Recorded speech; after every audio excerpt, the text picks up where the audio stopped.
Imagine starting your day in a tedious factory, surrounded by robots, when an unexpected alert changes everything. Suddenly, you're teleported into a chaotic world where you must face giant orcs, fierce wyverns, and hellhounds.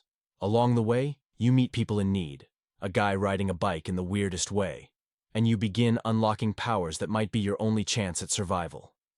All this while searching for your missing family and relying on the most unlikely mode of transport to outlast the apocalypse. But before we dive into the video, don't forget to subscribe to the channel. It really helps us keep bringing you more content like this. Already subscribed? Alright, let's get into the video! The main character of this manhwa is one of the most unremarkable individuals you'll ever meet, working at a logistics center to make ends meet.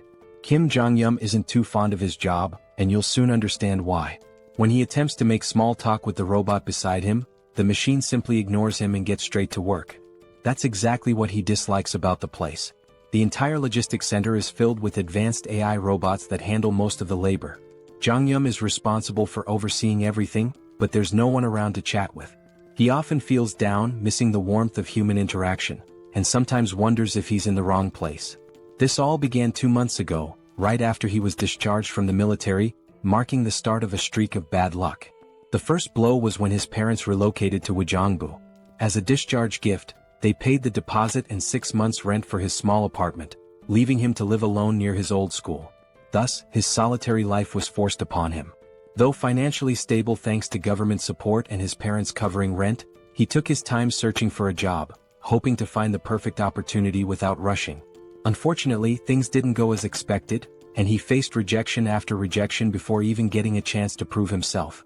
After a month of job searching, he was going stir-crazy from boredom. One day, while venting to his sister about being the unemployed brother, she teased him mercilessly. During their conversation, she mentioned that many people were working as operators for delivery companies using AI robots to make things easier.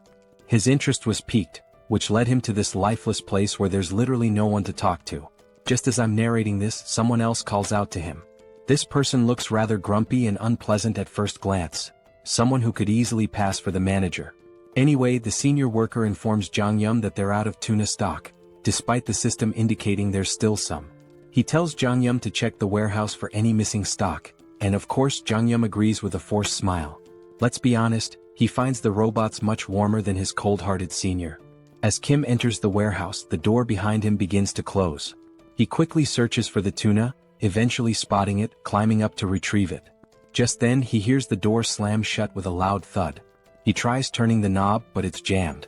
He calls his manager Shin, but there's no response. He briefly considers calling 911 but decides against it, figuring it's not worth the trouble since he's not in immediate danger. Instead, he takes a selfie and sends it to his sister, letting her know he's trapped. She initially teases him, but then mentions hearing a building collapse near her house. Naturally, Jeong-gyeom gets worried and calls her, but when she picks up, she stays silent. Just as he starts thinking it might be a prank, the entire warehouse shakes and an emergency alarm blares. The atmosphere turns chaotic, with announcements urging evacuation. Trapped in the warehouse with no idea what's happening outside, Jeong-gyeom bangs on the door, but no one responds. Panicking, he tries calling 911 again, only to find there's no signal. He's losing his mind, wondering if there's a full-scale disaster outside. Suddenly, he hears something pounding on the door from the other side, each hit leaving massive dents in the steel door like it's made of cardboard. Trembling, he backs away from the door, instinctively knowing things have gone terribly wrong, and if he makes a noise he's done for. Sweating, he drops to his knees, relieved when the pounding stops, though the noise and screams outside still terrify him. 3 days pass and he's still trapped inside, surviving on whatever food is available. With no one searching for him, he's convinced something catastrophic has happened. He wonders if there's a war going on and feels almost grateful to be stuck inside, thinking he might be safer here. The alarm, which used to blare constantly, has been silent since yesterday, giving him a bit of peace. However, with his phone's battery running low, he's unsure how long he can last. This might be his final note to the outside world, praying someone finds him soon and keeps his family safe. Just when he thought it couldn't get worse, a system window pops up, notifying him that he's been selected and should check his awakened abilities. At first, Jeong-gyeom thinks he's hallucinating, but then another window appears, revealing he's gained his own personal subspace for storing items. He starts to wonder if there's some kind of drug in the tuna cans he's been eating for the last 3 days.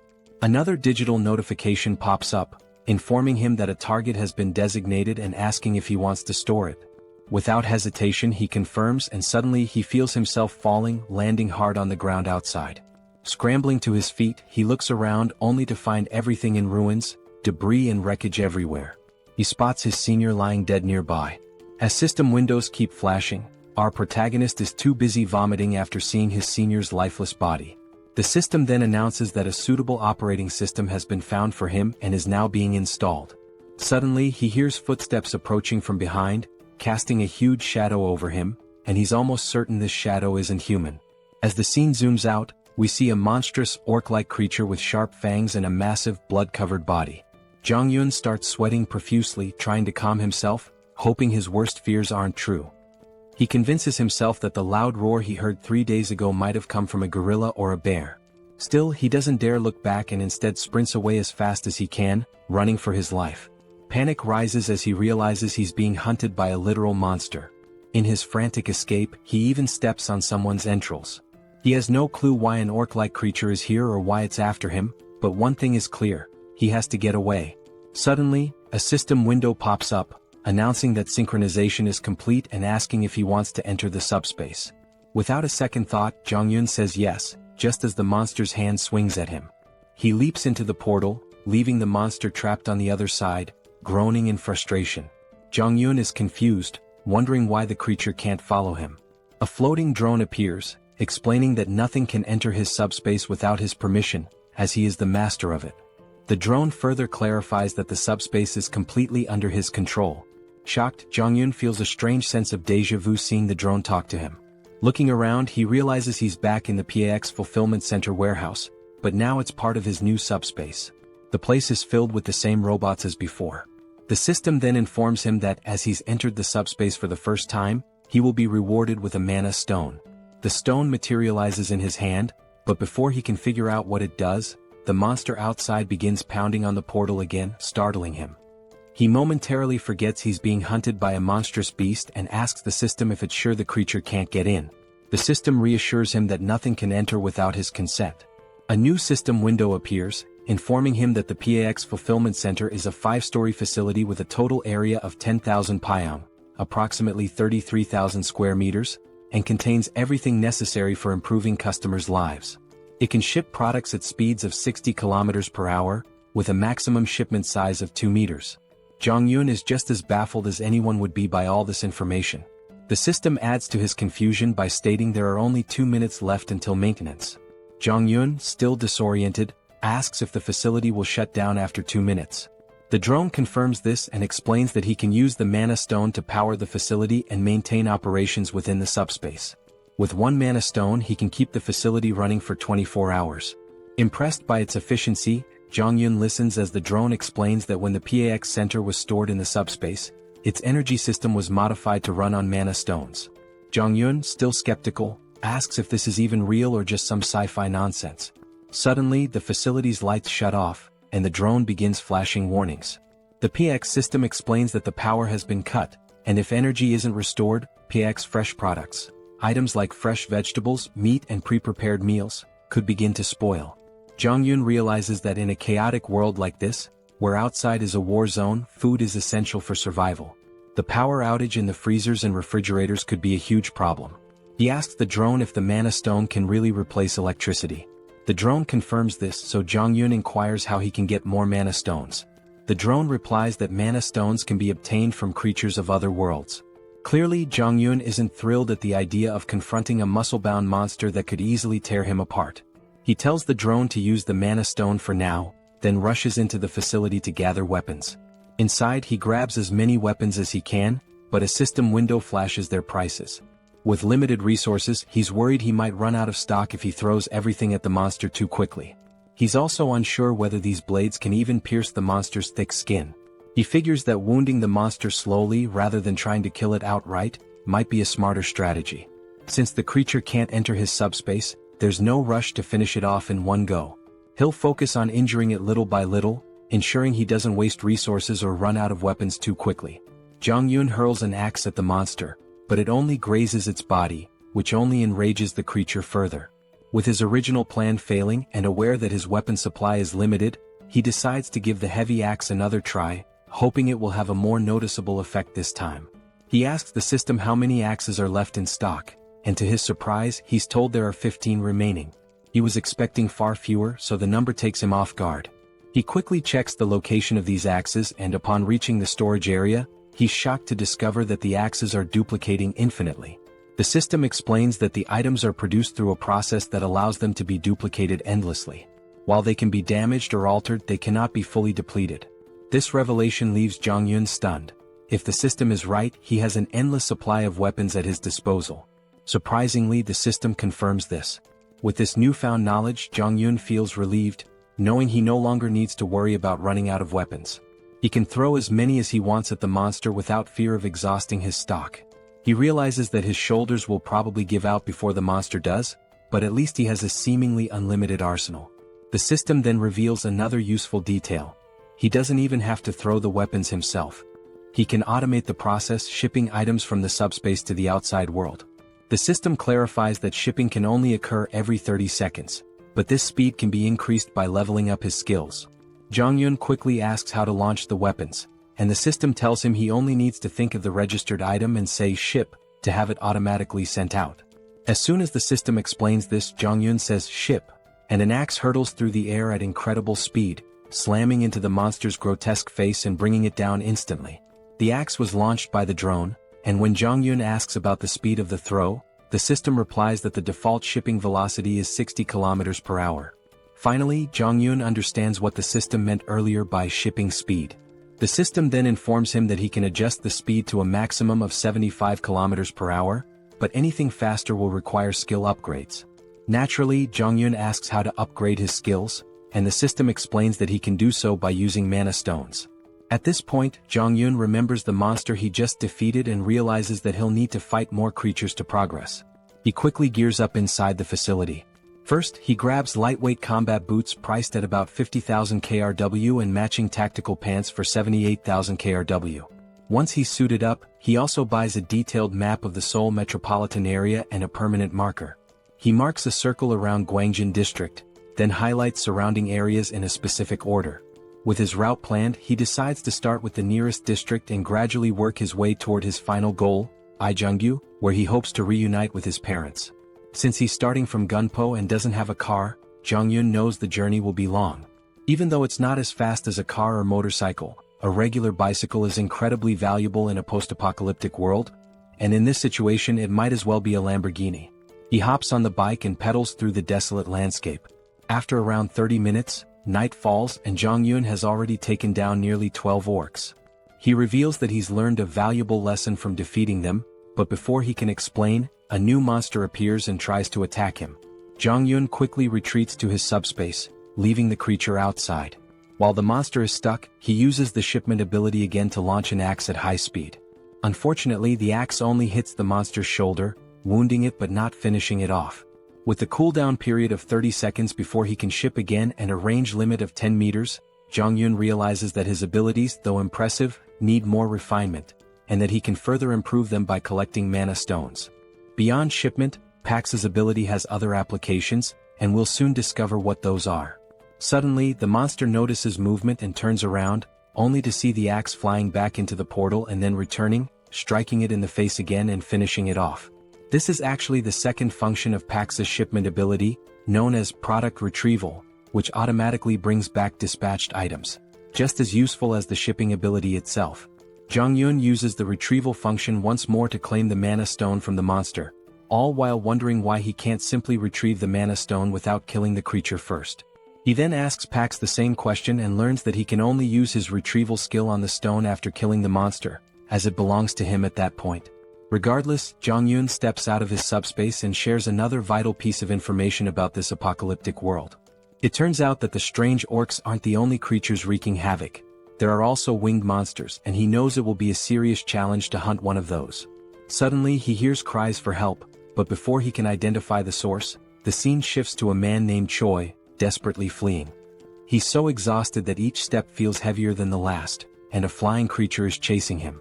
The monster swoops down, slamming into Choi from behind, sending him crashing to the ground in agony. There's another person behind Choi, but before he can help his fallen friend, the monster lands right in front of him, blocking his path. Its fierce, drooling mouth suggests that human flesh is the most appetizing thing around. However, strangely, the monster doesn't attack the man standing before it. Instead, it fixes its gaze on Choi, who is writhing in pain on the ground. The man, confused as to why the monster is ignoring him, realizes it has been targeting Choi all along, likely because he seems like an easier victim.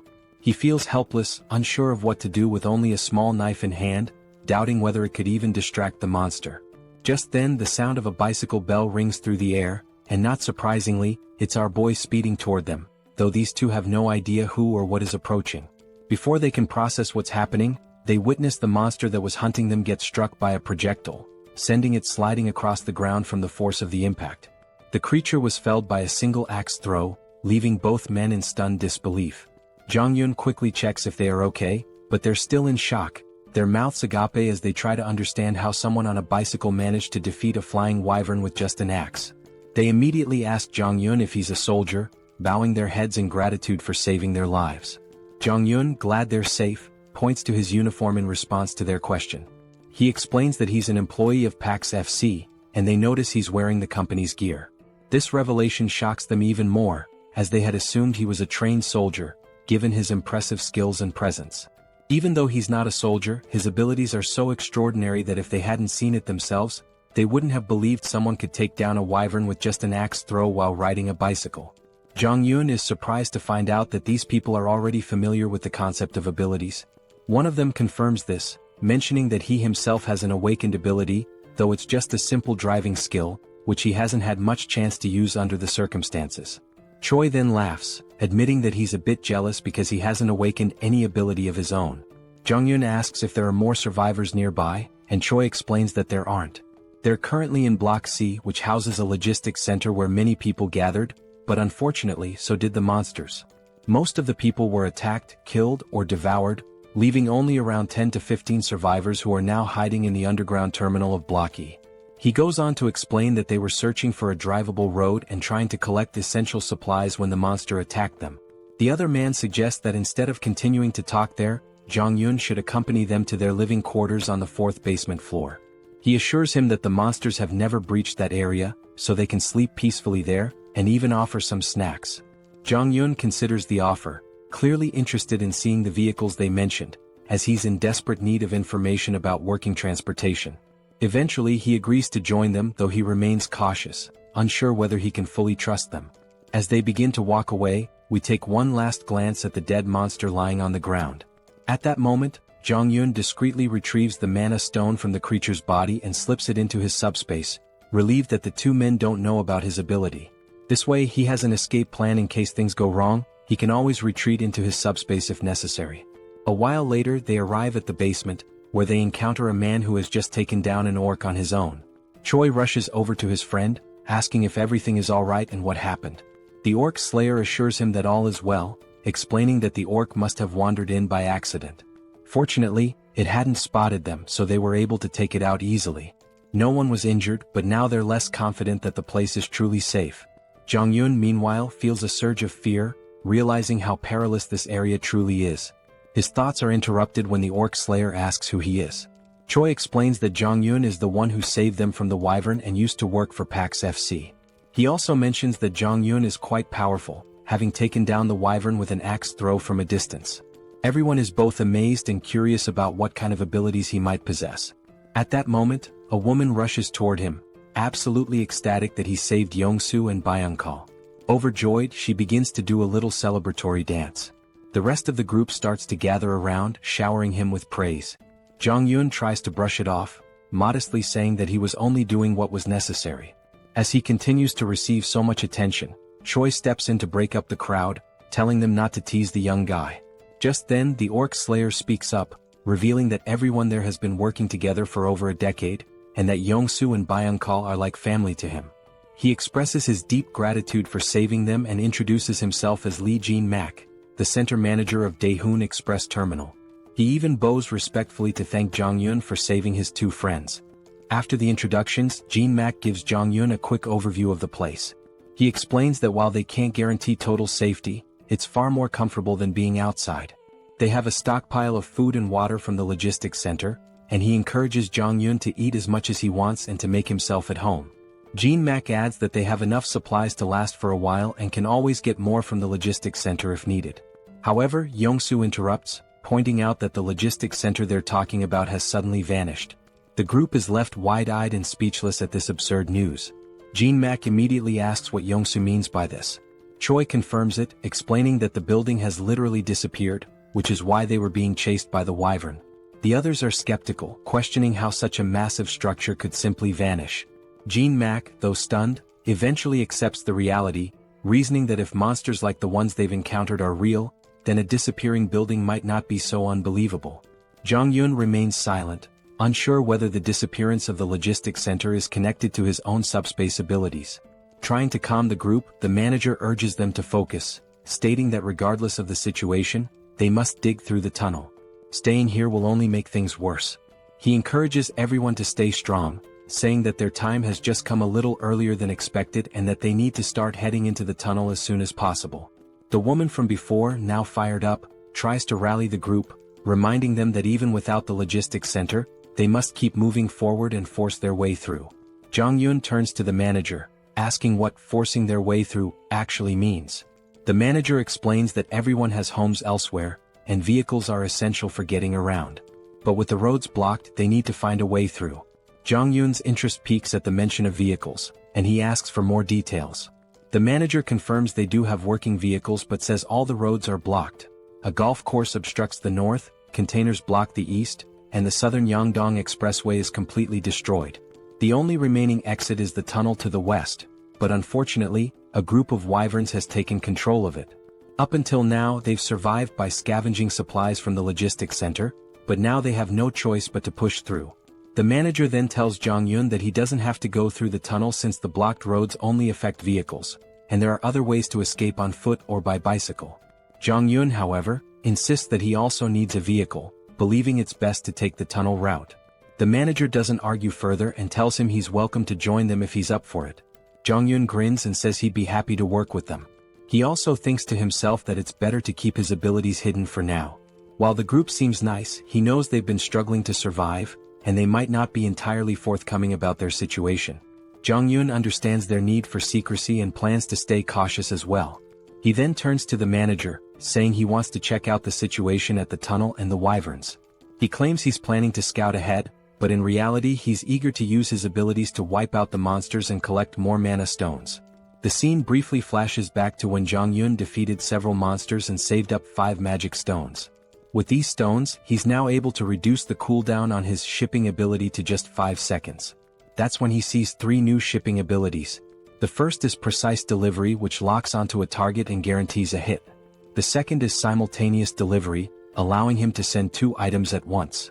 The third is automatic delivery, which lets him deliver designated items automatically, with adjustable timing.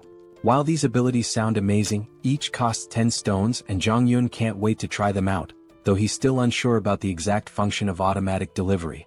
In the present moment, Jong-yun is grinning, thrilled about the mana stones he's collected and eager for his scouting mission to earn more, or so he thought. His excitement is quickly dashed when he finds himself stuck with Yong-soo, one of the guys he had saved earlier. When Jong-yun asks why he's tagging along, Yong-soo replies that it's too dangerous to go outside alone. Jong-yun dryly reminds him that he was the one being chased by the wyvern earlier. But Yong-soo insists that it doesn't matter. He can't let him go alone. Besides, he's confident that if needed, Jong-yun will save him again. Jong-yun recalls that Yong-soo mentioned he had awakened a driver's ability, so he asks if Yong-soo can see a message window or something similar. Yong-soo replies that he hasn't seen any window, but he feels deep down that he's awakened some sort of ability. It just hasn't fully developed yet. This answer isn't exactly comforting to Jong-yun, who starts feeling more concerned. As night falls, they zoom down the road on their bike at crazy speeds. Jong-yun is sweating in fear as he watches Yong-soo steer the bike with one leg while trying to maintain balance. When Jong-yun asks why he's driving like that, Yong-soo explains that the road is full of cars and it's hard to see. Suddenly, Yong-soo spots a wyvern ahead. Jong-yun quickly tells him to stop because he can't see anything. It seems like the monster has finally noticed them, and as it stares menacingly, Yong-soo nervously asks what they should do. Just then, a projectile strikes the wyvern, taking it down in one shot, leaving Young-so utterly shocked.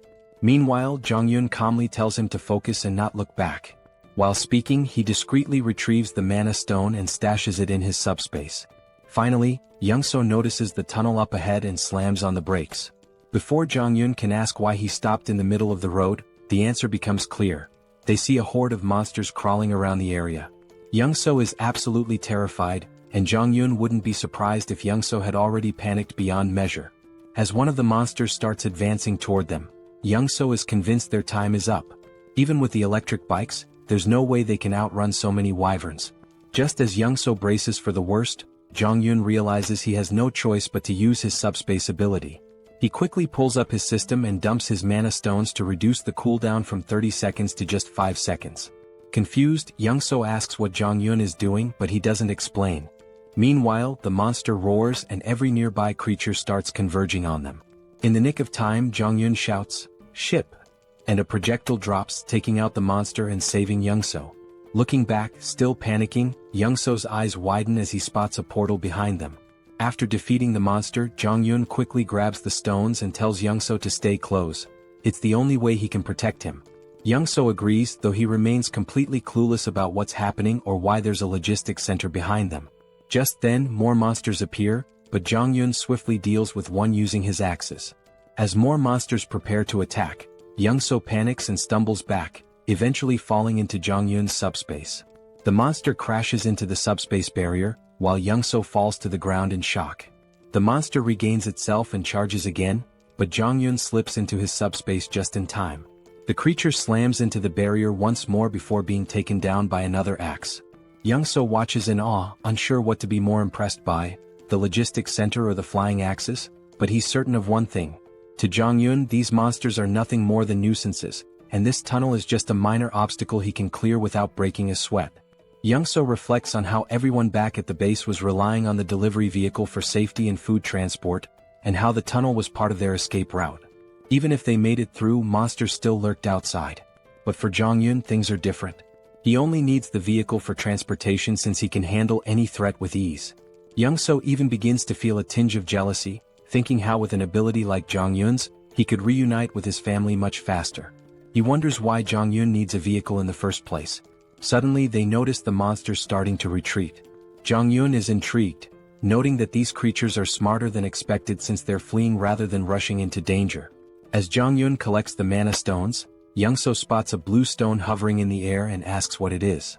Jong-yun, surprised, asks if he's never seen a mana stone before. Young-so admits he hasn't, so Jong-yun explains that he uses them to boost his abilities. Young-so finally understands and wonders if he'll ever get a chance to use one himself.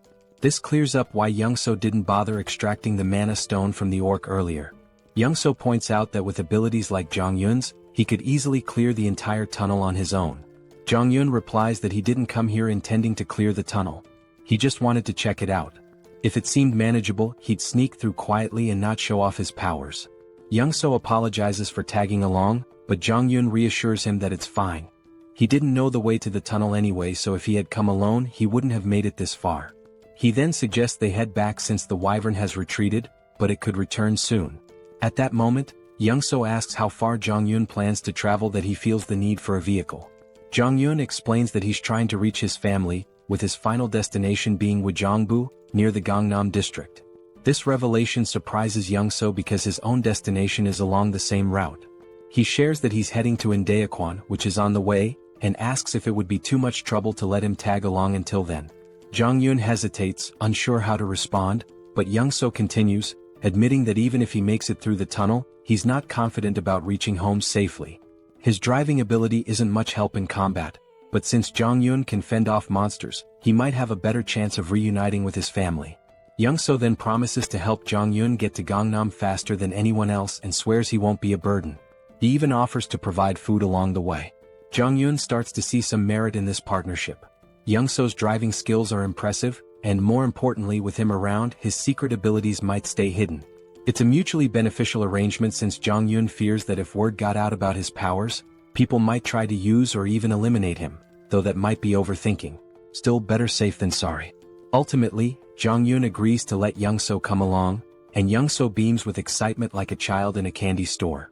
Jong-yun then informs him that he'll handle clearing the tunnel, but emphasizes that Young-so should keep his abilities a secret and make sure others don't interfere. Young-so eagerly agrees, vowing to make sure everyone cooperates and stays out of the way. However, things don't go as planned. Young-so, in his excitement, ends up telling everyone that Jong-yun will clear the tunnel using his awakened abilities. All they need to do is wait outside until he's finished. Jong-yun is left in disbelief, realizing that Young-so just spilled the secret. The others are stunned by the news and eager to watch Jong-yun in action, while Young-so proudly explains. Meanwhile, Jong-yun curses his bad luck, knowing he's now stuck in a difficult situation. In the end, Jong-yun steps forward and announces that by the next morning, he'll have the tunnel cleared so everyone can leave. In his mind, helping them seems like the best option, especially since they still have food, which should keep things calm for now. However, once the supplies run out, chaos might ensue, so it's smart to clear the tunnel and ensure everyone's safety. Just then, the manager approaches Jong-yun, stating he won't pry into his abilities or ask questions about them. Instead, the manager expresses respect for Jong-yun's decision to help everyone. He offers some food from their reserves as thanks, which surprises Jong-yun. This level of generosity feels overwhelming. The manager explains that because Jong-yun risked his life scouting the tunnel, the least they can offer is a bit of food. Now that he's clearing the tunnel for them, they feel like they can't repay him enough. They apologize, saying that all they can offer is their gratitude. Jong-yun insists that he did it for his own reasons and that they don't need to go to such lengths. He tells them to keep the food for their families, but Young-so steps in, telling Jong-yun to accept it, reminding him that he also has a family to think about. At that moment, Jong-yun sees how eager everyone is to reunite with their loved ones, which fills him with a sense of sadness. He doesn't want to let them down. The next morning arrives, and when they reach the tunnel entrance, Jong-yun instructs everyone to stay back. He begins pedaling into the tunnel, determined to clear it out and return. As he gets closer, he spots the monsters ahead. But before the scene shifts to his battle, it flashes back to his childhood. We see a young Jong-yun with a sore eye from a fight with his sister. He complains to his father, leading to another argument with his sister, which ends with them brawling in front of their dad. That's when his father comments on how close they seem, reflecting on how he was an only child and always envied the bond between siblings. He tells them that, despite their fighting, they'll eventually realize how precious family is. Suddenly, their mother bursts into the room, sparking a lively argument between the parents. Jong-yun feels a warm sense of family in that moment. The scene transitions back to the previous night, where Jong-yun, seeing how excited everyone was about reuniting with their families, reflects on his own family memories. He knows they're relying on him to clear the path. They spend the night filled with hope and anticipation, waiting for Jong-yun to ensure their safety. After midnight, as everyone sleeps, Young-so wakes up to use the bathroom. Noticing that Jong-yun is missing, Young-seo heads outside and asks the patrolling guards if they've seen him. They tell him that Jong-yun mentioned stepping out for some fresh air a while ago. Curious, Young-seo walks further ahead, scanning the area, and eventually spots Jong-yun. He quickly asks why Jong-yun can't just go to sleep, to which Jong-yun replies that he can't sleep there. As Young-seo looks ahead, he's stunned to see the vehicle loaded to the brim with food and supplies. Completely baffled, Young-seo asks why Jong-yun is giving away so much. Jong-yun casually explains that he only loaded half the supplies to avoid weighing the vehicle down, but assures him it's more than enough for everyone. Young-seo is even more shocked when Jong-yun mentions that this is the last vehicle he had to load. The realization hits hard.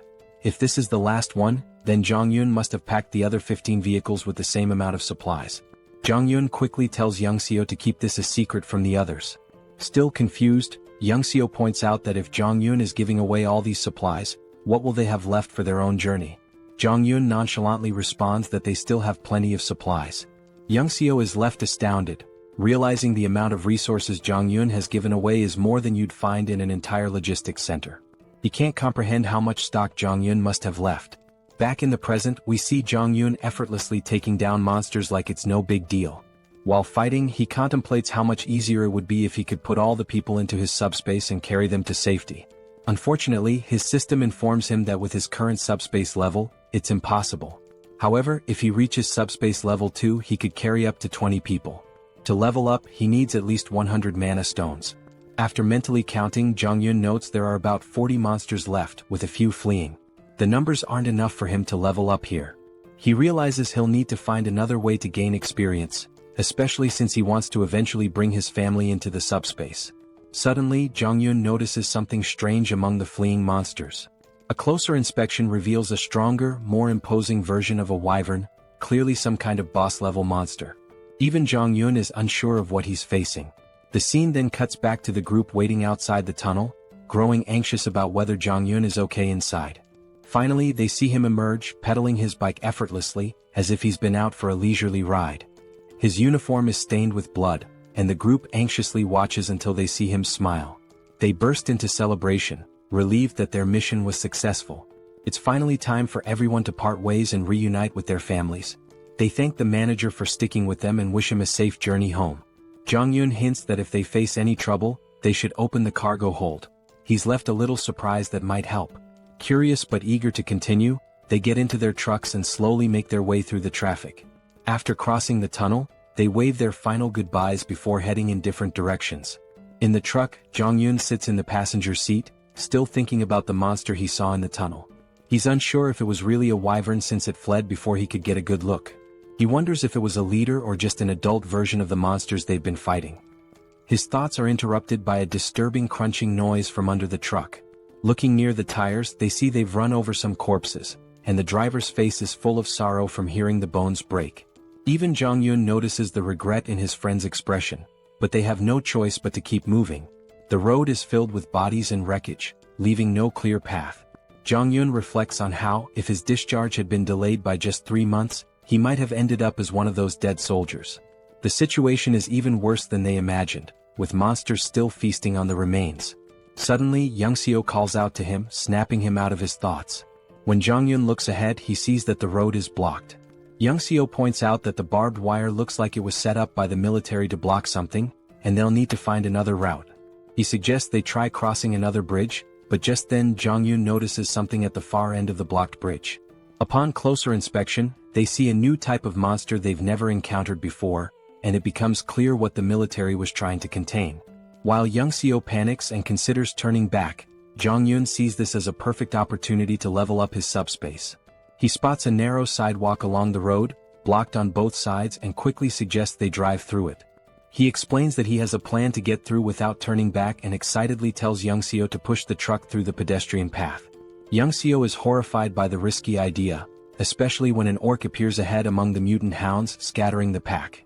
The monsters didn't seem to get along with each other at all. Despite the orcs' advantage in size and strength, the mutated dogs had sheer numbers on their side. The poor orcs stood no chance against such a ravenous pack, as their hollow mouths relentlessly tore into its flesh. Blood and chunks of meat flew in every direction, and our two protagonists could only watch the brutal scene unfold. Young-seo was truly terrified, and despite knowing the abilities of our hero, he seriously doubted the sanity of the plan to go straight ahead. He hesitantly asked if Jeonjaen really intended to cross the bridge, but Jeonjaen was completely confident in his skills, thinking it was easier than his frightened companion believed. As Young-seo tried to muster some courage, Jeonjaen suddenly asked him a strange question. Had he ever heard of a game where 3 different races are at war with each other? It was a space strategy game called Stark, but since Young-seo was older, he didn't know anything about it. Jeonjaen went on to explain a little about the game. In it, players could customize maps and tweak settings for fun. Jeonjaen's favorite map involved holding off waves of monsters with limited units and clever use of terrain. As he saw it, the current situation was quite similar to that game. Young-seo of course had no clue why Jeonjaen was sharing this story, but it didn't really matter. His job was simply to follow instructions. The first step was for Young-seo to back the car up to the barbed wire barrier, ripping it down and making as much noise as possible, all to attract the attention of the mutant hounds who were busy feasting on the orc. After that, it was Jeonjaen's turn to get to work. Activating his system, he unlocked a skill he hadn't planned on using but realized it was perfect for the situation. Auto shipping. He spent 10 mana stones to unlock it, then instructed Pax to spend the rest of the stones to boost the shipping speed. Pax quickly complied, increasing the delivery speed to 100 km per hour. With everything set, Jeonjaen called out to the mutant hounds, inviting them to chase him after their meal. The unsuspecting creatures charged, but they weren't fast enough. A double-door refrigerator zoomed towards them and obliterated the pack. It was clear the hounds were in for a tough time. This game wasn't fun for them. And it didn't end with just one refrigerator. More kept coming, and within seconds Jeonjaen had collected 12 mana stones, much to his delight. The enhanced shipping range and precision targeting he had fine-tuned during his tunnel clearing worked perfectly now. Jeonjaeon had initially planned to use axes, but with his upgraded precision delivery system, refrigerators proved to be much more effective.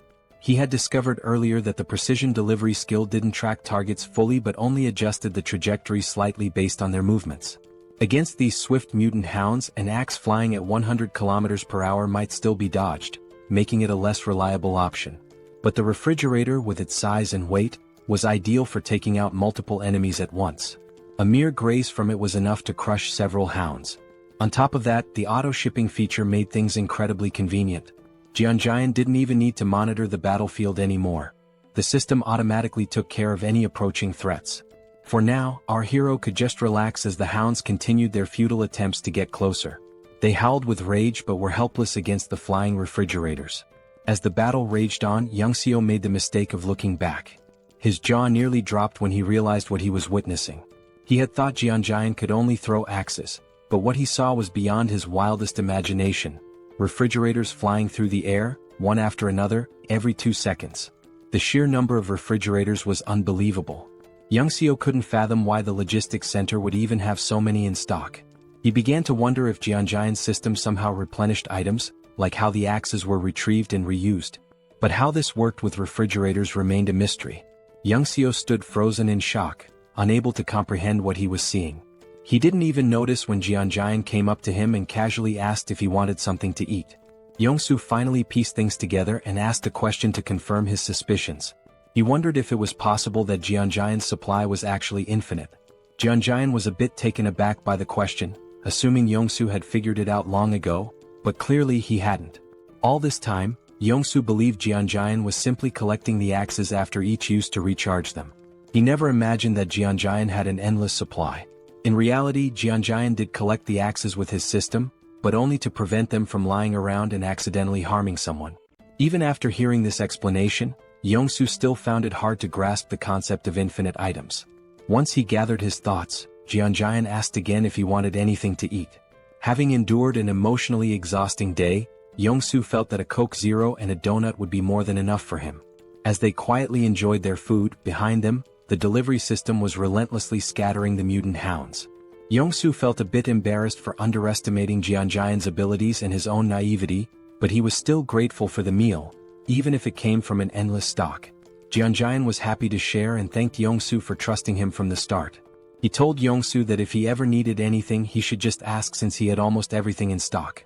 However, Yongsoo wasn't keen on overusing someone else's generosity.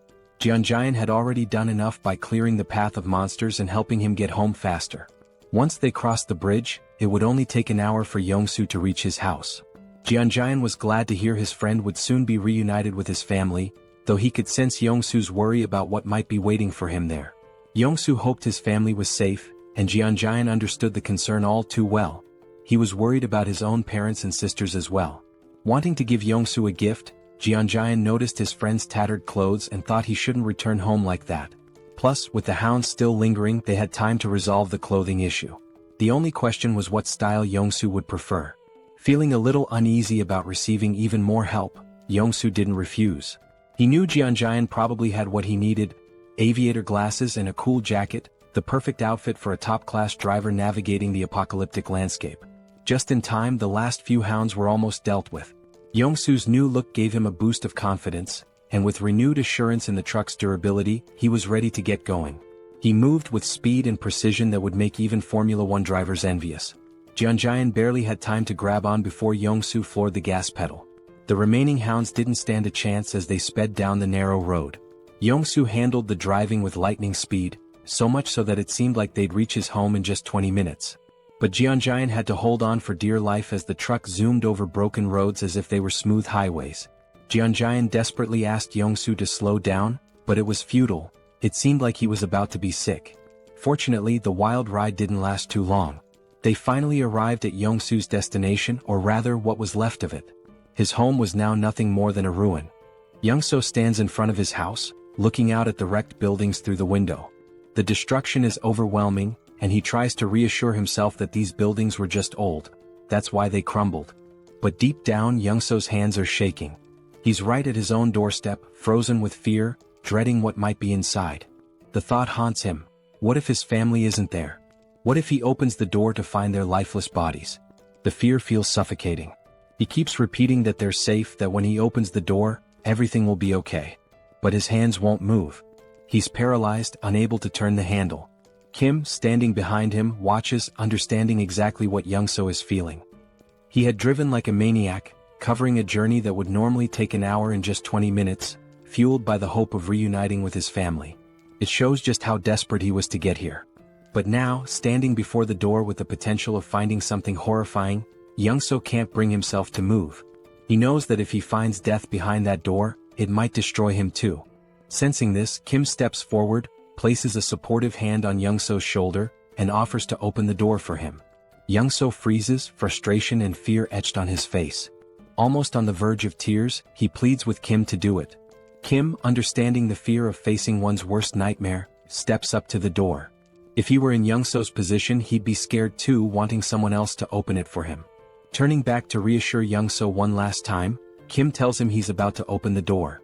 But before Kim's hand reaches the handle, the door opens from the inside. Both Kim and Young-so freeze in shock. Young-so's eyes widen as he sees his wife and daughter standing there.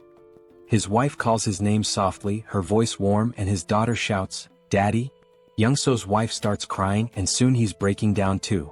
She runs to him, and the three embrace tightly as if they'll never let go. It's a deeply emotional moment. Kim, standing a short distance away, watches quietly, giving them space. Through tears, Young-so asks his wife how she knew to open the door. She explains that she heard voices outside and saw him through the peephole, which is why she opened it. His daughter, still crying, blurts out, "Dad, I hate you. Why did you make me wait so long? I was so scared." After a while, Young-so's wife notices Kim standing in the background and asks, "Who's this?" Only then does Young-so remember Kim's presence. But before he can respond, Kim's vision blurs and suddenly he collapses. Young-so shouts for him, but Kim can't hear anything. His body is shutting down, and after 3 or 4 days without proper sleep, exhaustion finally overtakes him. Darkness envelopes him and he slips into a dream. In the dream he's struck, but not by a fist, by a pillow. Standing over him is his older sister, holding the pillow with a playful grin. She swings it at him, knocking him down, and Kim yells at her, asking why she hit him so hard. "It hurts," he complains, but she just rolls her eyes and says, "Hard? That was a soft hit. You're such a crybaby." She's unfazed, brushing it off as nothing. Meanwhile, Kim is ready to run to their dad and tell on her. He storms off, determined to complain, but his sister couldn't care less.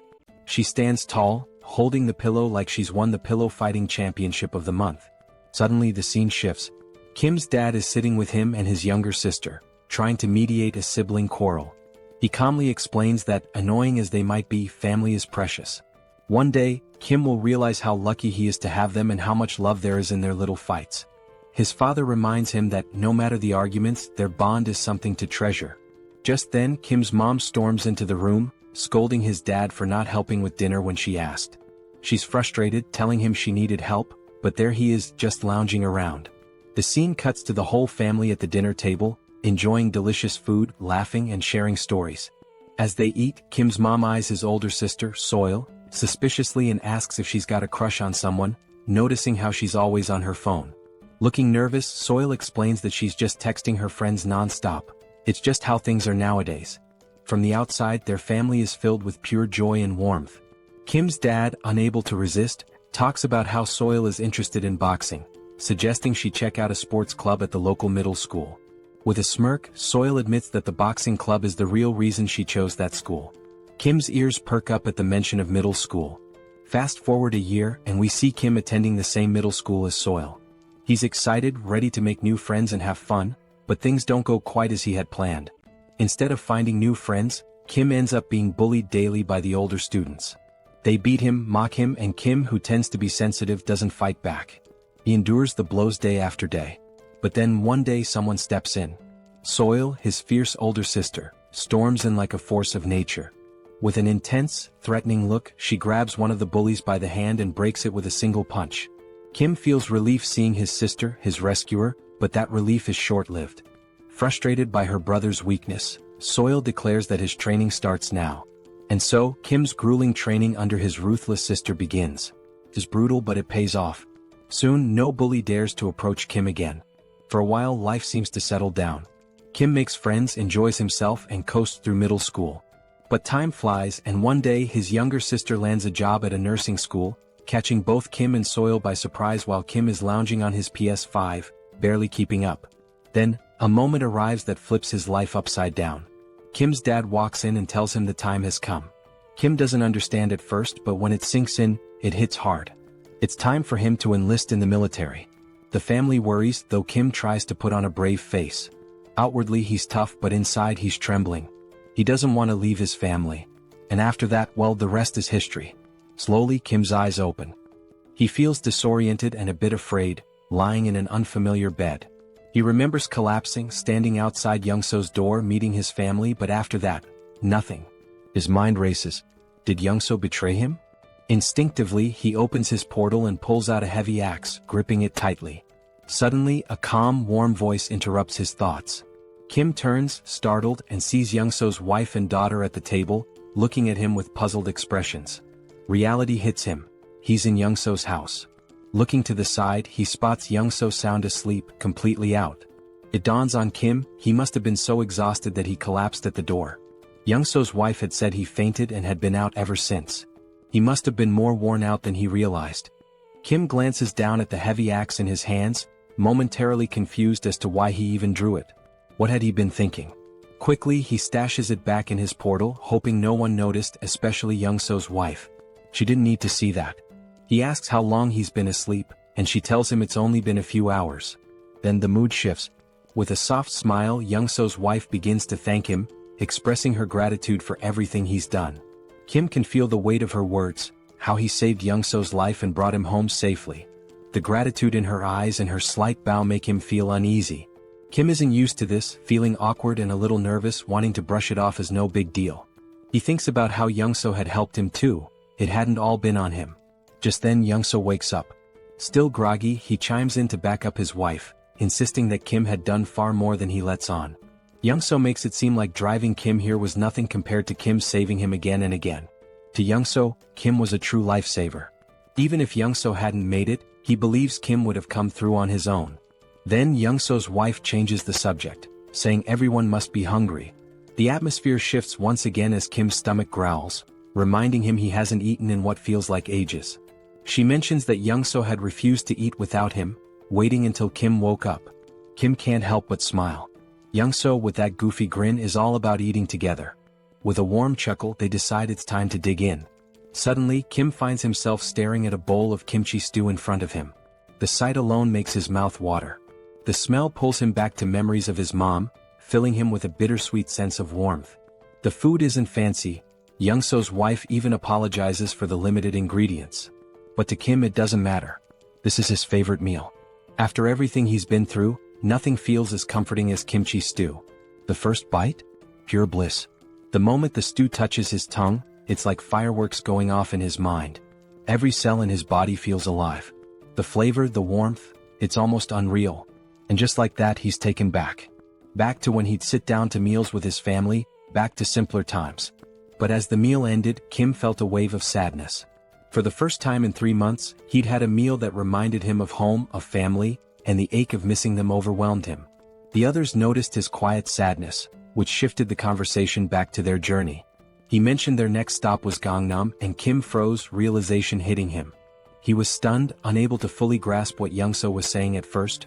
It all felt strange. Then Youngso laid it out. He'd already discussed it with his wife, who insisted that since Kim had helped Youngso reunite with his family, he should return the favor. Kim was still confused. Even if Youngso took him to Gangnam, how would he safely return on his own? They stepped outside to get some fresh air, and that's when Youngso explained his plan. He'd drive Kim to Gangnam in his truck, and Kim would leave his electric bike with him. Once they reached Gangnam, Youngso would use the bike to get back home. Hearing this, Kim started to feel more at ease, but something still didn't sit right with him. Why was Youngso risking so much to help him? Sure, Youngso was an amazing driver, and with the bike he could avoid most threats. But Youngso didn't have any fighting skills, so if he encountered a large monster, it'd be over. With a truck full of supplies and his family safe, why was he risking it all? Unable to shake his doubts, Kim finally asked the question that had been weighing on him. Why was Youngso putting himself on the line for him? Youngso smiled knowingly, like he'd expected the question. Then he revealed his reason. Why had Kim helped him in the first place? Kim hadn't asked for anything in return or demanded any favors. He just helped.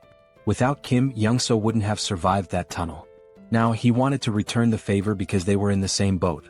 Kim might have special powers, but that didn't make his life any less challenging.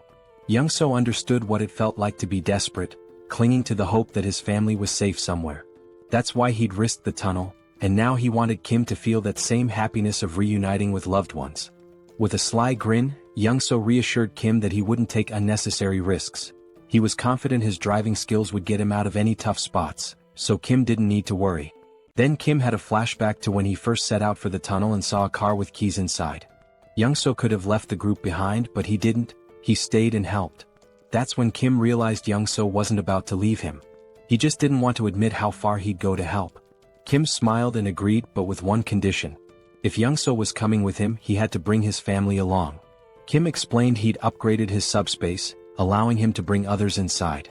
Young-so's family would be safer there than staying behind. Without hesitation, Young-so put on his signature shades and gave a confident grin, ready to drive with his top-tier skills. Meanwhile, Kim had upgraded his subspace to level 2, using 16 out of his 116 mana stones, allowing it to hold up to 20 people. The system informed him it would cost 6 mana stones per day to maintain, but he didn't mind. The system also asked if he wanted to enable external presence in the portal, and he agreed. A few months later, Young-so, his wife and daughter entered the subspace, astonished at what they saw. The expansive Logitech Center was stocked with endless resources. Kim introduced PAX to Young-so's family, and Young-so assured them that PAX would handle anything they needed. Everything was available in abundance and they could use it freely. Young-so's wife looked astounded as if she couldn't believe it. Kim told them he had some tasks to attend to and encouraged them to enjoy the place for now. Young-so then turned to his daughter, asking if she wanted to play princess with him, and they looked so happy together. Kim couldn't help but smile as he watched. Then something new happened. Kim unlocked a new ability, a laboratory where he could combine, classify, and transform any item in his subspace. Instantly, the possibilities seemed endless. Kim sat there, his mind racing as he began to wonder if his powers were truly what he had thought all along. He remembered the first time he'd unlocked his ability, which he called subspace. Back then, it simply allowed him to store anything he wanted. If he stored an apple, it would stay in his subspace permanently. But then, due to a strange accident, he ended up storing the entire Logitech Center, which caused his ability to evolve. His subspace merged with the Logitech Center, taking his powers to a new level. Now, nobody could enter his subspace except him. But that wasn't even the craziest part. The PAX AI from the Logitech Center had also merged with his system, transforming the once emotionless AI into something almost human. And just when he thought things couldn't get any stranger, the Logitech Center's systems, like its shipment functionality, upgraded as well. Now, he could launch items at 100 kilometers per hour. This alone was mind-blowing. But with PAX AI added to the mix, it became pure chaos. Kim hadn't anticipated his abilities would upgrade so dramatically, but reaching level 2 had changed the game. Now he had another exciting option. He could put anything into his subspace once more. The idea floored him. The thought that he could store anything, that he now had a personal lab where he could merge and create new items, was astounding. It felt like he was playing Minecraft in real life. He couldn't help but wonder what abilities would unlock if he reached level 3 or 4. What kind of powers would those levels bring? But thinking wouldn't get him there. He didn't have enough mana stones for another upgrade just yet. So for now, he focused on deciding the next thing he'd add to his subspace. Last time, it had been the Logitech Center, which turned out to be a blessing. But now, with a determined aura, Kim commanded his system to store the entire Earth. Yes, you read that right. He was about to store the planet. If it worked, everyone would float off into space. The system asked for confirmation and Kim, feeling a little tense, confirmed. But after 2 minutes, nothing happened. Then the system sent a notification: failure. Earth was outside the storage range. Kim sighed, figuring it was too ambitious, but it was worth a try. Just then, Young-so showed up, discussing the route to Gangnam. Kim listened but quickly asked why Young-so wasn't playing with his daughter as he'd mentioned earlier. Young-so smiled softly, explaining that his daughter had always felt scared in their old building. But here in this new place she finally felt safe, and that's why she'd been able to fall asleep. It was all thanks to Kim. Young-so expressed his gratitude, but Kim, ever modest, reminded him that he'd been a huge help too. Without Young-so's driving skills, he wouldn't have made it this far. In his mind they were even. But Young-so, with a serious tone, insisted he'd do whatever he could to support Kim. The scene shifted, and there they were, Young-so in full driving mode, wearing his signature shades, and Kim feeling the tension in the air. Something felt wrong. Young-so, smiling, casually remarked that driving was his one true skill, and he was confident no one could match his speed. He told Kim to buckle up because things were about to get intense. Kim knew exactly what was coming and braced himself. Then it happened. Young-so floored it, and the truck surged forward like a rocket. In no time they had covered a massive distance. But everywhere they looked was pure destruction. The ground was torn apart, buildings in ruins. While Young-so kept his cool, Kim looked pale, his nerves frayed from the stress. Young-so mentioned they were close to their destination, but as they neared, they saw the road blocked by military barricades, complete with spike strips. Kim sensed something was wrong. These weren't standard barricades. As they took a closer look, a military jeep approached, but the people inside didn't look like soldiers. Kim tensed. These men weren't military, they were trouble. Kim knew that if they tried to escape they'd be shot down. Young-so, tense now, asked what to do. Kim opened his portal, telling Young-so to get in, and assured him he'd handle it. Without hesitation, Young-so slipped into the portal, leaving Kim to face whatever came next. Kim stepped out of the truck as three men approached, guns in hand, strutting like they owned the place. One of them, all muscle and little brains, ordered Kim out of the truck. Kim, barely holding back a smirk, stared them down with a cold glare. Without a word he got out. They opened the truck's cargo and were stunned to find it packed with food. Their eyes lit up like they'd just hit the jackpot. They turned to Kim, asking if the food was his. Kim, as calm as ever, nodded. But the musclehead stepped forward, puffed up with arrogance, and declared that the food wasn't Kim's anymore. Now it was theirs. Kim knew these clowns were far from military, they were just greedy thugs after his supplies. The musclehead tried to look intimidating as he questioned Kim about where he got all this stuff. Kim played dumb, pretending to be a clueless delivery guy, and claimed he worked at the Logitech Center. But they didn't buy it and pressed him on where the center was located. Calmly, Kim explained that even if he told them, they'd never make it there. The roads were blocked and monsters were everywhere. He himself had barely made it out, just trying to survive. The musclehead looked unimpressed, glaring at Kim and asking how much more loot was left at the center. Kim, staying in character, replied that the food in the truck was only a small part of what was stored there. One of the others glanced at his watch, muttering that it was almost time. Kim was puzzled. What was the rush? Before he could figure it out, wham! The musclehead punched him hard in the stomach and Kim crashed to the ground, wind knocked out of him. Before he could catch his breath, the bulky guy behind them clamped a cloth over Kim's face, knocking him out cold. When Kim woke up, he was tied to a chair in a dim room. His vision was still blurry, but he could see the bulky thug sitting on a makeshift commander's throne.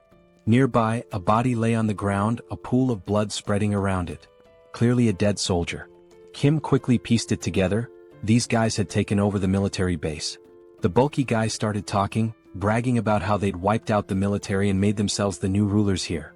Apparently they'd been fighting vibrants, monsters that swooped in every day at 6 p.m.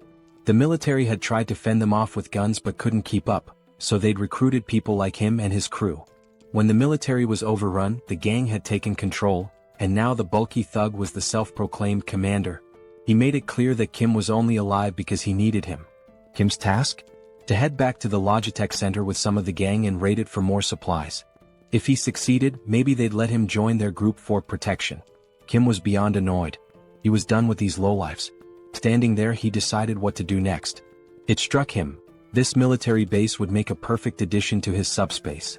Without hesitating, he commanded Pax to store the entire Joint Commander Communication Headquarters in his subspace. The thug didn't even notice what was happening. He just sat there, confused as the entire base vanished around him. 1 second it was there, the next, poof, it was gone. He was left in his chair, now in the middle of nowhere, utterly clueless. By the time the thug realized what had happened, it was too late. Kim had already disappeared into his portal, leaving the thug sitting alone in the wasteland with nothing but his chair. At least Kim left him something to sit on. Around him, the thug's crew was completely baffled. They gripped their rifles, staring at the sky, trying to wrap their heads around the fact that the whole building had disappeared. The thug, wide-eyed and anxious, scanned his surroundings, his face showing a mix of fear and confusion. He was probably thinking, where did the whole building go? Meanwhile, Kim spat on the ground, noticing a trace of blood. That punch must have done some internal damage. He felt himself sway on the edge of fainting. Storing the base had drained his mana like nothing before. He was exhausted, completely wiped out. If he'd known it would take this much out of him, maybe he would have waited, maybe ducked into his subspace first. But it was too late for second-guessing. He had made his choice, now he just had to deal with the aftermath.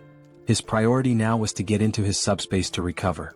As Kim slipped into the shadows, the thug's crew suddenly froze as the sky turned blood-red. Dark, looming shadows filled the air. The wyverns were coming. Hundreds of them, wings spread wide, headed straight for them, growling and screeching, ready to tear anything in their path.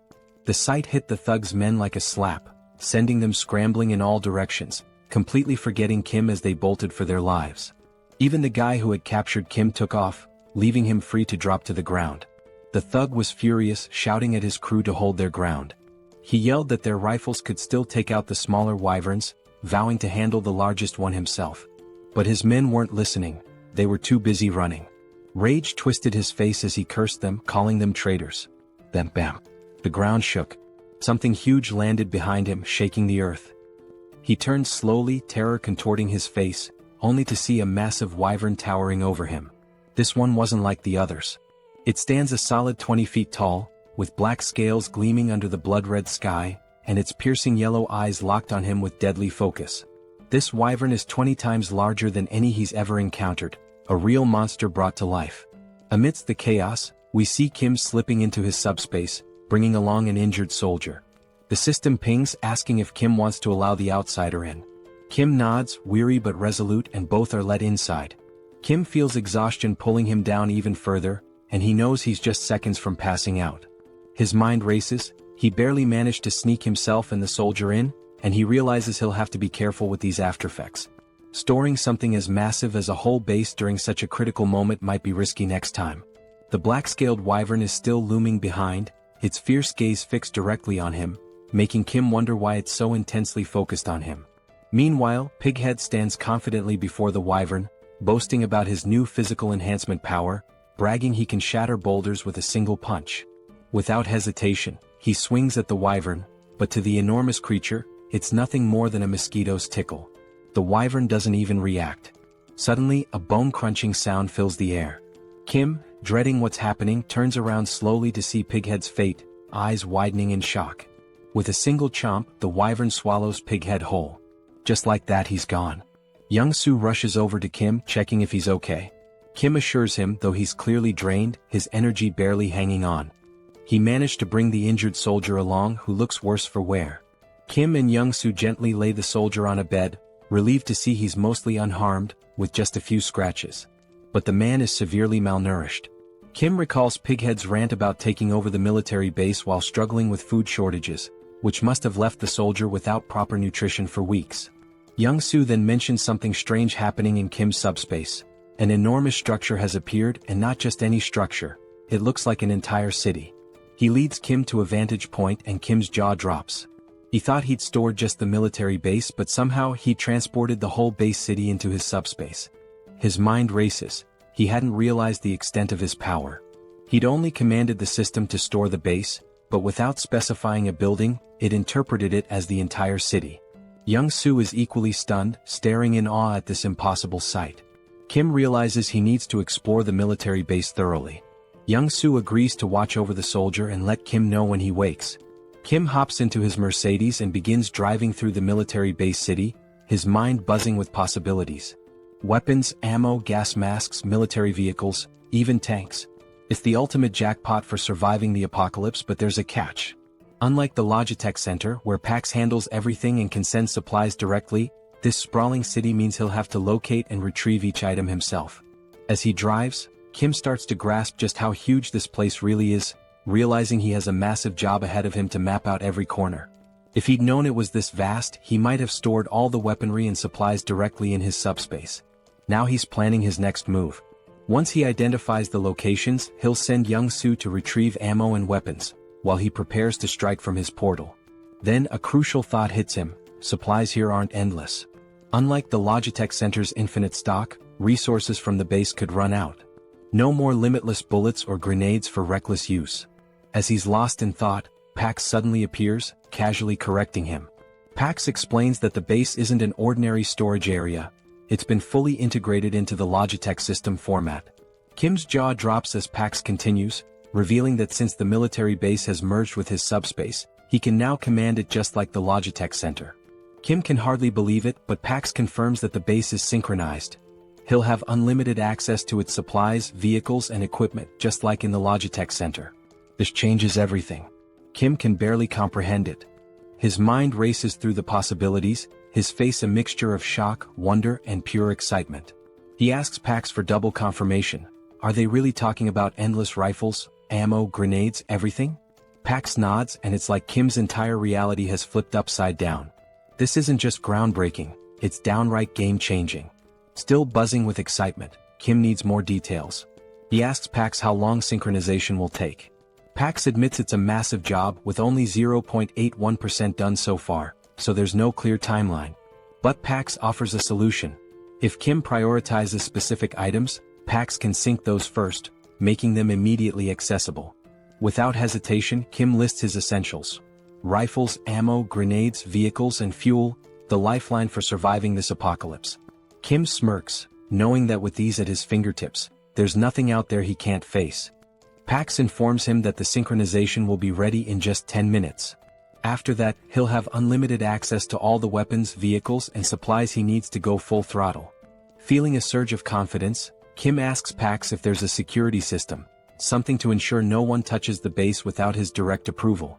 Pax confirms with a simple, yes. Satisfied, Kim tells him to lock everything down immediately. Kim thinks about it for a moment, not that he doesn't trust Young-soo and his family, but he's unsure about this soldier they saved.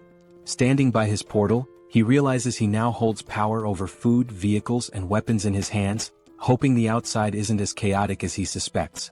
But outside it's a nightmare. The wyverns are on a rampage, tearing through Pighead and his lackeys one by one. Kim understands that the chaos outside won't settle down anytime soon. Back inside, he and Young-soo prepare for battle. Young-soo dons his old boss uniform, looking every bit the part, and Kim grips his M416 rifle, locking and loading. In front of them is a massive crate filled with endless ammo. Young-soo, with a hint of nostalgia, remarks it's been years since he held a gun and never thought he'd be back in action. Kim reassures him. He's duplicated thousands of rounds, each box loaded with 10,000 bullets. Young-soo doesn't need to worry about running out or jams. Kim throws Young-soo a little challenge, asking if he still remembers how to shoot. Smirking, Young-soo picks up his own M416, telling Kim he's about to show him just how skilled he was back in the day. He takes aim, exhales, and fires. Every shot hits its mark, taking down wyverns one after another. Headshot after headshot, Young-soo drops over 50 wyverns in record time. After half an hour, his gun is red hot, smoke thick in the air. When the haze clears, the floor is littered with wyvern bodies. Adrenaline still pumping, Young-soo admits he hasn't enjoyed himself this much in years. He thinks they've cleared them all and are ready to move on. But Kim's face is tense. He has a nagging feeling. Kim warns Young-soo, saying not all the wyverns are dead. Young-soo looks around, confused. Every wyvern he can see is down. But Kim mentions a massive black-scaled wyvern he saw earlier, unique and ominous.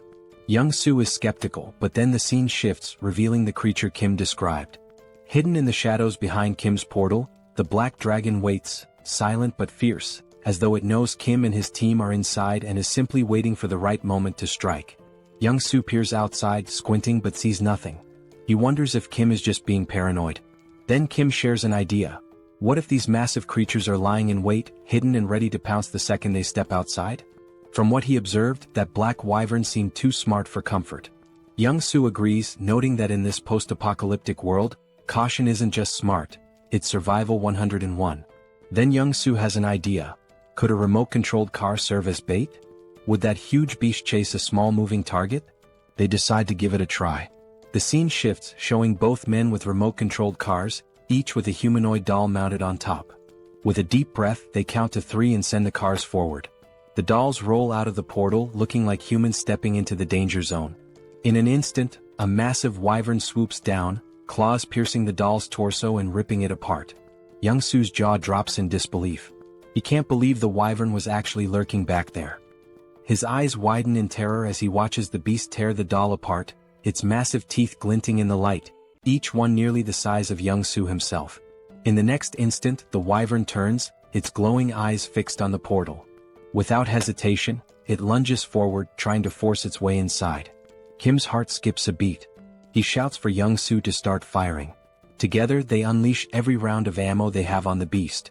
For 15 solid minutes, they pour bullets into it, the room filling with thick smoke.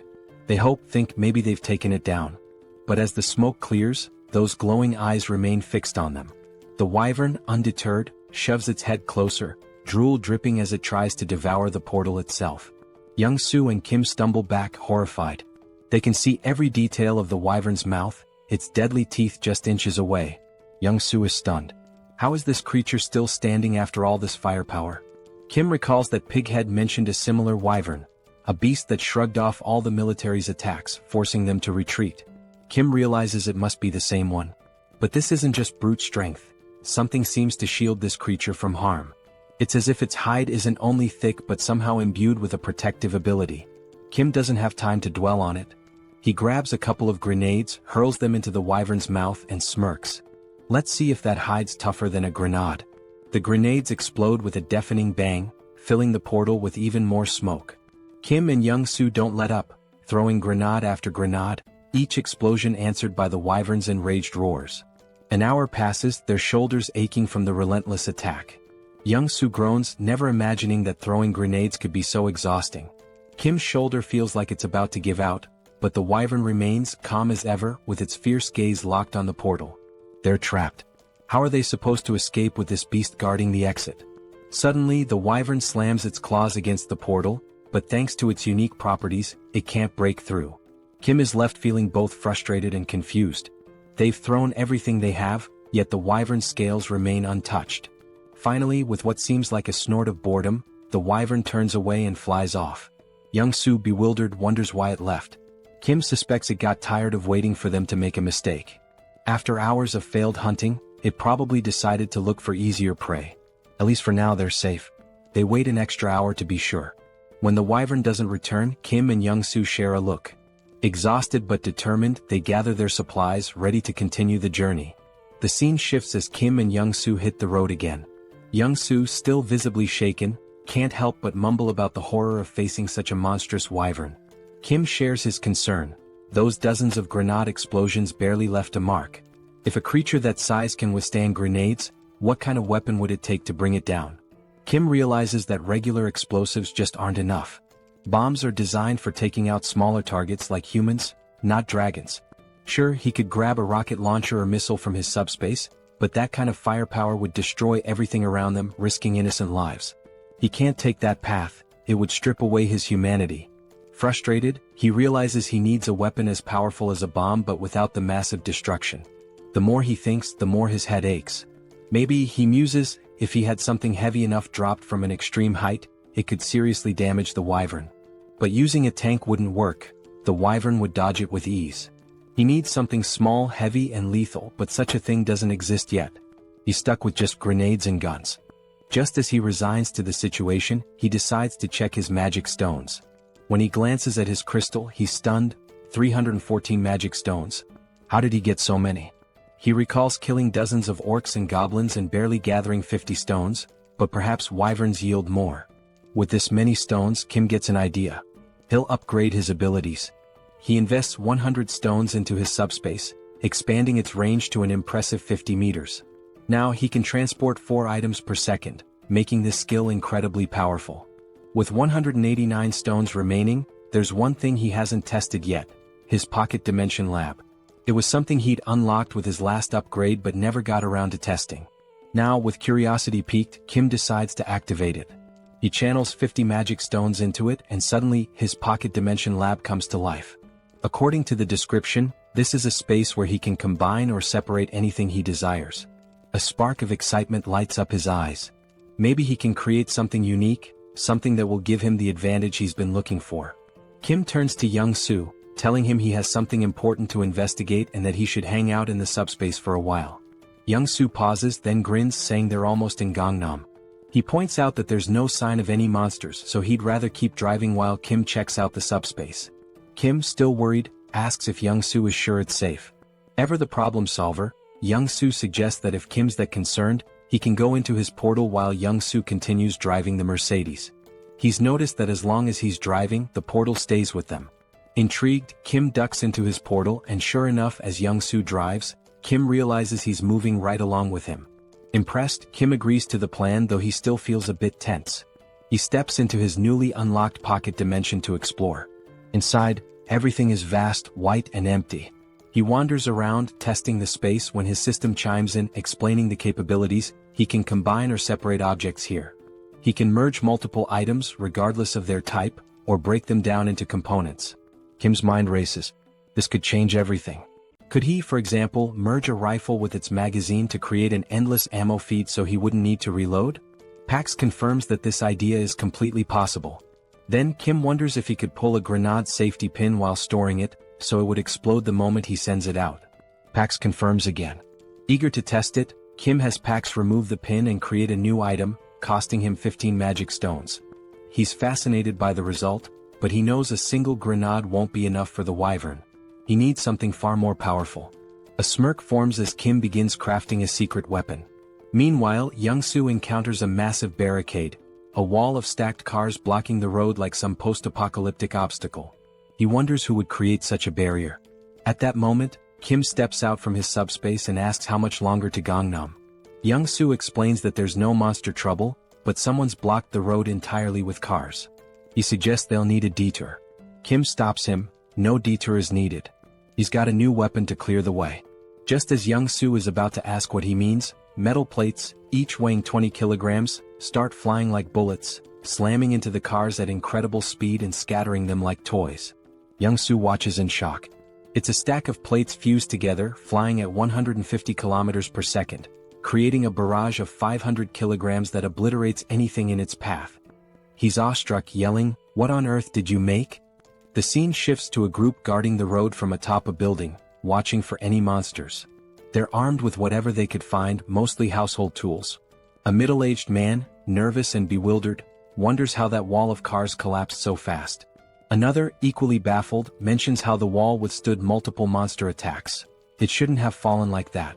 Then, through the smoke, they see a jeep charging forward, picking up speed until it stops right in front of their building. The men grab their weapons, a wooden stick among them, and stare, stunned. Who are these people? Soldiers, they assume, since they're arriving in a military jeep. Slowly, the black-tinted window of the car rolls down, and Kim smiles up at them, asking kindly, "Is Nurse Kim Jui here?" The scene shifts again, moving into a flashback. Kim's second sister, the middle child, gives him a flying kick so powerful he nearly faints. She huffs in frustration, while Jui, the eldest sister, calmly studies, telling her siblings to quiet down since she's preparing for an exam. Kim and his other sister are stunned, mouths wide open. The middle sister, concerned, asks Jui if she's feeling okay, wondering why she's suddenly so intense about studying. Jui snaps, asking if it's really that shocking for her to study hard. Kim, dead serious, turns to the middle sister. "Yeah, she definitely doesn't look well. We should call Mom. She's lost it." Jui's frustration erupts as she starts shouting, asking if they'll ever let her study in peace. Kim explains that Jui, who is 8 years older than him, only started taking her studies seriously when he was around 7. Since she'd never sat still for more than 30 minutes before, her sudden shift had the whole family on edge. With big worried eyes, Kim and his other sister drag their mom over to Jui, pointing out that their big sister has completely lost her mind. Even their mom looks concerned. Jui can't believe it. Her own family doesn't think she's capable of doing anything with her life. Frustrated, Jui finally reveals her secret. Proudly, she holds up a medical textbook and declares her dream: she's going to be a doctor. She announces, "Even if the world ends tomorrow, today I'll still help those in need." Her face glows with pride, her eyes shining with determination. The whole family is stunned. They just stare at her, speechless.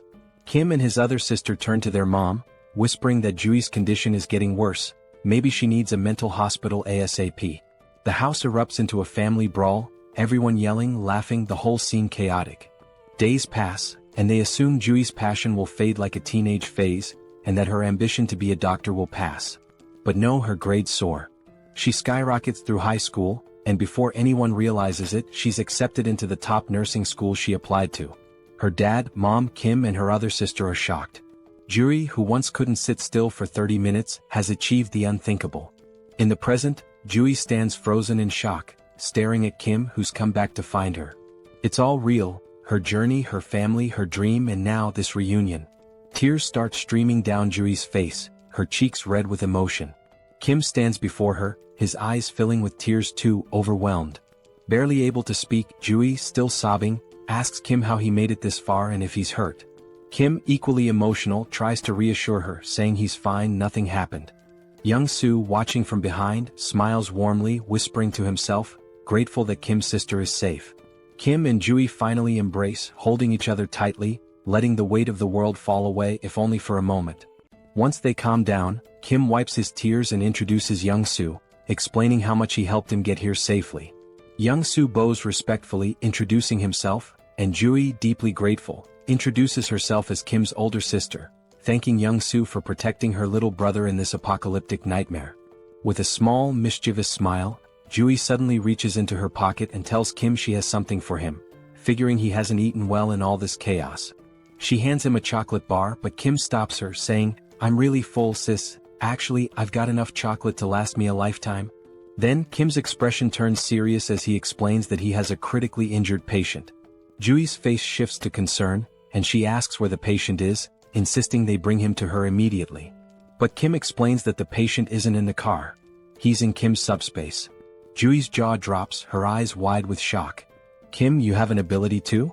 Kim nods, explaining he unlocked a power called subspace, where he can open a portal to a hidden area that only he and those he invites can enter.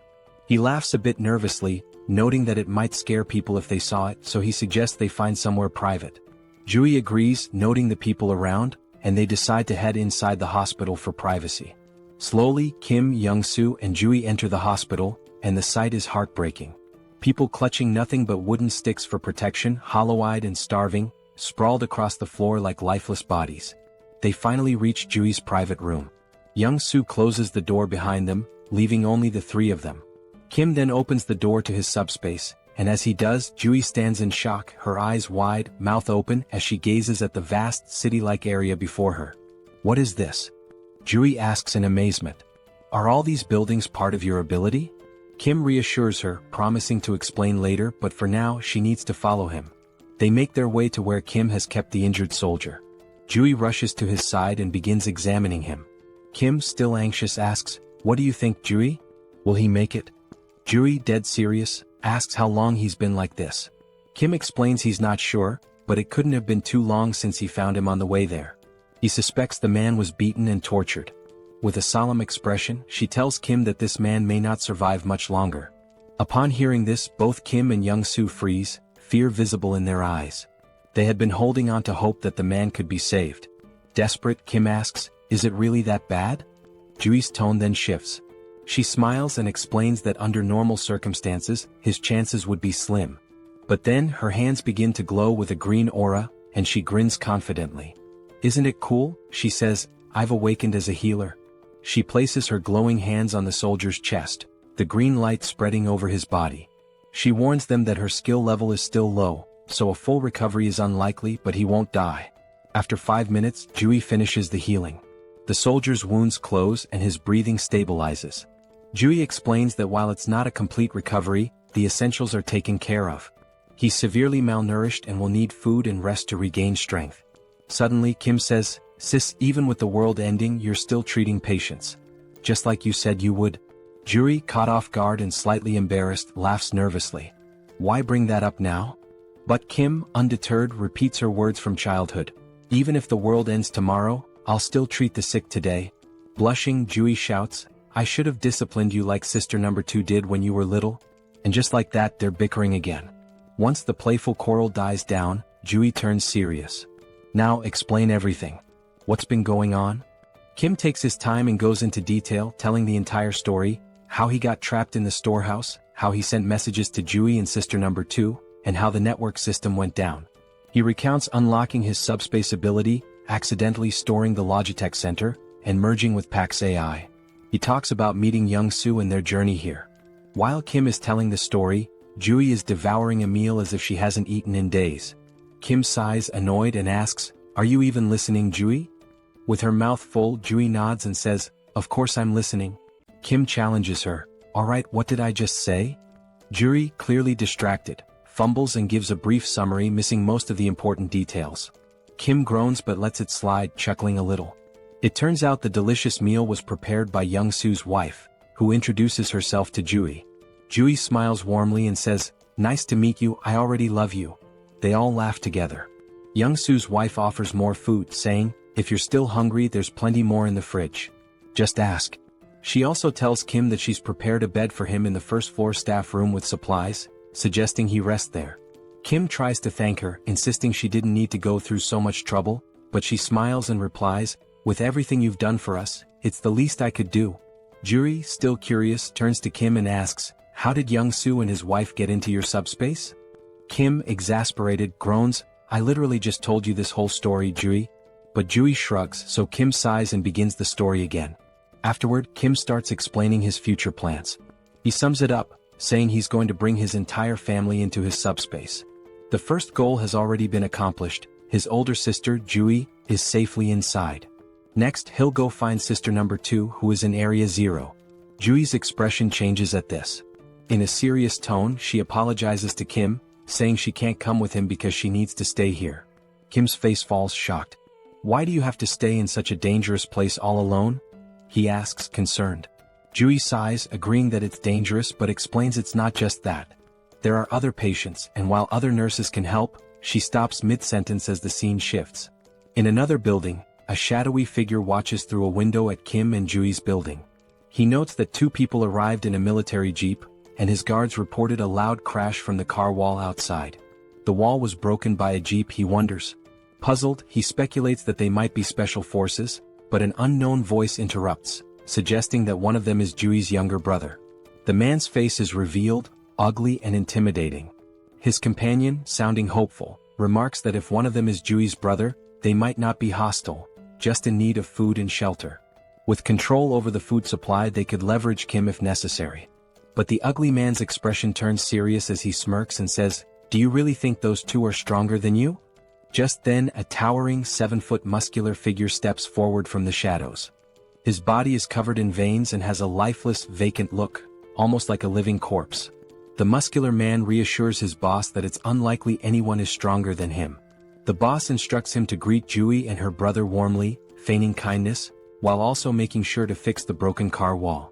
The muscular man nods, explaining that he has doubled the wall's height, ensuring it will be impossible to break through again. The scene shifts back to Kim and Juri, where Juri starts telling Kim about the department head, Jean. She reveals that Jean has an awakened ability, allowing him to control minds and poison people. Kim's expression turns serious as he listens intently. Juri continues, saying that Jean has somehow gained control over most of the awakened people in the area, and they are now guarding the food and monostone supplies. Because of this, the people in Juri's building are starving. She confesses that she's been secretly stealing monostones, trying to strengthen her own ability to potentially cure those who are poisoned or mind-controlled. She explains that she plans to stay behind to help these people while Kim goes to rescue their parents. But Kim firmly says no. Juri, frustrated, begins to explain that the people here have no food or water and will starve if something isn't done. Kim interrupts her with an annoyed tone, asking, "Did you even listen to my entire story?" Juri looks puzzled as Kim, arms crossed and eyes closed, coolly points out, "The main weapon Jean has is control over food, right?" Juri nods. With a sly grin, Kim says, "Then solving this problem is a piece of cake for me." He tells Juri to watch his incredible ability in action. Juri winces, muttering that it seems like Kim's middle school phase is back, but before she can finish her sentence, her jaw drops. From Kim's subspace, stacks of meat, vegetables, water and other food supplies come pouring down from above, filling the room to the brim, leaving Juri and the others in stunned silence. At this point, Kim has just uncovered the ultimate infinite food glitch. Jean Sung-hak received an urgent report about Jian's younger brother bringing in a supply of food, but he remained unimpressed. The messenger emphasized that the quantity was remarkably large, but the man stayed indifferent. With just 2 individuals in a single military vehicle, he doubted their capacity to transport such an amount. Sooner or later, people would steal their food, and once it was gone, they'd come back begging for rations like everyone else. Jean Sung-hak thought they should have hidden their provisions and used them sparingly instead of being overly generous. Yet, this generosity might eventually play to the villain's advantage, making things easier than anticipated. The messenger added that the newcomers had brought in more supplies than the entire hospital had managed to gather so far. This revelation sent a chill down Jin Sung-hak's spine. No matter how one looked at it, it was physically impossible for two people to collect such a large quantity of food for everyone. The hospital's current stash had been gathered by their scouting team, enough to fill an entire truck. Jin Sung-hak speculated that the newcomers possessed some sort of ability to duplicate items or manipulate object sizes. Whatever the case, they clearly relied on an ability to secure those provisions, and the hospital needed to recruit them. Jin Sung-hak prepared his signature drug and tasked his strongest subordinate, Song Hyun-gu, with the job of getting Joo-hyun's younger brother addicted to it. If the plan failed, they could simply kill the boy. There was also the driver to consider. Late at night, Yong-hyun distributed food among the hospital's residents, all while searching for someone in the crowd. He believed that finding this person would simplify matters significantly. A short while earlier, he had shared his strategy for neutralizing all of Jin Sung-hak's weapons. The plan involved dumping the poisoned food and replacing it with fresh supplies, subduing the addicted ability users, and dealing with Jin Sung-hak, who was no combat threat at all.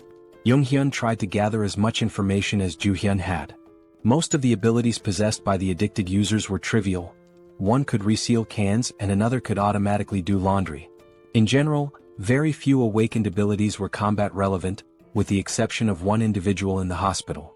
That person was Song Hyun-gu, whose presence alone was intimidating. After the world descended into chaos, Hyun-gu traveled from Iljiro to Gangnam, concerned for his mother in the hospital.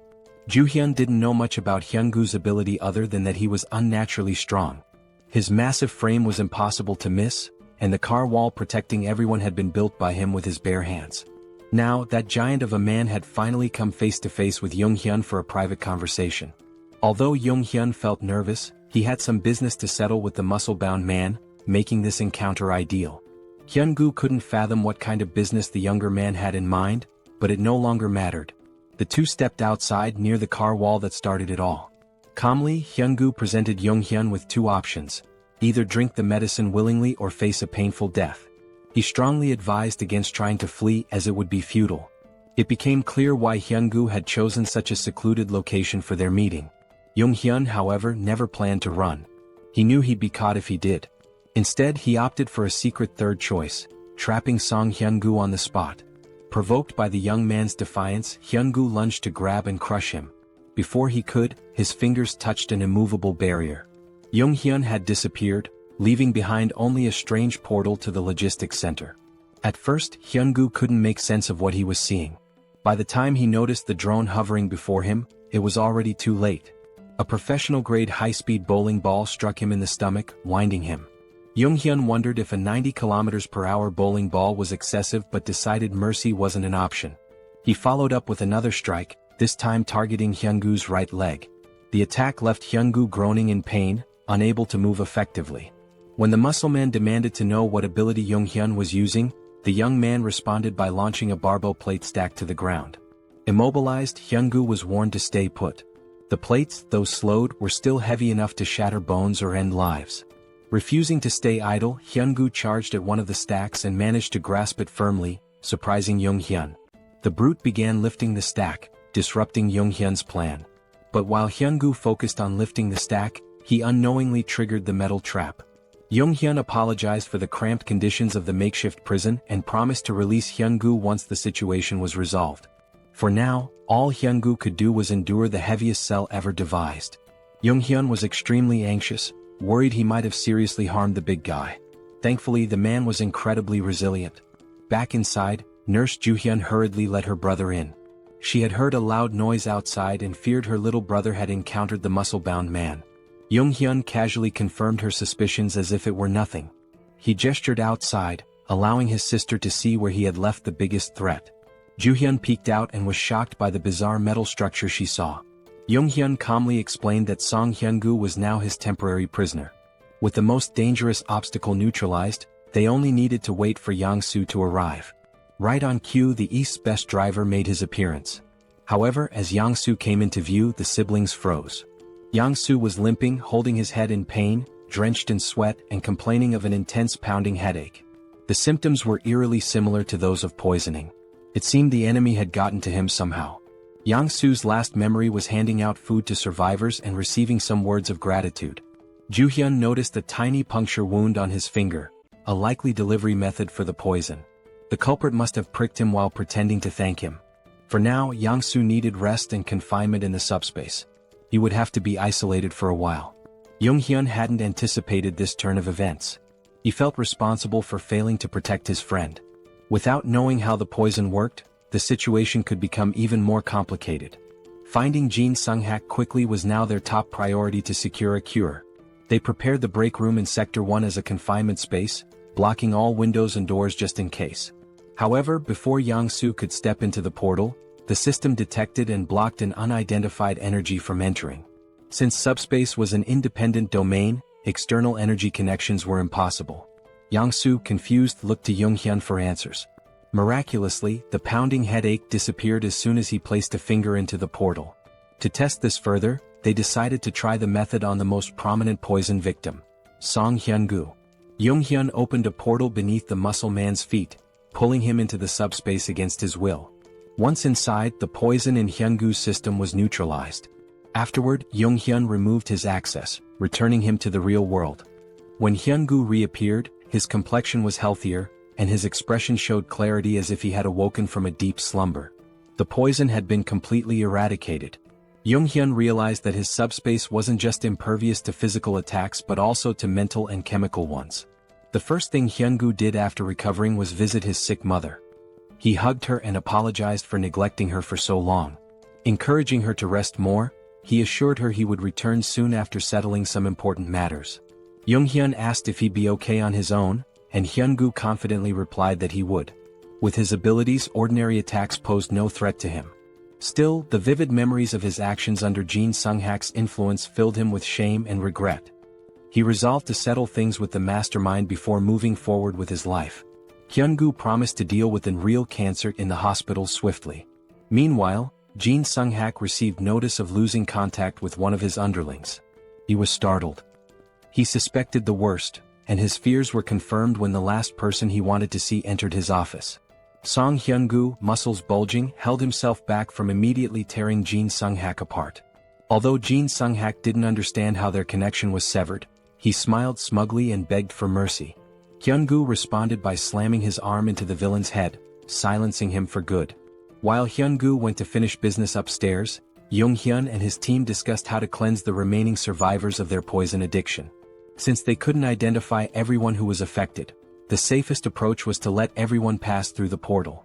Even those struggling to move could simply touch it with a finger to be cured. Though it would be exhausting, it was the only foolproof solution. However, as they prepared for a long night, something unexpected happened.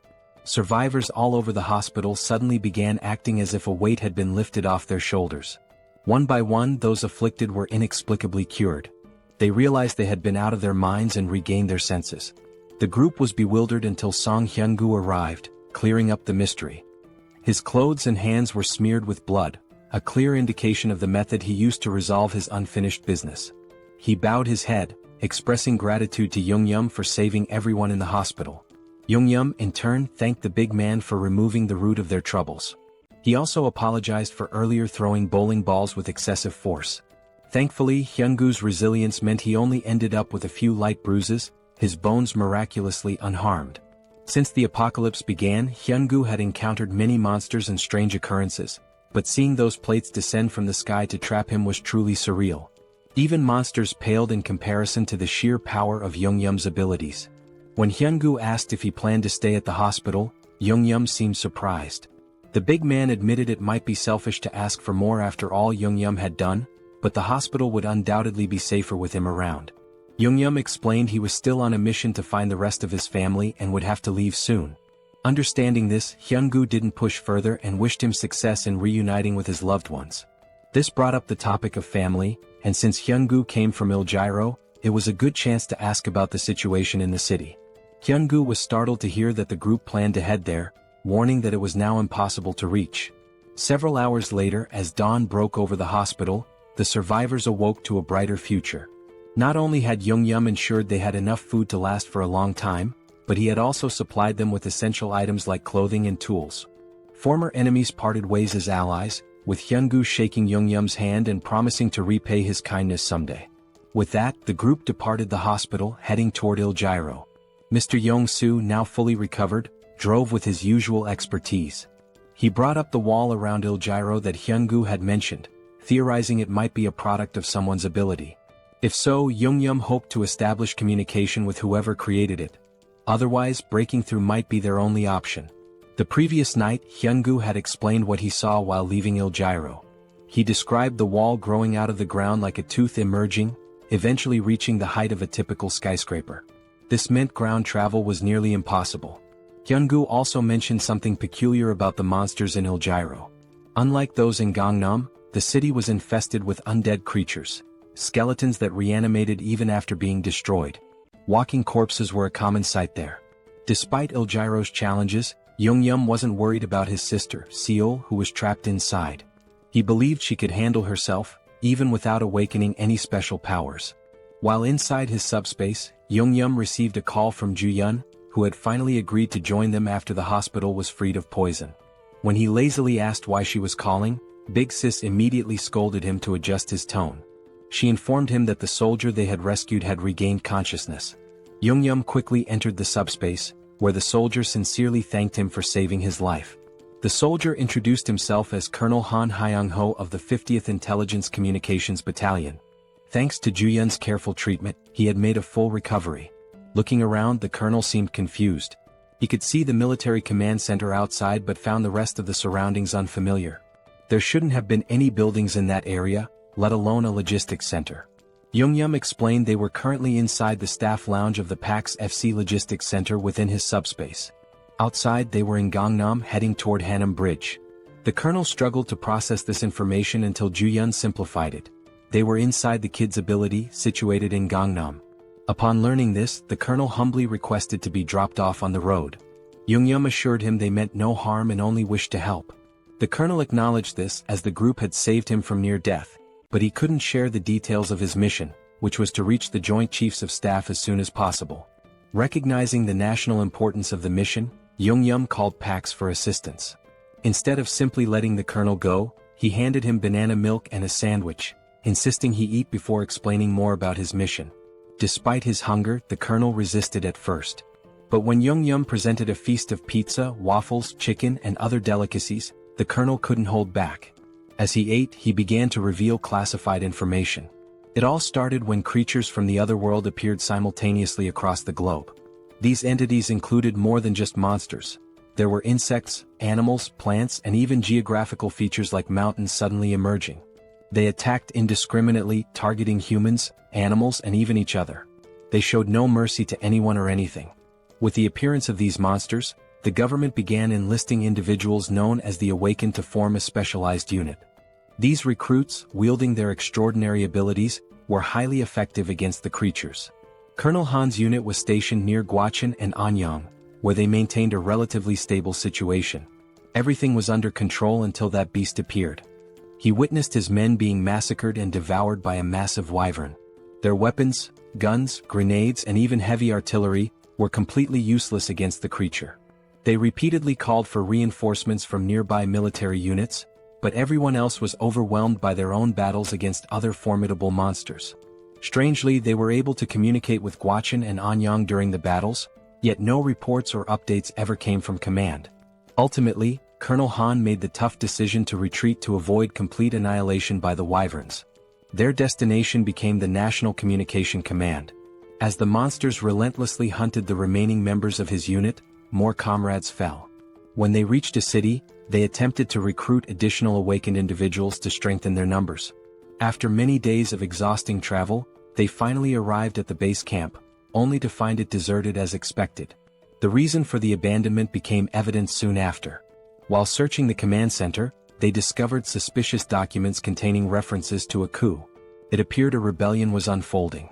Colonel Han made every effort to reach the Joint Chiefs of Staff, but the relentless wyvern trapped them at the base. To make matters worse, the awakened recruits turned against them, killing the remaining soldiers and taking over. These rogue awakened individuals were the same ones eventually devoured by the wyverns. Colonel Han suspected the First Corps was deliberately sabotaging government attempts to regroup, with their commander likely siding with the rebellion. In the midst of the apocalypse, even a coup felt oddly unsurprising.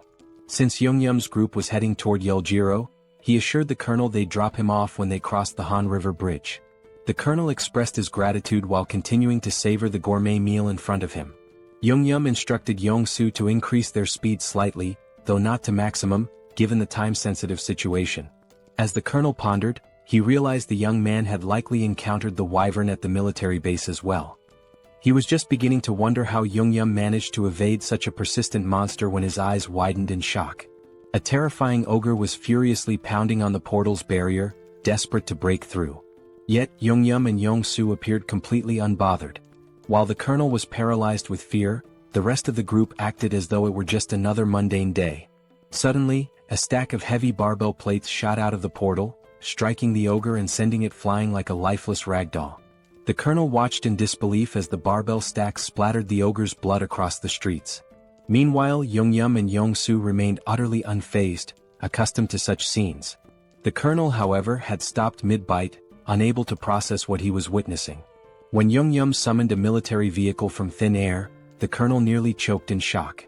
The duo exited the subspace, leaving the colonel with instructions to eat and rest.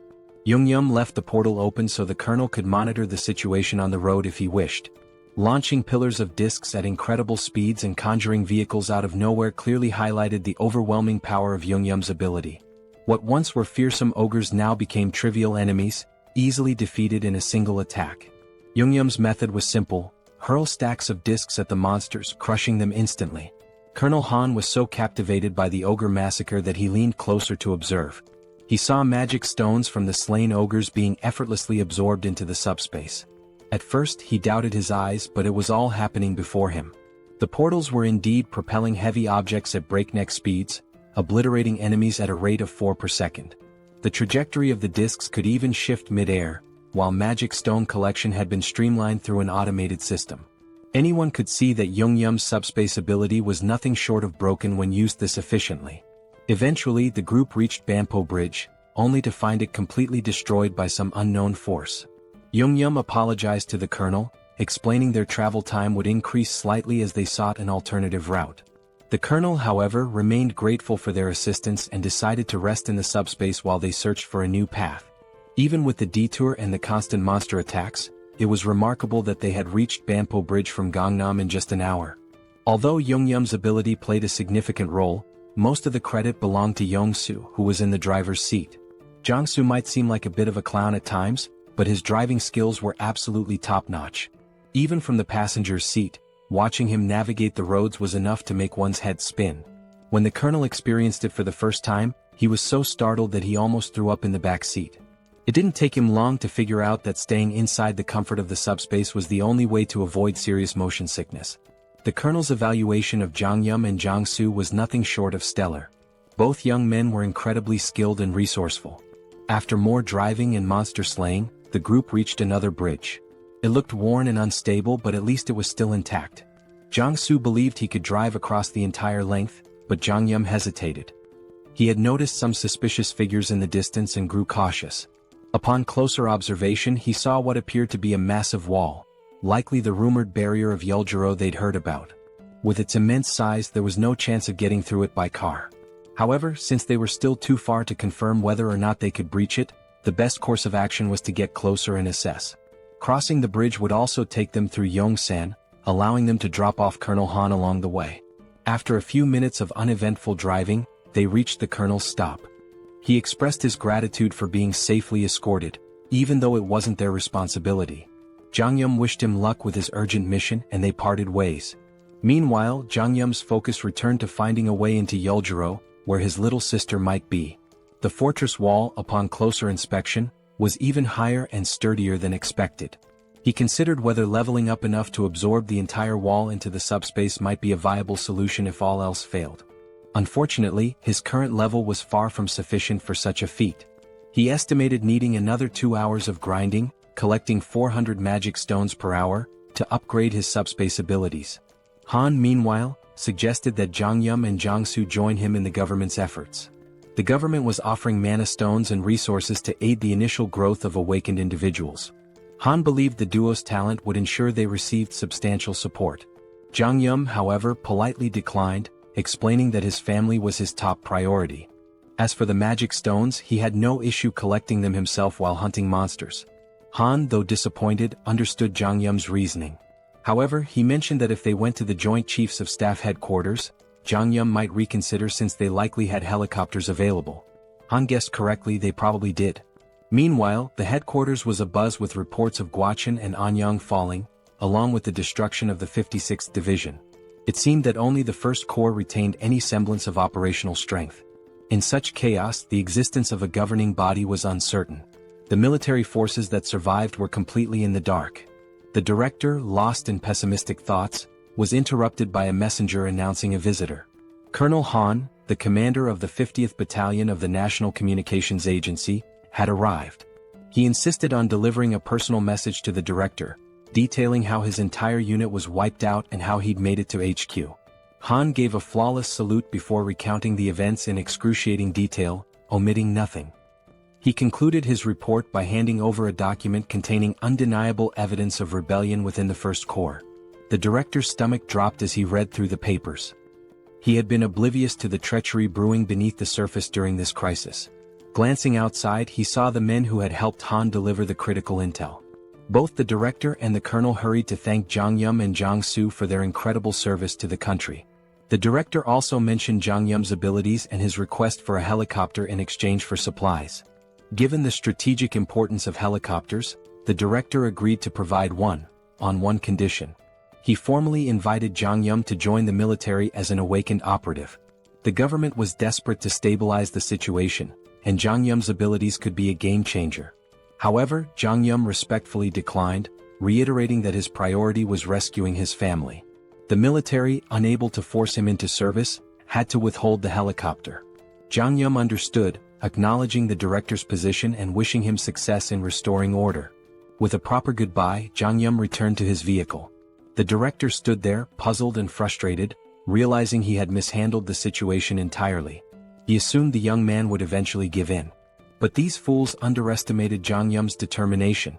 He wasn't out of options yet. If the helicopter plan to bypass the wall failed, he'd simply come up with another solution. Since he hadn't even fully assessed the fortress wall himself, he remained optimistic about finding a way through. With the first offer rejected, the director had to set his pride aside and tap on Jeong-gyeom's car window to make another proposal. If the young man fulfilled this request, the military promised to provide the helicopter he sought. Jeong-gyeom agreed, and soon an entire battalion was mobilized, military vehicles lining up in a single file. Sitting in the vanguard, Jeong-gyeom nonchalantly sipped on a juice box, looking more bored than concerned, as though he weren't about to head into battle. Months earlier, the director had laid out the mission. Seoul Station, once a hub for gathering reserve awakened individuals, still maintained communication with survivors there. The problem was the road to the station, completely clogged by skeletons. These skeletons weren't particularly dangerous in combat but were an immense nuisance. They were numerous, tricky, and almost impossible to permanently destroy without targeting the core located at the base of their last right rib. Failing to crush this core meant they would regenerate endlessly. Jeong-gyeom's task was to clear a path through the skeletal hordes and rescue the stranded awakened individuals. With his flying barbell discs, he made quick work of the mission. For him, it was a straightforward job, but for the soldiers watching his abilities for the first time, it was mind-blowing. The operation they had dreaded for weeks was effortlessly executed by a young man with an unusual power. When they finally reached Seoul Station, the awakened survivors erupted in cheers, overjoyed to see their rescuers. The military swiftly evacuated the survivors into armored vehicles. Once everyone was accounted for, the director gave Jeong-gyeom and Jong-soo the signal to leave. Thanks to Jeong-gyeom's skill, the skeletons posed no significant threat during the escape. For the soldiers, fighting skeletons was grueling, requiring near-perfect precision to hit the cores with their firearms. Jeong-gyeom, however, dispatched them with ease. But there was something the young man hadn't yet encountered, a rare and formidable enemy among the skeletons, the Skeleton Knight. The military had a standing order to avoid the creature at all costs. Engaging it was considered futile as it was deemed indestructible. As usual, Jeong-gyeom opened his portal and sent a barbell disc hurtling toward the enemy. This time, though, it wasn't an ordinary skeleton standing in the middle of the road, it was the Skeleton Knight. The menacing figure stared down the convoy, its piercing gaze fixed on them. To everyone's shock, the creature began speaking in an unfamiliar language. Though unintelligible, it was clear the knight was trying to communicate.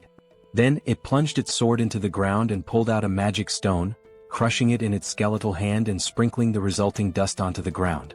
With that, the skeleton knight began speaking human language, introducing itself as Sir Gawain, one of the 12 knights serving the Night King. He greeted the humans, referring to them as otherworlders, but Jeong-gyeom seemed more intrigued by the magic stone trick than by Gawain himself. Sir Gawain admitted that being greeted with flying chunks of metal was unusual and asked if Jeong-gyeom was a mage. He also questioned the humans' presence in skeleton territory, noting the importance of maintaining proper etiquette in negotiations, even in this chaotic world. In response, Jeong-gyeom flung another barbell disc, which Gawain effortlessly slashed in two at blinding speed. The skeleton knight warned that such attacks were futile, as they couldn't even scratch his armor. But Jeong-gyeom wasn't listening. He sent another barrage of discs, prompting Gawain to roll and dodge with precision, stabbing his sword into the ground for leverage and launching a counterattack. Frustrated, the skeleton knight muttered about the human's preference for violence over diplomacy. Unfazed, Jeong-gyeom launched 4 more barbell stacks at the indignant knight, showcasing his resolve to handle the encounter his own way. Gawain masterfully deflected the first attack with his shield, gracefully dodged the next, and slashed the remaining discs out of the air, halting their momentum entirely. This chain of precise maneuvers brought the skeleton knight alarmingly close to the convoy. Yong-soo, seeing the terrifying figure charging at full speed, began to panic.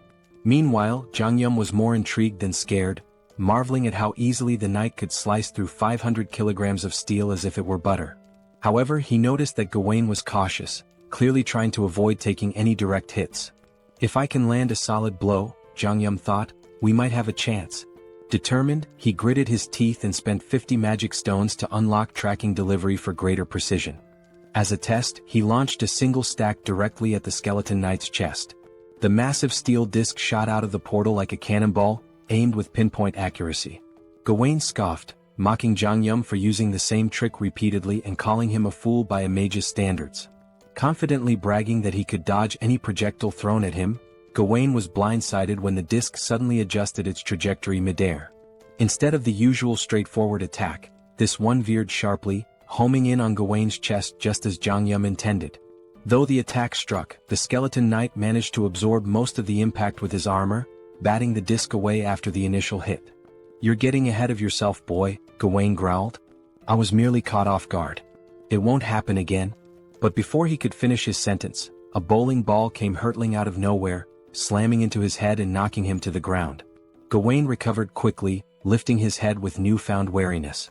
Yet, before he could react, another bowling ball struck him square in the skull, eliciting the first hint of fear the skeleton knight had felt in ages.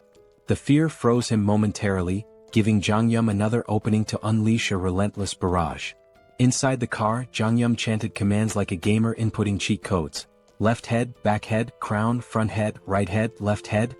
Each command sent a bowling ball flying in a pre-aimed direction, creating an automated assault. Though his jaw ached from issuing rapid orders, Jeong-gyeom didn't let up. The skeleton knight, struggling under the ceaseless rain of projectiles, found himself cracking, literally. Jeong-gyeom noticed fractures spreading across Gawain's skeletal frame and decided it was time to act decisively. He suggested the military convoy retreat while the enemy remained disoriented. But before they could leave, Gawain's curses turned to pleas. Fragments of his bones scattered in all directions as the relentless impacts took their toll.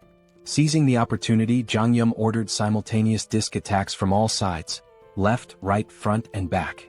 The coordinated strikes shattered the skeleton knight's form, marking the end of the formidable foe. Even in defeat, Gawain maintained his dignity, commending Jeong-gyeom as a remarkable mage. He issued a grave warning: "This is not the end. Skeleton knights do not die. Even in death we serve the Night King." As his body disintegrated, 3 magical shards fell, a pair of large blue mana stones and a small red reinforcement shard. Jeong-gyeom swiftly secured the loot through his portal. The soldiers trailing behind were dumbfounded. They had just witnessed a young man defeat a skeleton knight, a creature impervious to tank shells, with nothing but flying discs and bowling balls. At the rear, the survivors erupted into cheers, chanting Jeong-gyeom's name in celebration. The unkillable knight had been slain, and their victory deserved to be celebrated. Back at HQ, the director listened to the report with astonishment. He had explicitly instructed Jeong-gyeom to avoid engaging the skeleton knight at all costs. Yet, the young man had not only ignored the order but triumphed spectacularly. Despite his initial disapproval, the director realized the importance of having Jeong-gyeom and Yong-soo on their side. Swallowing his pride, he practically begged the duo to join the military's efforts. But Jeong-gyeom, unwavering in his resolve, politely declined. His quest to reunite with his family remained his top priority, leaving the military forces to wonder how to move forward without him. Thankfully, the director was a pragmatic man and chose to step back. Still, the offer remained open. He hoped that once Jeong-gyeom completed his mission to reunite with his family, the young man would reconsider the military's proposal. At present, the armed forces already regarded Jeong-gyeom as an irreplaceable ally to the nation. For now, the director's priority was to honor his promise and provide Jeong-gyeom with the helicopter he'd earned as a reward. Jeong-gyeom wasn't exactly thrilled with the weight of expectations being placed on his shoulders. It was just another layer of pressure. Still, he could understand their perspective. After all, he had just taken down an unkillable skeleton knight that had been a nightmare to deal with. Truth be told, his victory was far from flawless. He barely scraped through. If there had been even one more adversary as skilled as Gawain, their mission would have been doomed. The harsh reality was that this rescue could have ended in disaster. What's more, there were at least 11 other skeleton knights like Gawain out there. After all, he'd called himself one of the 12 knights. And then there was Gawain's ominous warning. Skeleton knights don't truly die, even in death. Jeong-gyeom couldn't ignore the implications. If the skeleton knights were that strong, their master, the Night King, had to be even more terrifying. It was time to rethink his arsenal. The pillar stacks, while powerful, had barely left a dent. On the other hand, the bowling balls, for reasons that defied logic, had managed to crack Gawain's near-impenetrable armor. But then again, logic had ceased to exist in this world long ago. As they ascended to the helipad, the director asked if Jeong-gyeom was really planning to head to Yeoljiro. From the HQ, everyone could see the high walls encircling the area. The military had already dispatched a unit to investigate the nature of these mysterious walls, but contact with the team was lost. Since then, aerial reconnaissance missions had been conducted whenever feasible. These expeditions confirmed that people were still active inside the walls. The director believed his troops, and perhaps Jeong-gyeom's family, were safe within. Jeong-gyeom appreciated the director's optimism, though he felt a twinge of guilt. He had almost forgotten that his sister might be in danger. To be honest, he wasn't worried about her at all. That girl was more of a monster than anything he'd encountered since the apocalypse began. The director shared another peculiar observation. The top of the wall appeared to be growing and curving inward, as though it were forming a roof. While they couldn't estimate how long it would take for the structure to fully enclose, the director was relieved they could provide Jeong-gyeom with a helicopter before it did. At last, after a long climb to the rooftop, they arrived at the helipad. Jeong-gyeom's gaze landed on a battered, worn-out helicopter that looked like it had been plucked from a battlefield. Did I really go through all that trouble for this? He thought. Trying to convince himself it would suffice, he reasoned that as long as it could fly over the wall, it didn't matter how it looked. But the director quickly redirected his attention to the other side of the rooftop. There, parked at the far end, was a pristine cutting-edge helicopter, gleaming brilliantly under the fading sunlight. Jeong-gyeom and Yong-soo were momentarily stunned into silence. Meanwhile, the director allowed himself a smug smile, finally able to prove his usefulness. Yong-soo burst into laughter, his excitement palpable. With his aviator sunglasses and Top Gun jacket, he now looked perfectly at home next to the sleek, powerful aircraft. Kim was equally taken aback. At the same time, the director began explaining something, but Young-soo interrupted with loud laughter. Turning to the director, Young-soo expressed how touched he was that the director was lending them a Black Hawk helicopter in such a desperate situation. He was already thrilled at the prospect of flying it.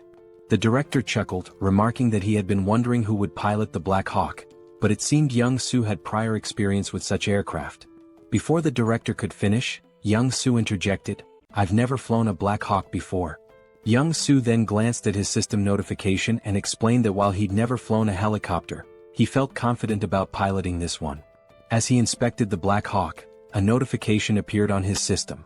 It stated that by using 50 magic stones, he could register the helicopter into his system, which would instantly transfer all the knowledge necessary to fly it directly into his mind.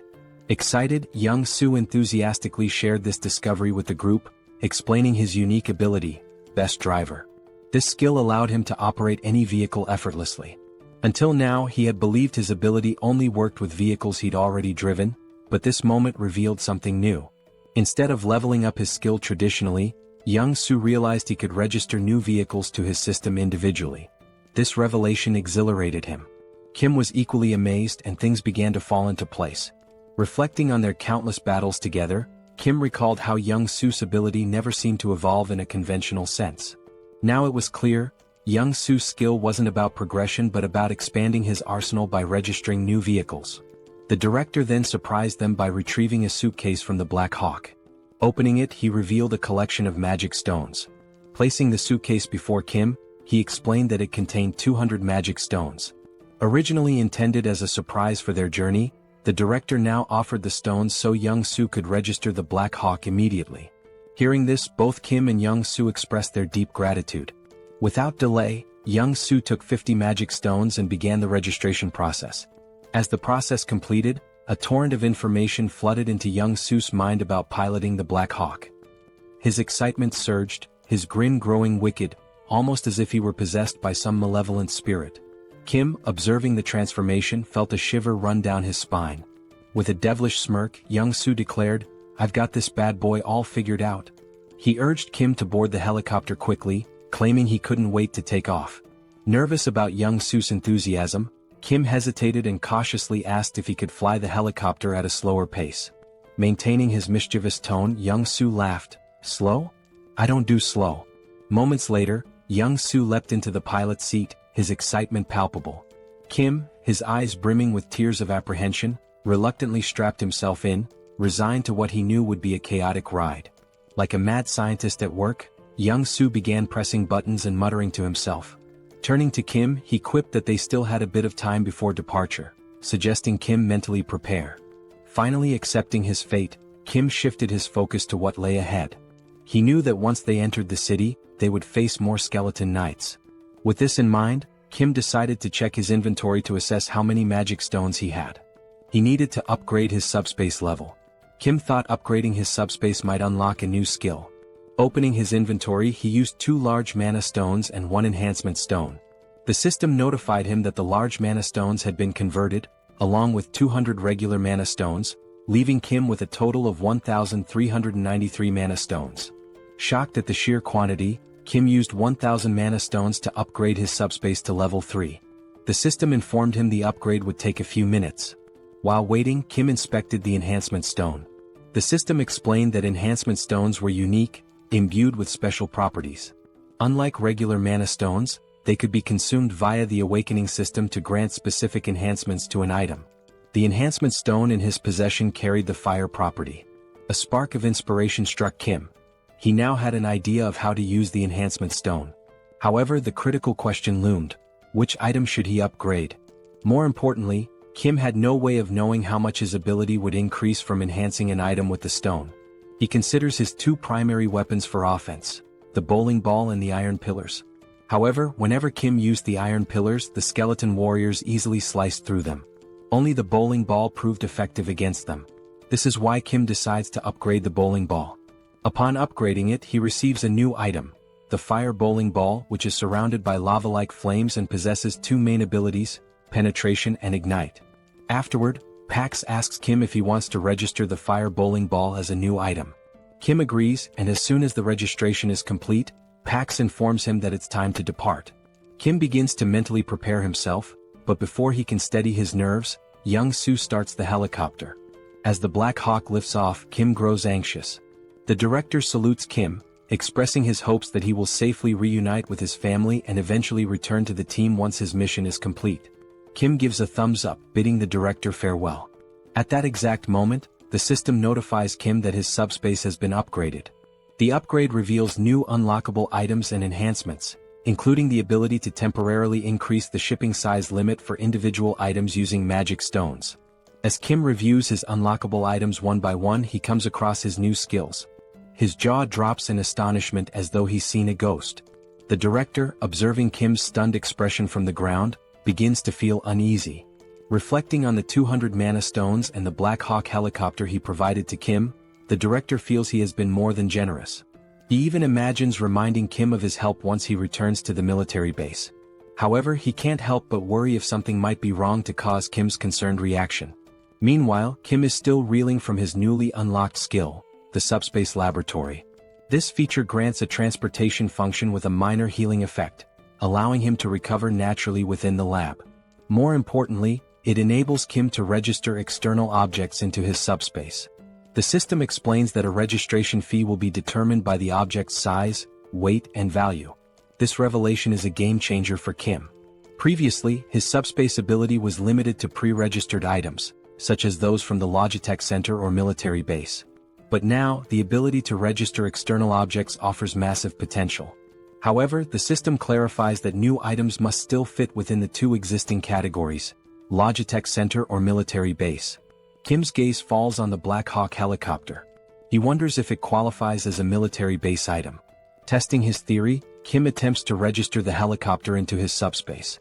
The system confirms that the registration will require 107 magic stones. Kim agrees and completes the process. The scene shifts back to the director, who is heading back toward the military base.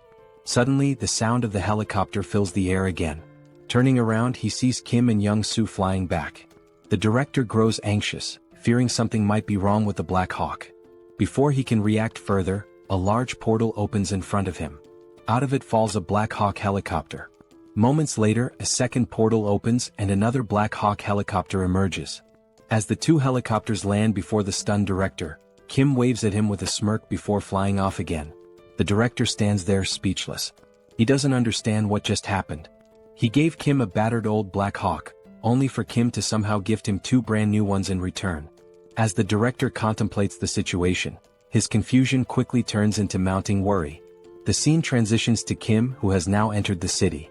A massive fortress looms ahead, its upper sections gradually closing in to form a roof. The fortress is on the verge of sealing itself entirely. The focus shifts again, revealing a foreboding castle. Its dark and sinister interior radiates an evil aura. Sitting on an enormous throne is the Skeleton King, whose skeletal visage is illuminated ominously. In a chilling, clicking voice, the Skeleton King speaks. He admits that no matter how much he contemplates, he cannot comprehend one thing. The entry permit level for the Earth dimension is only tier 8 at most. For higher tier beings like himself to enter, they must lower their tier just as he did. It's surprising to think that a wizard, infamous for his arrogance, would come here, even agreeing to a tier reduction. Even more shocking is that he dared to invade the Skeleton King's domain and kill Guan. The Skeleton King is referring to Kim. We learn that the Skeleton King comes from another dimension, while Earth is classified as an 8-tier dimension. To enter Earth, the Skeleton King had to significantly lower his power, with the ultimate goal of conquering the planet. Now, the Skeleton King believes that Kim, who killed Guan, is also from another dimension. A wizard who reduced his tier to come to Earth with the same objective, to take control. To the Skeleton King's right, a purple flame begins to morph into the shape of a skull. It addresses the Skeleton King, explaining that before Guan's death, he had attempted to communicate with the wizard, but the wizard killed him before he could utter a word. This indicates that the wizard is incredibly dangerous. The flame advises the Skeleton King to kill the wizard on sight during their next encounter, without attempting any conversation. The Skeleton King considers this carefully. He deduces that the wizard is here for one purpose, to take over the territory just like himself. But there can't be two tigers in the same jungle. If the Skeleton King wants to claim this land, he must eliminate the wizard. He mentions that the harvest is nearly complete, and once it is finished they will launch an assault on the wizard. The flame introduces itself as Lancelot, revealing that it is the spirit of a knight whose physical body exists elsewhere. Lancelot communicates with the Skeleton King through this magical flame. Lancelot then informs the Skeleton King of an intruder approaching the castle. Assuming it to be more of those bothersome minions, the Skeleton King dismisses the threat, claiming they will inevitably perish soon. The scene shifts to Kim and Young-soo entering the city. A bat-like monster appears but is instantly obliterated by Kim's Ignite bowling ball in a single, powerful attack. Kim marvels at how much stronger the bowling ball is compared to the iron pillars. While Kim ponders this, Young-soo interrupts, pointing out that it will be difficult to land because a skeleton knight is fighting a monster below. Kim looks down and spots another skeleton knight, similar to the one he killed before, but this one wields a lance instead of a sword, like the kind knights used in ancient justs. The skeleton knight enhances his lance with powerful magic and unleashes a devastating attack on his opponent. As the camera focuses, we glimpse the figure of a human, a female silhouette. When Kim notices her, he reacts with a mixture of irritation and disbelief. The human channels magic into her fist and, with a single overwhelming punch, sends the skeleton knight flying. The scene fully reveals the figure, a muscular and striking woman with an imposing presence. As the skeleton knight crashes from a great height, Young-soo nervously suggests they might have to deal with both of these figures if they land now. Startled, Kim exclaims that one of them is his older sister. Shocked, Young-soo asks which one. Kim clarifies that the one who just sent the skeleton knight flying is his sister. The fog clears, fully revealing Kim's sister, Seoul.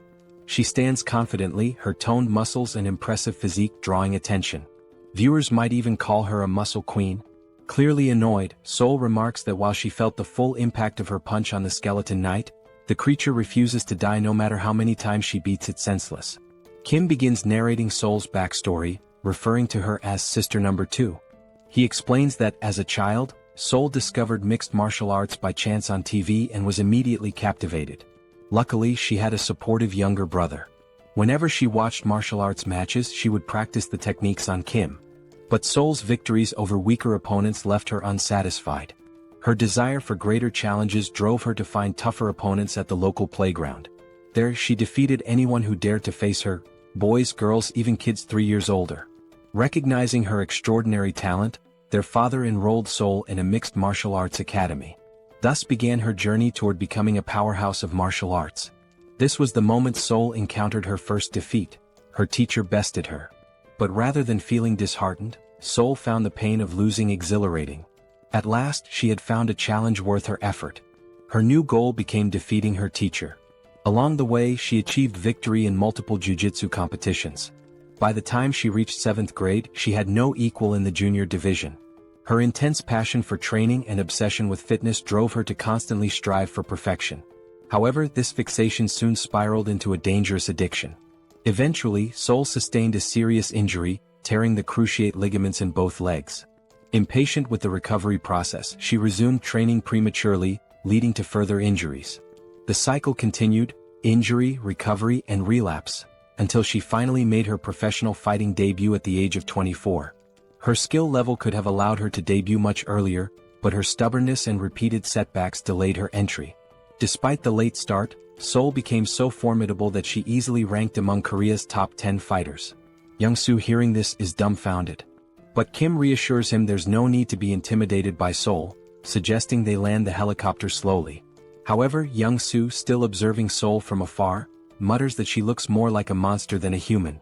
Meanwhile, the skeleton knight approaches Seoul, his sword in hand, and with a rattling voice, questions why his attacks are failing to connect. Seoul replies nonchalantly, "Isn't it obvious? Your movements are too slow." The skeleton knight counters, claiming his speed is no less than hers and accusing her of using some incomprehensible trick. Seoul chuckles and explains it's not a trick but simply martial arts. She delivers the explanation so casually that it leaves the skeleton knight bewildered. Hearing this, the skeleton knight compliments Seoul, remarking that people like her are rare. He suggests that if Seoul were to raise her rank, she could become the greatest knight. Seoul, however, is unimpressed and confused, muttering about how all this talk of skeletons, knights, and rankings makes no sense. The skeleton knight continues, confessing that he's developed a deep admiration for her. He promises to speak to the Skeleton King to ensure she's the only one spared in the city. But before he can finish, a flaming bowling ball comes hurtling out of nowhere, smashing into him with a deafening crash and shattering his body into fragments. His remains scatter around Seoul. Moments later, the fiery bowling ball rolls to a stop at her feet. Seoul, puzzled, wonders how this strange bowling ball managed to obliterate the skeleton knight when her martial arts couldn't. As she contemplates this, 2 large mana stones and an enhancement stone emerge from the knight's remains. The stones are swiftly drawn into a mysterious portal, which appears to be controlled by a device resembling a piece of corn. At the same time, a helicopter hovers overhead and slowly descends. Kim steps out with a smirk, greeting Seoul with a playful, well, long time no see." He teases her, saying, "As expected, you're still kicking asses, Sister Number 2. Seoul stands frozen, mouth agape, stunned to see Kim after all this time. The scene shifts to a table laden with delicious food, fried rice, pizza, burgers, and an assortment of mouth-watering dishes. Joo-hee and Kim sit silently, watching in amazement as Seoul devours the food with feral intensity. Unable to contain her curiosity, Joo-hee asks if Seoul uses some special ability to enhance her strength. Between enormous bites of chicken and pizza, Seoul casually responds saying Joo-hee is partly right and partly wrong. Her physical prowess, she explains, is natural and unrelated to the barrier. The barrier's sole purpose, she says, is to shield her from external attacks. She delivers this explanation as if it's no big deal. As Seoul continues eating voraciously, Joo-hee's patience finally snaps. "Eat slower," she scolds, warning Seoul that she'll choke or get indigestion if she doesn't. Kim, observing the exchange, chuckles and tells Joo-hee it's futile to argue. "She's been eating like this since we were kids," he says with a resigned smile. Amid their playful banter, a warm, heartfelt conversation unfolds. Kim, smiling genuinely, tells his sisters how relieved he is that all three of them awakened survival-related abilities and managed to endure this long. Kim now had just one more task, to find their older brother. As Seoul ate, she glanced at Kim with skepticism and asked, "Everything's fine, but seriously, Kim, your ability feels like a cheat code. How are you even capable of all this?" Kim chuckled softly, replying, "It's a long story. I'll explain everything to you later, but for now, just eat and get some rest." He showed Seoul how to use the packs to order anything she needed and mentioned that Young-soo's family was safe in the subspace. He suggested Seoul take a moment to say hello to them. Seoul agreed with a nod but then asked, "Are we leaving this city right now? Are we really going?" Kim rose from his chair and answered, "Yes, we need to leave immediately. The city's ceiling is closing at an alarming rate, and I'm not sure if this fortress can shield the entire city." His tone was grave as he emphasized the urgency, adding that he had to gather as many mana stones as possible before the ceiling fully closed. Looking up at the sky, Kim felt a pang of dread. The ceiling had already sealed shut, plunging the entire area into darkness. Wasting no time, he boarded his Black Hawk, ascended into the sky, and launched 5 blazing fireballs at the fortress walls with all his strength. Yet, despite the ferocity of the attack, the fortress remained unscathed. There wasn't even a scratch. A sinking feeling washed over Kim. Not even a dent, he thought. He contemplated his options. Should he take the entire city into his subspace? The thought seemed tempting but reckless. He reminded himself that moving such a massive structure into his subspace could have unpredictable consequences. Kim had already exhausted his remaining mana stones, expanding his portal's radius to 19.76 meters, just large enough to fit the Black Hawk. Now he had no resources left. He considered hunting skeletons and monsters in the city to collect more mana stones, but he wasn't sure what would happen to the city's inhabitants if he took the entire structure into his subspace. As Kim wrestled with these dilemmas, Seoul's voice interrupted his thoughts. "This seems like a lot of trouble," she said from behind. She then recounted her encounter with the skeleton knight, explaining how he had promised to spare her life because he liked her. Before his demise, the knight had mentioned that if Seoul stayed in the city, her death would only be delayed. Curious, Kim asked for more details. Seoul shrugged and replied, "I couldn't get anything else out of him because you smashed him into pieces." She admitted she still didn't know how her death would have been delayed if she remained in the city. The skeleton knight had only mentioned speaking to the skeleton king on her behalf. Kim realized then that if they wanted to escape, he would have to confront the skeleton king directly. The challenge was figuring out where to find him in such a sprawling city. Before Kim could devise a plan, the demon king within Young-soo awakened. With a wicked grin, Young-soo announced, "I only need 5 minutes. In 5 minutes, I'll locate the Skeleton King's castle." Kim immediately sensed the impending chaos. "Stop yelling, Young-soo," he shouted, but it was too late. Young-soo had already transformed into his demon form. Cackling wildly, Young-soo did something reckless. He flipped the helicopter into a full 360-degree spin and declared, "I'll scour every corner of this city."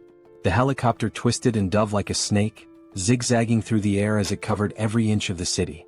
Inside the cockpit, Kim clung to his seat, nauseated and dizzy, while Seoul remained calm watching the chaos outside. The scene shifted to the Skeleton King's castle. Lancelot informed the Skeleton King that Lionheart had been destroyed by Kim's fireball. He reported that the knight was obliterated in a single strike, suggesting their opponent was exceptionally powerful. Enraged, the Skeleton King bellowed, "The harvest is so close, and now this intruder is meddling in my plans again." His anger boiled over as he vowed to personally kill the intruder. He demanded to know the enemy's location, but Lancelot calmly replied, "There's no need to search. The intruder is coming here." At this, the Skeleton King let out a deep, ominous laugh. From his vantage point within the castle, he watched Kim's helicopter approaching. Initially he assumed it was a wizard's trick, but after studying Kim more closely the Skeleton King murmured, "This doesn't look like a wizard. It seems undead." For a moment the irony hung in the air. When even the undead think you're undead, things have clearly gone awry. Yet the Skeleton King dismissed his confusion. His focus remained on annihilating the intruder no matter what. Wizard or undead, whoever dared to ruin his plans would not leave alive. The scene shifts again to reveal a massive door leading into the Skeleton King's chamber. Inside the castle, bat-like monsters cling to the walls, poised to ambush any intruder.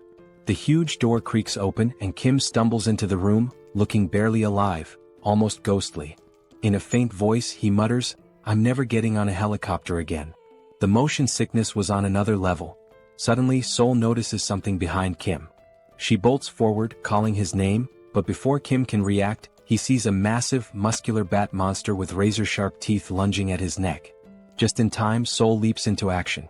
With a devastating punch she obliterates the bat monster, tearing it apart in one blow. The attack jolts Kim out of his dizziness. He quickly thanks Seoul, but she rolls her eyes and tells him to stop being so formal. However, her attention soon shifts elsewhere. Something feels off. Seoul scans the dimly lit chamber with a serious expression. "There's more," she mutters. Kim looks around, confused. To him the hallway ahead seems empty. But then out of the shadows, countless glowing red eyes emerge, glaring menacingly at them. Kim's heart pounds as he realizes the danger. He turns to Young Soo and urgently says, "Retreat to the subspace." Kim knows he can't handle this alone, but then remembers he doesn't have to. Seoul, the martial arts enthusiast, is with him. A wicked grin spreads across Seoul's face as she watches the flood of monsters advancing. "Now this is more like it," she says, her excitement growing. One monster wasn't enough for her, it would have been too dull. With a wild smile, Seoul dashes into the dark hallway at incredible speed. Before Kim can react, she leaps into the air and lands with a thunderous crash, crushing a bat monster's head beneath her foot. Her movements are graceful yet ferocious, each attack filled with precision and power. One by one, Seoul annihilates the monsters, slashing, punching, and smashing with almost playful fury. When a bat monster sneaks up from behind and sinks its teeth into her neck, she doesn't even flinch. Instead, she grabs it by the head and slams it into the ground with enough force to shatter it completely. The blood-soaked ground becomes a testament to Seoul's relentless rampage. Her laughter echoes through the chamber, unhinged and chaotic. The remaining monsters tremble, their resolve crumbling in the face of her ferocity. Kim watches from the sidelines, torn between awe and concern. He knows Seoul is in her element, but he's also aware of the risks. He retreats to his portal, an idea forming in his mind. Inside the subspace, Kim begins constructing a strange device, a high-powered electric pest repellent designed to lure and eliminate the bat monsters. As the machine powers up, it emits a strong current that draws the monsters in. One by one they are electrocuted, falling lifeless to the ground. Seoul notices the device and glares at Kim, irritated. "Is this your idea of fighting? It's boring," she yells. Kim responds calmly, "I'm just trying to help you." Seoul, clearly annoyed, retorts, "Stop interfering. I can handle this myself." Their argument intensifies, even as chaos rages around them. Kim shouts back, "Fine.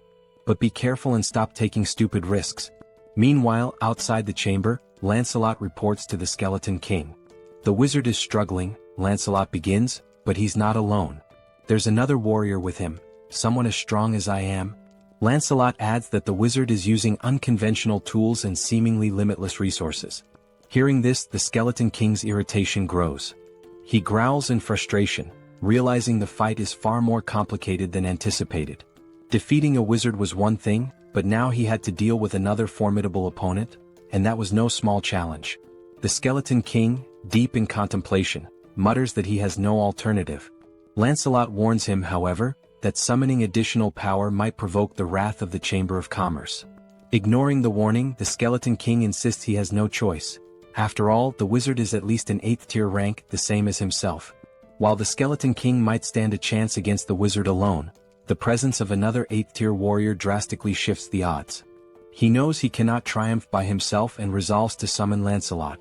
Extending his hands forward, the Skeleton King begins chanting an ancient incantation. The holographic image of Lancelot's skull vanishes, replaced by 3 reinforced stones instead of the usual one. He rotates the stones around the projection of Lancelot's skull as a surge of mana gathers, signaling the powerful summoning ritual.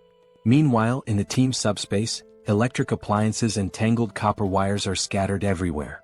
The group is hard at work constructing a new weapon.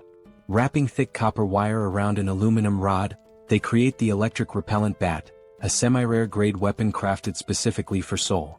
Holding the new weapon, Seoul's face lights up with excitement. The bat, infused with an electrified ability, delivers double damage to enemies. Seoul twirls the bat skillfully, testing its weight and power, clearly thrilled by its potential. As they exit the subspace, she thanks Kim, teasingly calling his crafting skills a scammer's ability for how effortlessly he can produce items. She remarks that the electric bat will be perfect for dealing with the monsters but warns Kim not to interfere in her battle this time. She wants to face the bat monsters alone. As Seoul steps out, she begins scratching her neck. Concerned, Kim asks if she's injured. Seoul explains that since the bat monster bit her, she hasn't felt any pain, but now there's an itch. She adds that she received a system notification earlier, stating that all impure energy had been expelled from her body.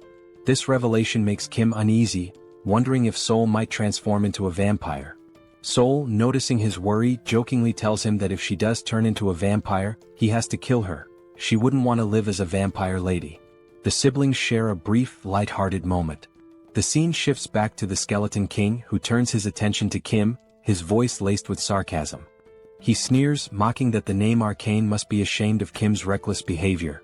The Skeleton King accuses Kim of ruining his plans and causing chaos in his domain. He declares that, regardless of Kim's origins in the arcane dimension, he has no right to meddle in his affairs. With a chilling roar, the Skeleton King vows to fight and kill Kim.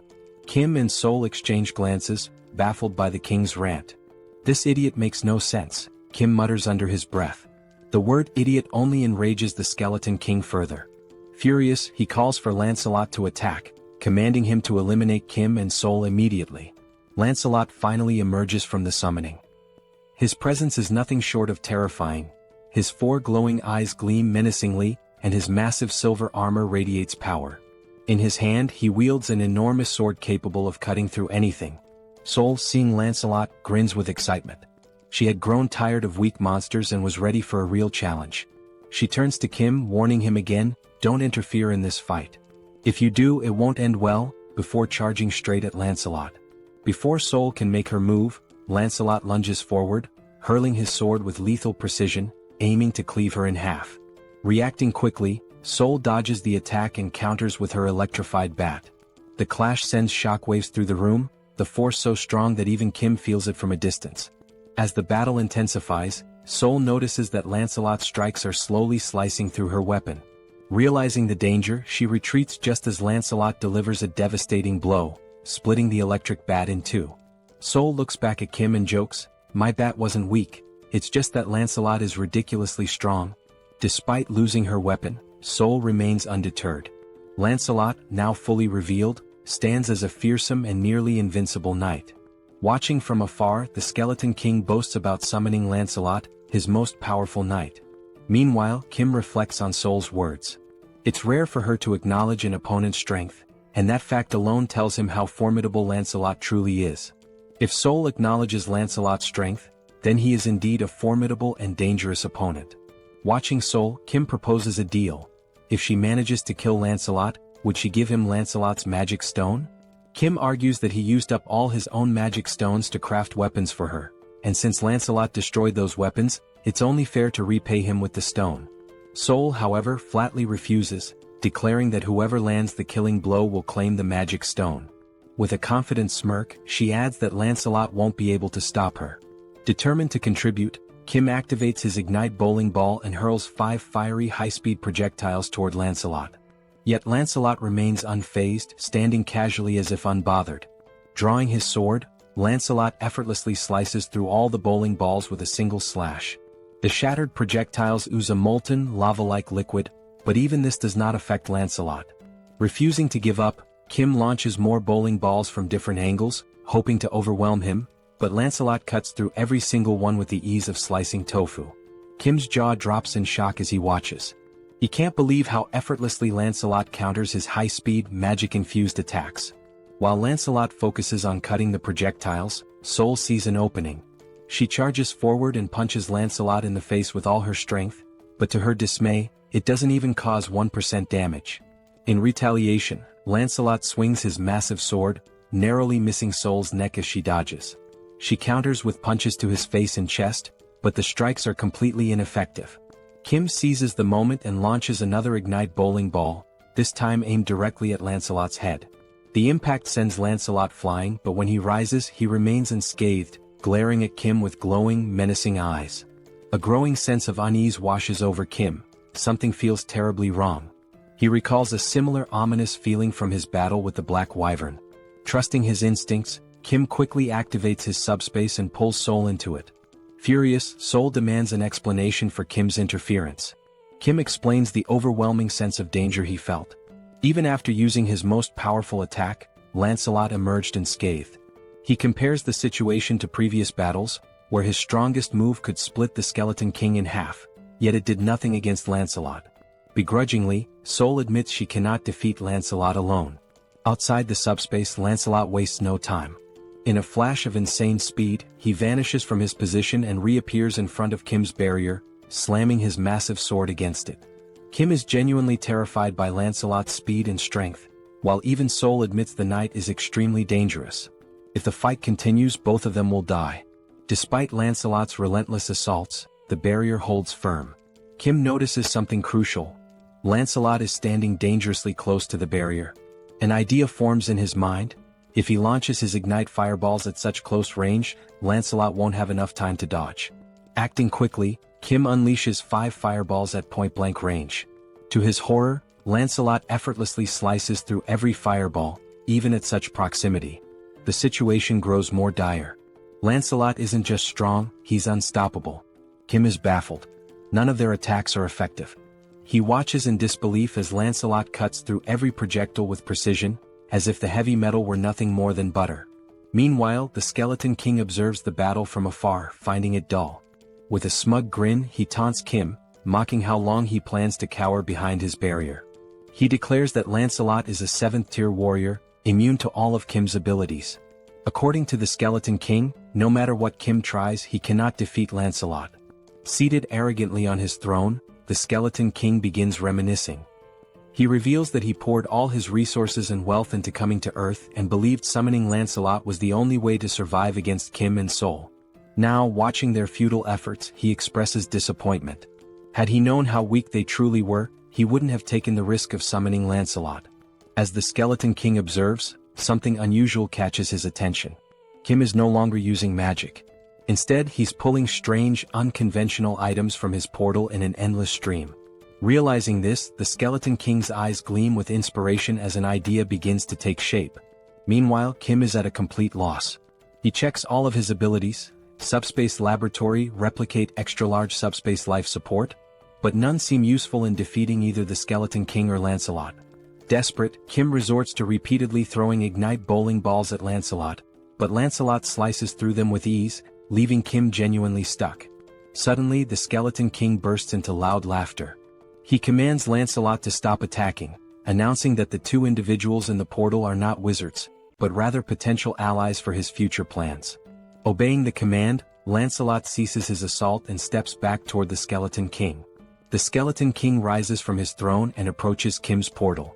Initially, he had assumed Kim and Seoul were wizards, but as he observes Kim more closely, he realizes they are ordinary humans. Even more intriguing, Kim possesses a unique ability. Confused, Kim wonders what the Skeleton King is referring to. With a cunning grin, the Skeleton King begins to explain. He mentions that Kim must have encountered and killed 2 skeleton knights to acquire reinforced stones.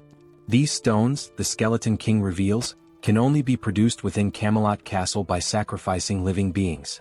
The Skeleton King elaborates on his original plan: to sacrifice the inhabitants of the nearby city to mass-produce reinforced stones, which he would then use to summon an army of skeleton knights. However, he proposes an alternative: a business partnership with Kim.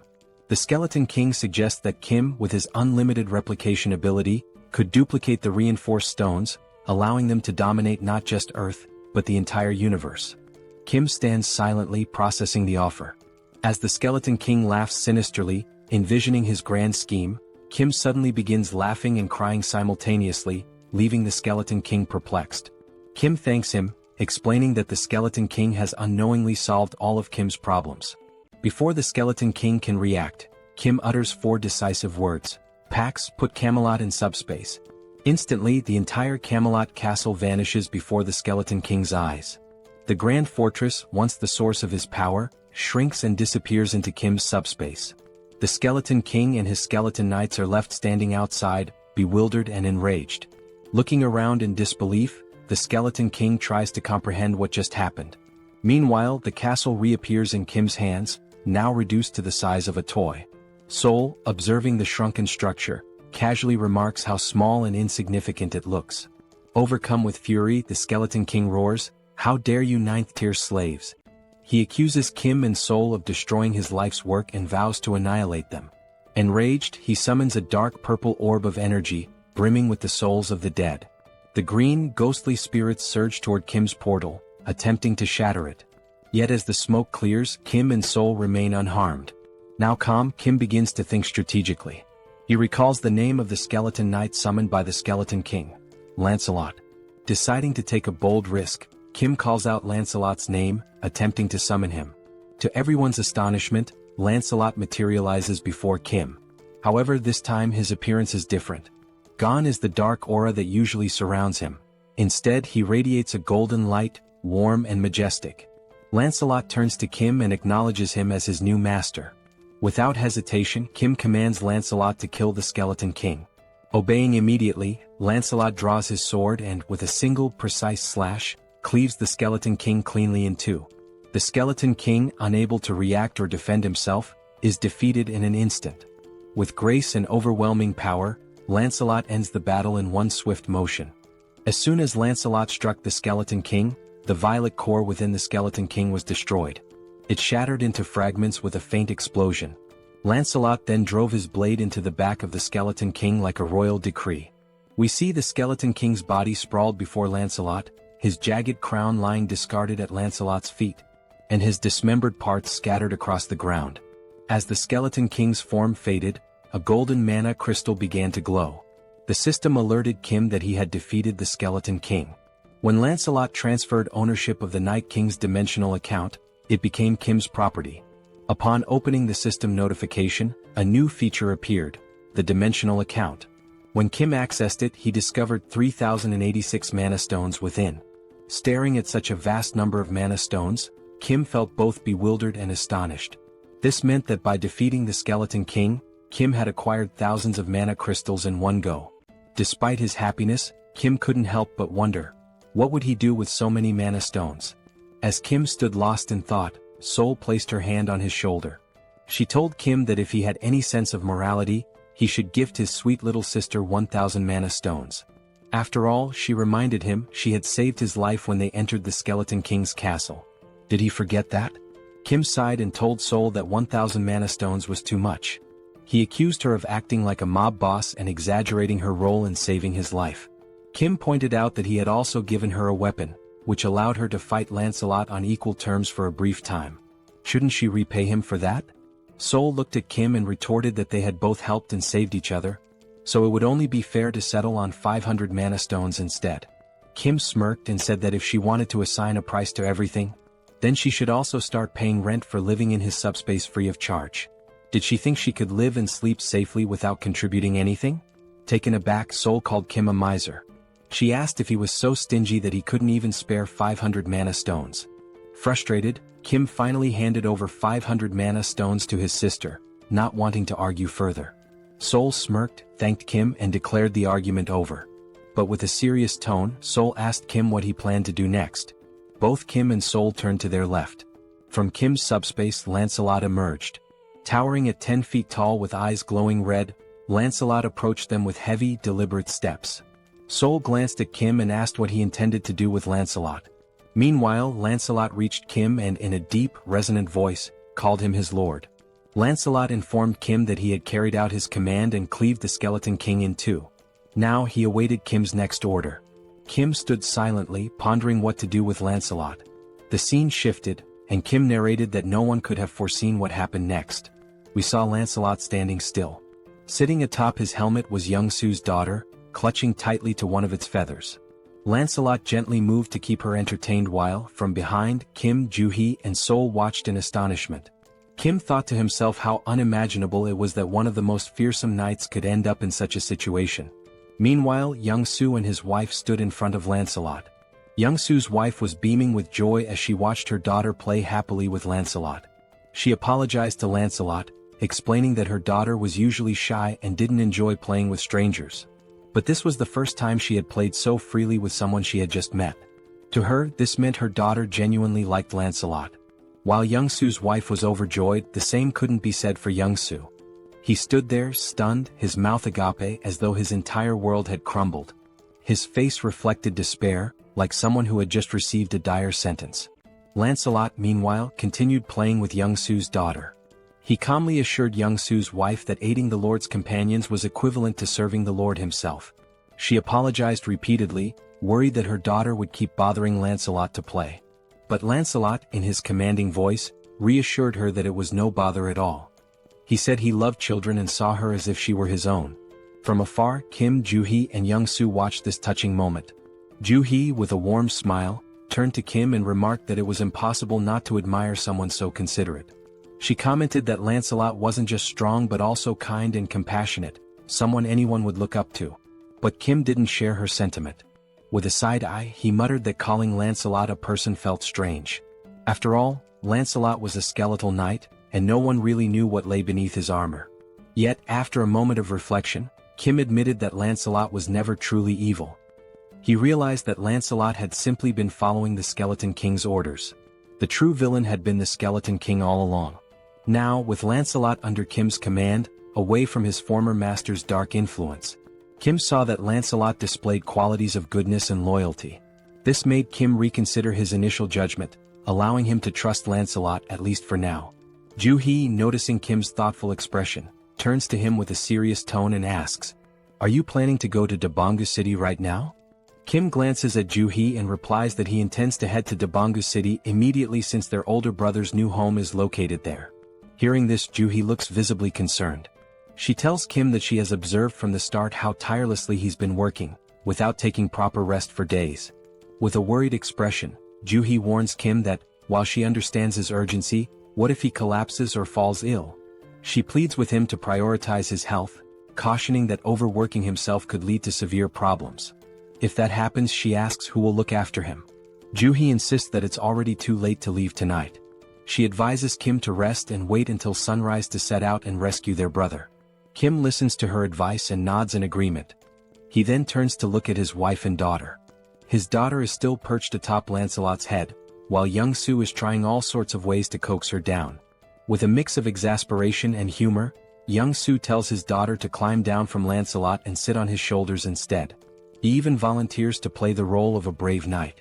However, Young-Soo's daughter begins playfully hitting Lancelot's head and declares that her father is boring. She loudly proclaims she wants to play with a real knight, not a pretend one. Hearing this, Young-Soo feels a bit hurt, though he hides it behind a strained smile. Meanwhile, Young-Soo's wife teases her husband, joking that even she wouldn't want to play with a fake knight like him. Instead, she quips she'd rather choose Lancelot, the real deal. And yet, despite the humor, Kim finds himself momentarily distracted by a ridiculous thought. Why, of all things, is he imagining Lancelot playing with Young-Soo's wife? Kim shakes his head, silently cursing his own wandering mind. Watching this heartwarming scene, Kim pauses for a moment, his face softening into a warm smile. He announces that they will take the night to rest, enjoy the moment, and set out in the morning to rescue their brother. The scene shifts to Young-Soo carrying his now sleeping daughter on his shoulders, her face peaceful after hours of play with Lancelot. Young-Soo wears a contented smile, as if this moment alone fulfills him completely. Kim suggests that Young-Soo take his wife and daughter to a private room to rest for the night. Young-Soo agrees, nodding appreciatively before leaving with his family. As time passes and the room empties, Saul smirks mischievously. Slowly, he removes his shirt and walks toward Kim, suggesting with a sly grin that now, with everyone asleep, they can begin their real work. Kim responds with a knowing smile and turns to Lancelot, asking if he needs a place to rest. Kim summons the Camelot Castle, and a miniature version of the castle materializes in his hand. The system notifies Kim that this artifact is a unique grade item known as the Palace of the Cursed Knight. It explains that the castle's size depends on the number of mana stones invested. The system further details its 3 powerful abilities. Blood Sacrifice. By sacrificing livestock, Kim can create reinforcement stones. Summon a Ghost. Using mana crystals, Kim can call forth ghosts from the castle. Knight Investment. By combining ghosts with reinforcement stones, Kim can forge knights as powerful as Lancelot. Kim marvels at the artifact's capabilities, deeming them both overpowered and fascinating. However, he notes that the castle's size scales directly with his investment. For example, 500 mana stones would result in a 500 square foot castle, while 1,000 stones would yield a 1,000 square foot one. After some deliberation, Kim decides on a size sufficient for housing 12 knights, opting for a 300 square foot castle. He invests 300 mana stones, and the Camelot castle grows and expands to its new dimensions. The now enlarged castle stands before Kim, Lancelot, and Saul. As Kim observes the structure, a slight unease creeps in due to its eerie appearance. He turns to Lancelot and asks if the castle's size is adequate for 12 knights like him. Lancelot, with a calm demeanor, responds that he doesn't care about the size as he can adapt to any space. Then, with a wry sense of humor, Lancelot jokes that the castle is as tiny as the Skeleton King's little PP, adding that, compared to Kim's vast subspace, this castle is nothing. Lancelot explains that when Kim summons more skeleton knights in the future, they will reside in his subspace, while Camelot Castle will primarily serve as a summoning hub. Saul meanwhile looks stunned. She realizes how large the Skeleton King's castle must have been, at least 30 times the size of Kim's. This revelation leaves her wondering just how many mana stones the Skeleton King had used to build his massive fortress. Lancelot, overhearing the conversation, confirms that while he doesn't know the precise number, he remembers the Skeleton King using tens of thousands of mana stones to construct Camelot Castle. Hearing this, Saul is even more astonished, realizing the immense effort and resources the Skeleton King devoted to building his massive fortress. Meanwhile, Kim begins to reflect. Even though he stored such a large structure in his subspace, there were no side effects. Kim wonders if it's because the castle is initially small, but this thought leaves him uneasy. Camelot Castle is practically a city in itself, yet storing it caused no disruptions in his subspace. Deciding to set aside his concerns for now, Kim turns to Saul and asks why she hasn't gone to rest yet, mentioning that the night is long and she should take a break. Saul, however, explains that she has something personal to ask Lancelot and has been waiting for the right moment to do so. That moment, she declares, has finally arrived. With an eager gleam in her eyes, Saul turns to Lancelot and, striking a confident pose with her hands on her hips, announces her request. She wants to learn his swordsmanship. Saul boldly asks Lancelot to teach her his techniques. Kim, overhearing this, is taken aback. He thinks to himself that if Lancelot agrees to teach Saul, her skills will improve significantly, which would greatly benefit their team in the future. On the other hand, Lancelot looks thrilled. In his deep voice, he responds that he would be delighted to teach her his swordsmanship, but under one condition. Lancelot explains that when Saul used her martial arts against him previously, he found it fascinating. If she wants to learn his swordsmanship, then she must teach him her martial arts in return. It would be an exchange of skills, her martial arts for his swordsmanship. Hearing this, Saul smirks, her expression shifting into one of playful mischief, almost bordering on manic. With a teasing tone, she praises Lancelot for being clever, admitting that her martial arts are indeed impressive. She calls him a little kid and playfully questions whether he could even handle her intense training regimen. Kim, watching this from the sidelines, notes how Saul's excitement peaks whenever the topic of martial arts comes up. She's undeniably a martial arts enthusiast, if not an outright fanatic. Meanwhile, Saul continues to taunt Lancelot, her mischievous smile intact. She suggests they start with a simple sparring session before beginning formal training. The scene shifts to Kim, who, feeling drowsy, starts heading toward his room in Camelot Castle for some rest. Meanwhile, Lancelot and Saul engage in their sparring session. Saul enjoys the match immensely, pushing Lancelot to his limits. By the end, Lancelot earns his place as a true member of their group, fully integrated into their family dynamic. The scene shifts again, this time to Kim and Young-soo observing from Kim's subspace. Both are surprised to see numerous military officers in the vicinity, communicating through walkie-talkies and appearing to scout the area. Confused, Young-soo asks, "Are there other people besides us planning to travel in the morning?" Kim, however, finds the situation suspicious. Just as he is about to voice his concerns, the sound of a helicopter echoes in the sky. Looking up, they spot the aircraft flying toward Kim's subspace. Young-soo, recognizing the helicopter, exclaims, "That helicopter looks very familiar." Kim realizes it too. It's the same helicopter he had stored in his subspace and later handed over to the general. The helicopter lands and the general steps out with an elated expression. Hurrying toward Kim, he greets him warmly, saying, "Hello, Kim." Kim returns the greeting and asks if the general is alright. The general replies that he's fine but shares that he's been searching for Kim for a long time and has finally found him. He explains that when the wall of Yeoljoro City vanished, he suspected it was Kim's doing. Kim, now irritated, cuts to the chase, asking if the general is here to convince him to join the military. With a firm tone, Kim makes it clear that if that's the case, his answer is no. His priority is finding his family. The general quickly reassures him, saying, "Kim, you've misunderstood." He explains that he hasn't come to recruit Kim but rather to deliver critical news. In a serious tone, the general warns Kim that traveling by helicopter is not safe.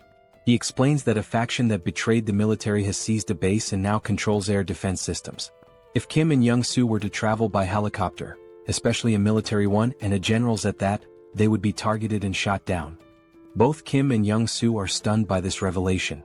The general provides detailed information, elaborating on how the rebel faction captured the military base and now commands a significant portion of air defense forces. He also shares that he had sent a scouting team in the same helicopter Kim had given him. That helicopter was destroyed mid-air, leaving the general without any information on those individuals. Growing increasingly concerned, the general reminds Kim that he mentioned traveling through the city to rescue his family. The general warns that if Kim had chosen to travel by helicopter, it could have placed him in extreme danger. Upon hearing this, Kim realizes that if they had used the helicopter, their deaths would have been almost inevitable. Acknowledging the severity of the situation, Kim thanks the general for providing such vital information. At this point, the general shifts the conversation. He brings up how the wall surrounding the city vanished last night, suggesting that Kim must have defeated the Skeleton Knight. However, Kim's focus drifts away from the general's words. Instead, he contemplates the mention of the next city being under military control. Kim understands that if the military has already taken over the next city, it's only a matter of time before they dominate other cities as well. Even if he travels through the entire city to save his family, the looming military presence will remain a significant threat. Adding to the peril is the Black Wyvern, a formidable force capable of annihilating helicopters, intensifying the danger. Kim resolves that to save his brother, he must head to Donggu City, a city now under military control. This means he must obliterate the enemy camp to secure his brother's safety. With a resolute and determined expression, Kim takes immediate action. He summons the Lord. From the subspace, a dark shadow emerges, causing the general to grow visibly uneasy. Kim, maintaining a calm yet intense demeanor, addresses the general. In response to the earlier question about whether he defeated the Skeleton Knight, Kim affirms, "Yes, I defeated the Skeleton Knight and took him captive." As Kim speaks, the Skeleton Knight appears.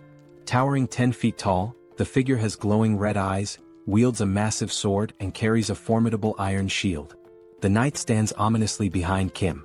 The general stares in pure horror and disbelief.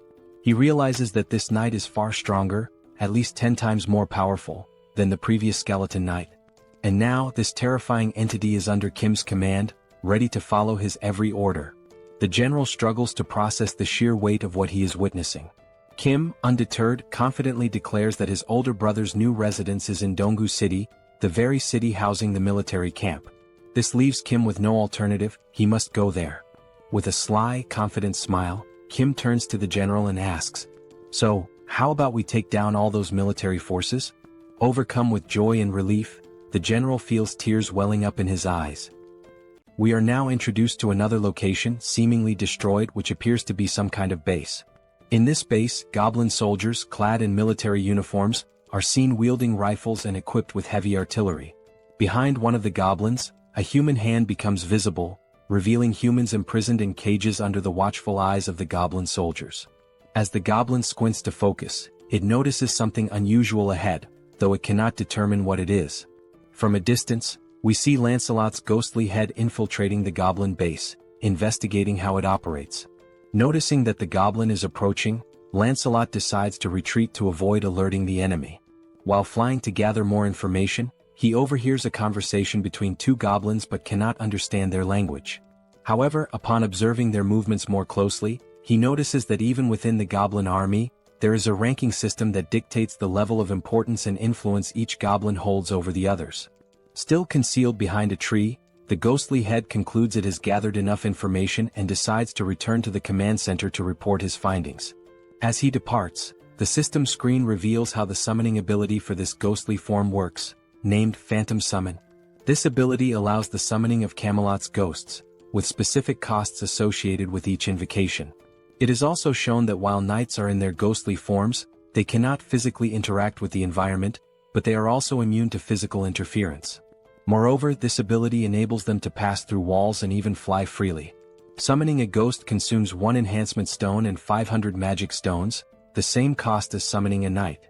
Although not explicitly stated in the description, once summoned as a ghost or knight, they can switch forms without incurring additional costs. In other words, phantomization can be considered an optimal means of reconnaissance behind enemy lines.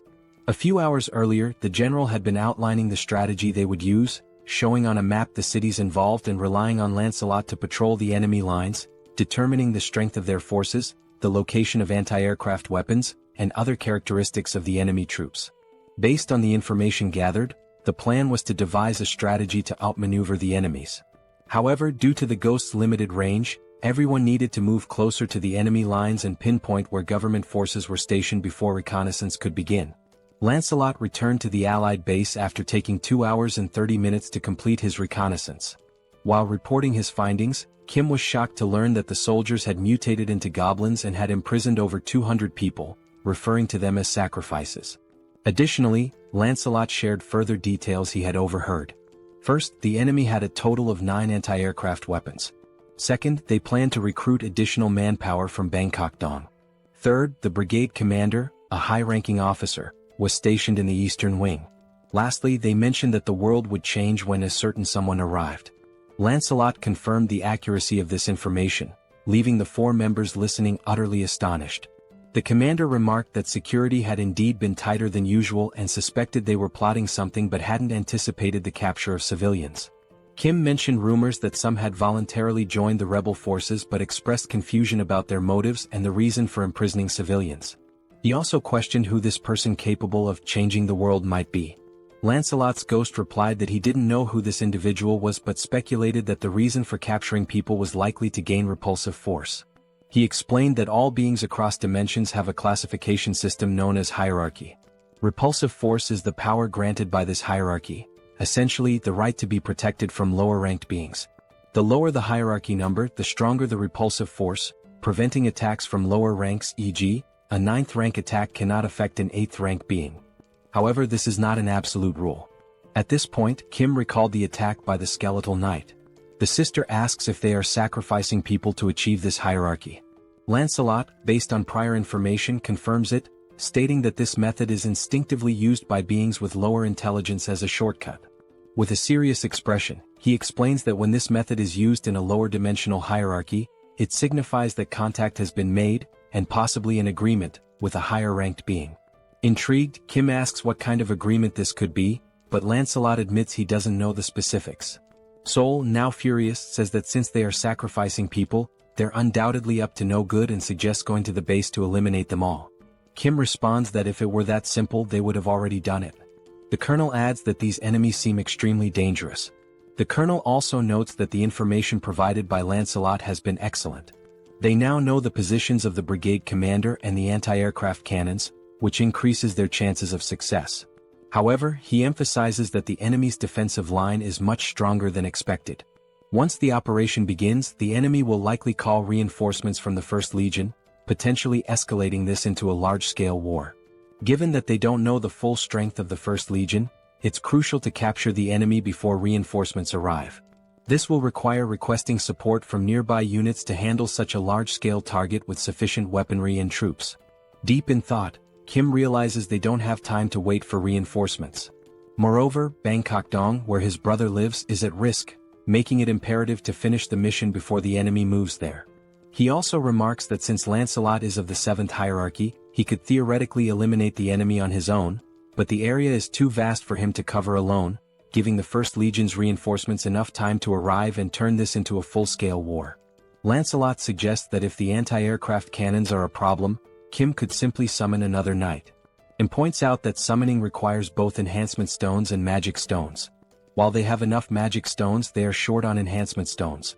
Kim also mentions that while he could unsummon Lancelot and summon another knight, it wouldn't increase their overall strength, making it an unwise move. More importantly, he feels it wouldn't be right to dismiss Lancelot just to summon someone else. Frustrated, Kim says it would be ideal if they could duplicate the enhancement stones and magic stones in their subspace. Lancelot then recalls that after defeating the Skeleton King, they acquired another enhancement stone. Surprised, Kim admits he doesn't remember this, but upon reflection, he recalls that Lancelot did indeed retrieve a stone. Now, with everyone staring at Kim in judgment, he apologizes, saying anyone can have a lapse in memory. He then asks which knight should be summoned. Lancelot explains that all 12 knights of Camelot are exceptional, possessing both skill and loyalty. He assures Kim that regardless of who is summoned, it will be a good choice. However, there is one knight in particular who would be the most logical choice: Bedivere. He describes Bedivere as a genius archer unparalleled in skill, specializing in long-range attacks. Enthralled, Kim exclaims that he can't resist and wants to summon him right away. Back at the goblin base, the captives appear gravely debilitated.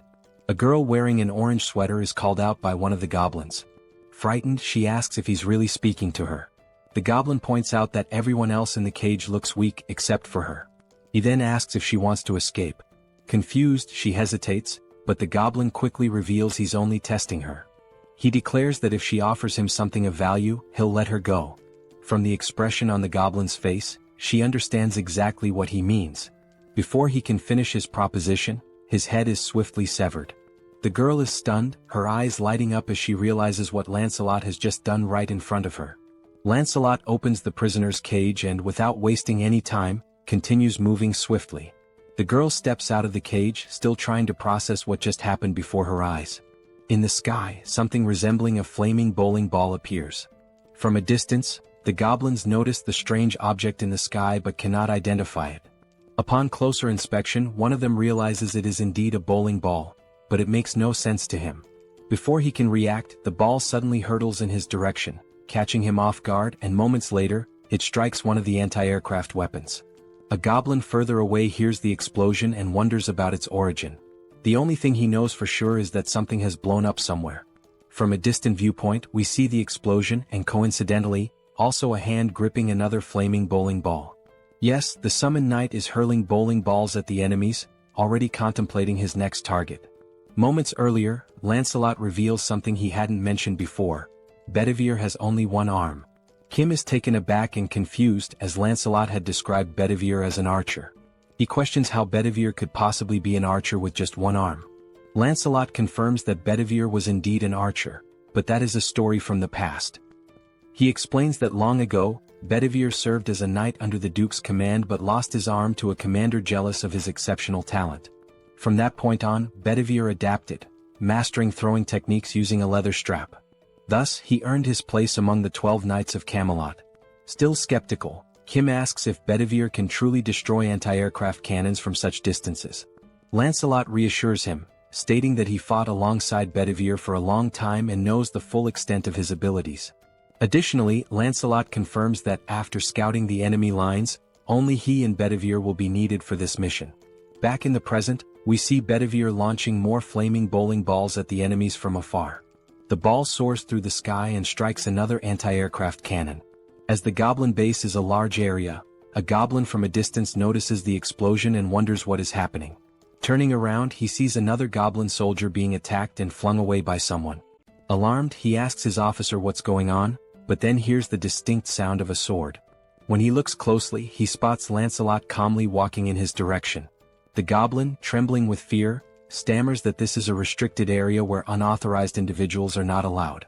Lancelot remains silent, continuing his steady approach toward him with an air of calm authority. Meanwhile, we see Kim's system sending him notifications. The first shows he acquired 4 magic stones, bringing his total to 2,686. Shortly after, another notification appears, adding 12 more magic stones, increasing the total to 2,698. Kim, staring at the system screen in surprise, reflects that owning a dimensional account eliminates the need to collect magic stones manually, as they are gathered automatically. Still, he finds it hard to believe how quickly the stones are being accumulated and wonders if this is really correct. Moments later, 3 more notifications pop up, one with 5 more magic stones, another with 8, and yet another with 5, bringing the total to 2,788 magic stones. Young, Seoul, and Kim stand idly waiting for a signal to act, and Kim continues to question whether this situation is as it seems. Young reassures him, suggesting he look up at the sky, stating that it is likely the source of the multiple notifications. Above, 2 flaming bowling balls launched by Bedivere collide mid-air, creating a massive explosion that draws everyone's attention to the sky. Amazed by Bedivere's precision, Kim remarks that the knights had mentioned they would signal when all major anti-aircraft artillery had been destroyed. Young adds that it's now clear why Sir Lancelot takes so much pride in the Knights of Camelot. As the group stands in awe, the colonel comments on the extraordinary combination of Lancelot's tactics and Bedivere's abilities. He notes that if all the knights possess this level of skill, there's absolutely no need for special forces to intervene. Young simply nods in agreement. Kim, still astonished, declares it's time to make their move and execute their part of the plan. He also contemplates the immense power he now wields with all 12 knights, most of whom he hasn't even met yet. As the explosion in the sky subsides, smoke begins to fill the air. The scene shifts to the source of the explosions, Bedivere. He is examining a map and muttering to himself that there's a problem. He notes that he destroyed all the necessary targets and even sent the signal in the sky, but now he can't make sense of the map. The map indicates the locations of the anti-aircraft artillery he had to eliminate, a goblin circled in red, and an arrow pointing somewhere else. However, he cannot figure out where Lancelot told him to go next. Bedivere continues staring at the map, trying to recall the route Lancelot had given him earlier, but he has no idea which direction to take now. He mutters that if there were written instructions, it would be much easier to understand. Shrugging off his frustration, he decides to trust his instincts and proceed. Back to Lancelot, he punches a goblin in the face, causing the creature to cry out in pain. Without hesitation, Lancelot follows up with a more forceful blow that sends the goblin flying. Unapologetic, he steps on the goblin with enough force to make it scream in agony. Still pinning the goblin underfoot, Lancelot states that controlling his strength is exhausting and warns the goblin to speak the truth before he accidentally kills it. He demands to know who informed them about using this shortcut, sacrificing humans to climb the hierarchy. He also presses for their plans and the strength of the First Legion's forces. The goblin chuckles, commenting on how much Lancelot seems to know about their operations. Eventually, the goblin gives in, revealing that the one destined to change the world is named Tonediu. He calls Tonediu a bastard of the 8th class, a giant compared to himself. Lancelot, unfazed, replies that he has never heard of this being and asks what Tonediu wants with the goblins and what exactly his plan entails. Reluctantly, the goblin admits he doesn't know and is promptly kicked by Lancelot, spinning him through the air. Now farther away, the goblin uses the last of his strength to flee. He leaps from a nearby window in a desperate attempt to escape. Upon landing, he finds himself near a group of goblin soldiers patrolling the area. Unfortunately, he lands awkwardly, injuring his foot. The goblin soldiers rush to him, asking if their commander is all right. Wincing in pain, the commander urgently orders them to fetch his bicycle. One goblin obeys and runs to retrieve it while the commander hobbles away slowly on his injured foot. Suddenly, he hears a sound behind him. When he turns to look, he sees Lancelot leaping from the building in pursuit. Calm and determined, Lancelot declares that attempting to flee is futile. Unaware of the level of the threat in front of them, the soldiers surround their commander, vowing to protect him. One goblin, holding a rifle, declares that they'll take care of him, while another assists the commander in walking, offering support. Lancelot changes his tone and remarks on how remarkable it is that they're so willing to sacrifice themselves so easily, adding that their judgment is indeed at a goblin's level. The goblin retorts, saying it's better to be a goblin than an empty-headed fool like Lancelot. Now aiming his rifle, the goblin advises Lancelot to drop his arrogance, noting that there are also 8th-ranked individuals in their main force. He boasts that if he had only consumed 10 more, he too would have been in 8th rank. Disbelieving the audacity of their actions, Lancelot questions whether all those who became goblins are doing the same thing. The goblin, with a sly grin, affirms this. He adds that he is one of the intelligent ones, adapting to a changing world. Before he can finish his sentence, Lancelot swiftly lunges forward and drives his sword through the goblin's neck. Lancelot coldly remarks that knowing this will make it easier to decide whose lives to take. The fleeing commander glances back to see what is happening, only to witness blood spurting into the air. Lancelot's sword is now soaked in blood, and his gaze shifts toward his next target. The goblin commander, once again in danger, has no choice but to run. But as he glances up at the sky, he freezes in shock. There he sees a helicopter, unaware that the anti-aircraft artillery has been destroyed. Inside the helicopter are Kim and Young. Young announces his intention to land the helicopter, but Kim, feeling nauseous, warns that landing there is too dangerous and suggests entering the subspace. The goblin commander realizes that government forces are also attacking them. However, with a newfound dark aura, the commander mercilessly strikes down one of his own soldiers. From a distance, Lancelot observes this gruesome act, disgusted by the goblin's depravity. Kim descends from the helicopter and runs toward Lancelot, but upon looking to his side, he is horrified by the goblin commander's actions. With the magic stones of the fallen goblin in hand, the commander consumes them. Lancelot curses him, calling him a bastard and accusing him of becoming an 8th rank because of the stones. From behind, we see the goblin commander now transformed into a monstrous figure with long hair. As he turns, his glowing red eyes burn with rage. Kim asks Lancelot if the commander truly abandoned his humanity to become an 8th rank. Lancelot replies that the commander tried to ascend ranks too quickly and dismisses it as nothing more than a cheap trick. Now consumed by fury, the mutated goblin roars and charges forward to attack. Calmly, Kim asks Lancelot about his rank. Lancelot replies that he is 7th ranked but assures Kim there's no need to intervene since Bedivere can handle it with ease. On the rooftop, Bedivere readies his weapon to launch another flaming bowling ball. He comments that he's glad he trusted his instincts and found the correct location. The mutated goblin's blood sprays far and wide.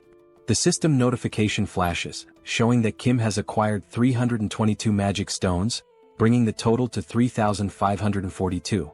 Moments later, government reinforcements arrive.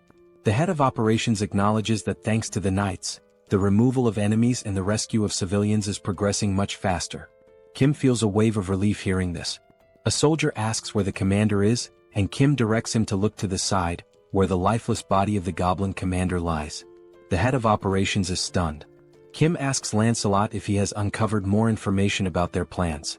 Lancelot apologizes, stating that the only piece of information he managed to extract was the name of a high-ranking being, Tonatiuh. He adds that it's the first time he has ever heard that name. Kim remarks that everything remains a mystery. The head of operations suggests searching the building's documents for clues. Lancelot points to the shattered windows on the 4th floor, explaining that the commander was staying in that room. He notes that there are numerous documents to sort through in that area. The chief of operations thanks them for their service, but Kim quickly interjects, asking if the PX system is capable of storing all the military documents from the building. Pax confirms and immediately begins calculating the number of documents and the cost to process them. The system reveals there are 5,086 documents, with a cost of 120 magic stones. Kim gives the order to proceed.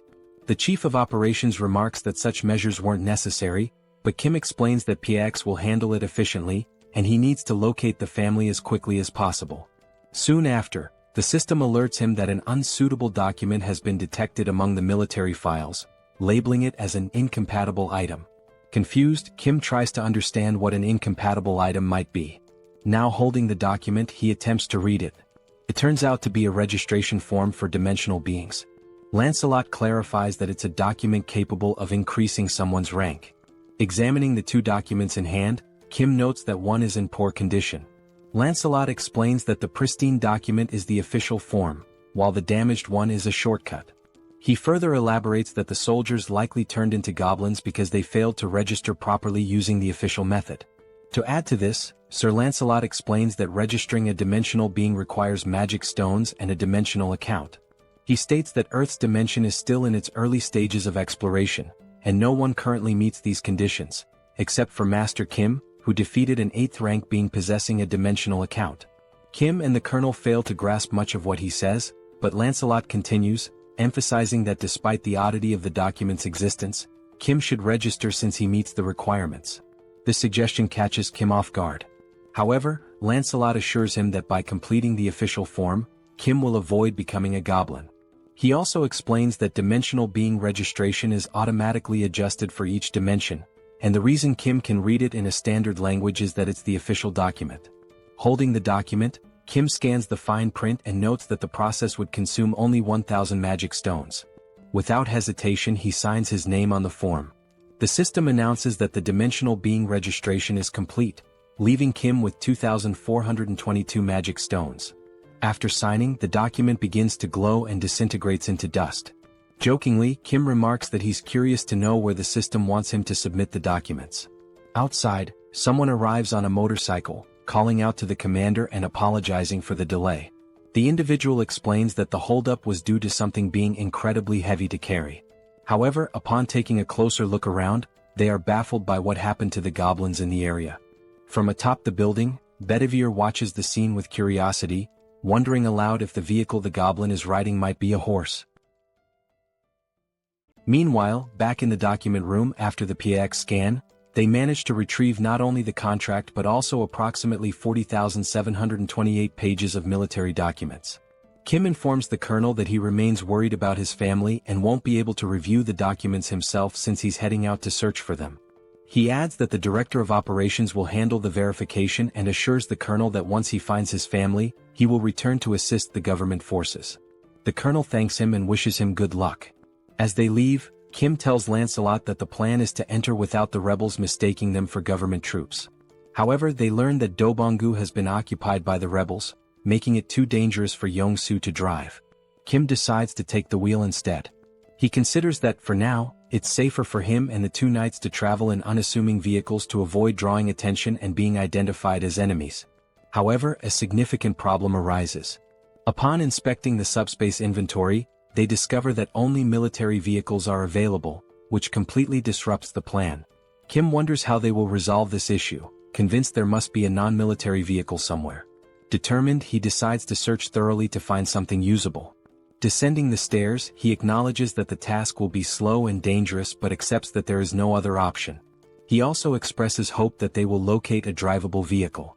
As they step outside, they are startled by the sound of a roaring engine. Looking ahead, they see Bedivere perched atop the motorcycle previously owned by the goblin. Suffice it to say, he looks incredibly stylish.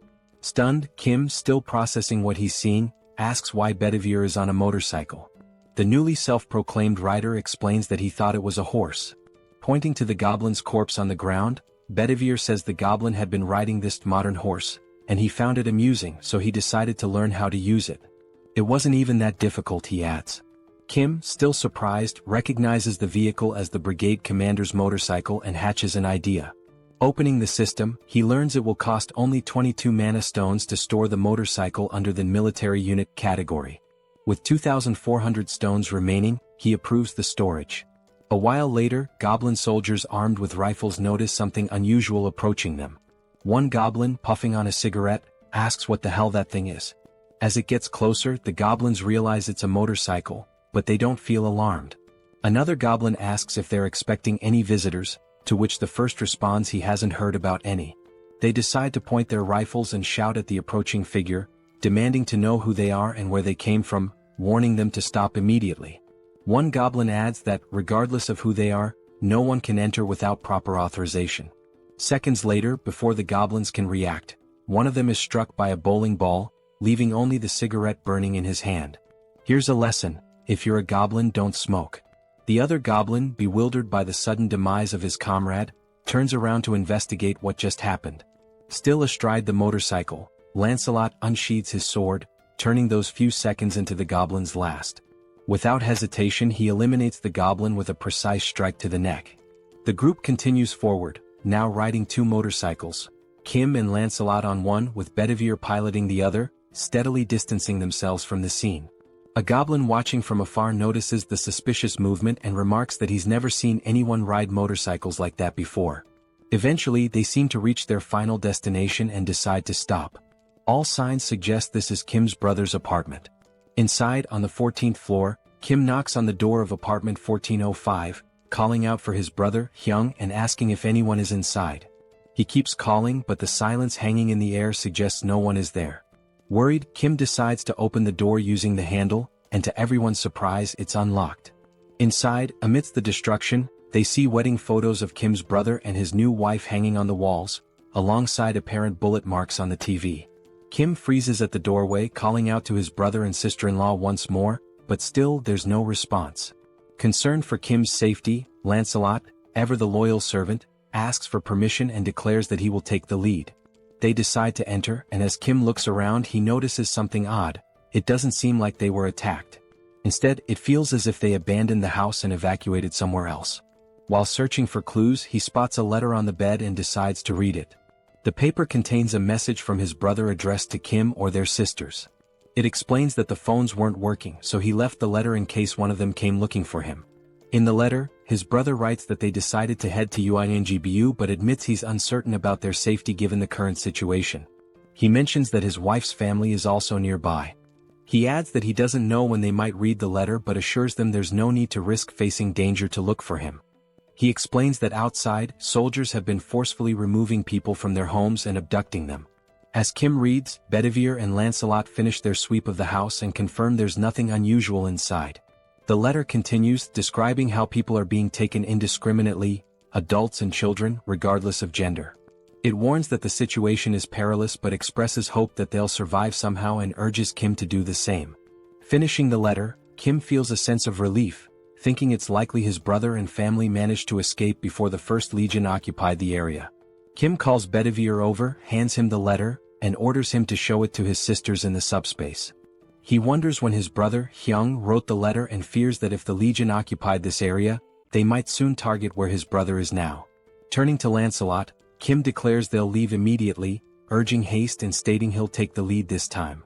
Lancelot complies but asks if Kim is alright. Lancelot expresses concern that Kim may have developed a phobia, suggesting he let Lancelot drive. Before they can act, a helicopter suddenly appears outside the window, its turret aimed directly at them. The goblin piloting it reports via radio that he's identified an unknown individual and a skeleton at the location and is preparing to open fire. The turret roars, unleashing a barrage toward the two until its ammunition is depleted. For a moment, it seems like Kim and Lancelot have vanished. As the smoke clears, Kim reappears, grimacing and commenting that the attack hurt more than he expected. With a touch of humor, he confirms the phobia. Somehow, Kim commands Pax to store the Black Hawk helicopter in the warehouse, noting that its maintenance hadn't been completed and its weapons were for demonstration purposes only. The system confirms the operation will consume 141 mana stones. The goblin, utterly shocked, demands to know who they are, bewildered that they survived being hit by the turret. When the goblin asks if they are rank 8, the helicopter suddenly vanishes into subspace, leaving the pilot panicked as he realizes he's about to fall from a considerable height. Kim turns to Lancelot, emphasizing that they can't waste any more time. Meanwhile, they hear the goblin scream until it abruptly ends with a splat. Kim reflects on how many rebels they've eliminated along the way but hadn't expected them to have a Black Hawk in their possession. He silently hopes his brother and family are safe. The scene shifts to a group of goblins having a conversation. They discuss how the high priest promised to distribute rewards based on the number of offerings they've collected. It's been several days since then. One goblin mentions there's only one building they haven't managed to destroy and questions if it's really necessary to interfere like this. He adds that another lieutenant's team has already captured 300 offerings. Another goblin scratches his head, admitting it's not easy to take down that building unless you're rank 8. The goblin lieutenant chastises him, saying they should have asked for reinforcements or figured out another way. He criticizes the others for risking their lives to collect more offerings while they lag behind. Declaring he'll handle things personally from now on, the lieutenant tells the goblin to work harder to make up for the delay. The subordinate obeys. Turning to the side, the lieutenant asks another goblin if he heard the instructions and orders him to destroy the building. The monstrous goblin growls furiously but doesn't reply. The mutant goblin charges toward the building, but abruptly halts as he notices strange movement coming his way. Alongside the mutant, all the other goblins in the area stop in their tracks, watching as the figures draw closer. The goblin lieutenant hears shouting but can't make sense of it, bewildered by the approaching shapes. As they get closer, Kim bellows furiously, commanding the filthy goblins to leave immediately, declaring that this is his home. Lancelot, right behind him, unsheathes his sword and prepares to do what he does best. In mere moments, striking a dramatic pose, he wipes out all the goblins before they can even react. Wasting no time, Bedivere hurls a single flaming bowling ball at the mutant goblin, striking its head and defeating it instantly. With the goblins swiftly dealt with, the building in the background comes into full view. The structure bears the name Jeong-gyeom Tool Shop, a clear indication it belongs to Kim's family.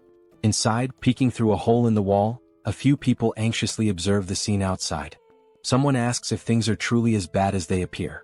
Another voice questions the father, wondering what's going on and why he's hesitating. The father, seated in a chair and spying on the commotion, reassures them not to worry.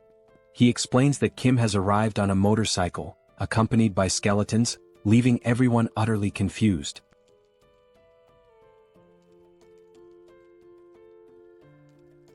Then we are shown a flashback of his father reminiscing about when he was young. His mother used to say that good and bad things only happen because of people, and this idea had fascinated him. Having survived many challenges, he realized that not a single word his mother had said was wrong. Even when his business failed, the reason he was able to get back on his feet was because of the people who stood by him, and love. He reflects that this is why he raised his children with the values of love and compassion.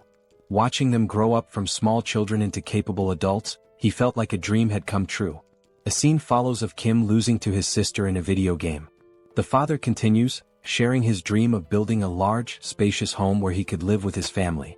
To pursue this, he began studying civil construction, something he had never done before and found immensely difficult and complex. The financial burden made the dream seem unattainable. In the end, his children all grew up well. His eldest son recently married, his eldest daughter became a nurse, the youngest daughter became an athlete, and his youngest son had just completed his military service. Their futures seemed so bright, until the monsters appeared. He recounts how, luckily, as the manager of a tool shop, he survived the monster attack using hammers and other tools. However, even with that resourcefulness, the situation was dire. They had to constantly worry about food and water. He often pretended not to be hungry to give his wife the little food they had. On top of that, there were neighbors who raided for food and monsters roaming about, forcing them to hide as silently as mice. Amid this catastrophic situation, the first to arrive at their refuge were his eldest son's in-laws. Shortly after, his eldest son and his daughter-in-law made it there as well. Looking at his eldest son's face, stained with tears and blood, he could guess what they had been through to get there. He simply embraced him and silently wept. Another blessing came when his daughter-in-law awakened a new ability to generate water, eliminating one major concern in this apocalypse. He recalls how, over time, soldiers mutated into goblins and began wandering around. These goblin soldiers started abducting civilians regardless of age or gender, isolating their family even further. It was utter chaos. The very soldiers who were meant to protect them were now capturing people. He wished deeply for the safety of his children amidst such disorder. At one point, a system screen appeared before him, and he awakened an ability of his own. The ability was named Architect, and the system indicated that he now possessed exceptional skills in architecture and could build freely. He doesn't fully understand how his long-dormant dream suddenly became a reality, but he feels grateful that it did. With this newfound power, he immediately got to work reinforcing the tool shop.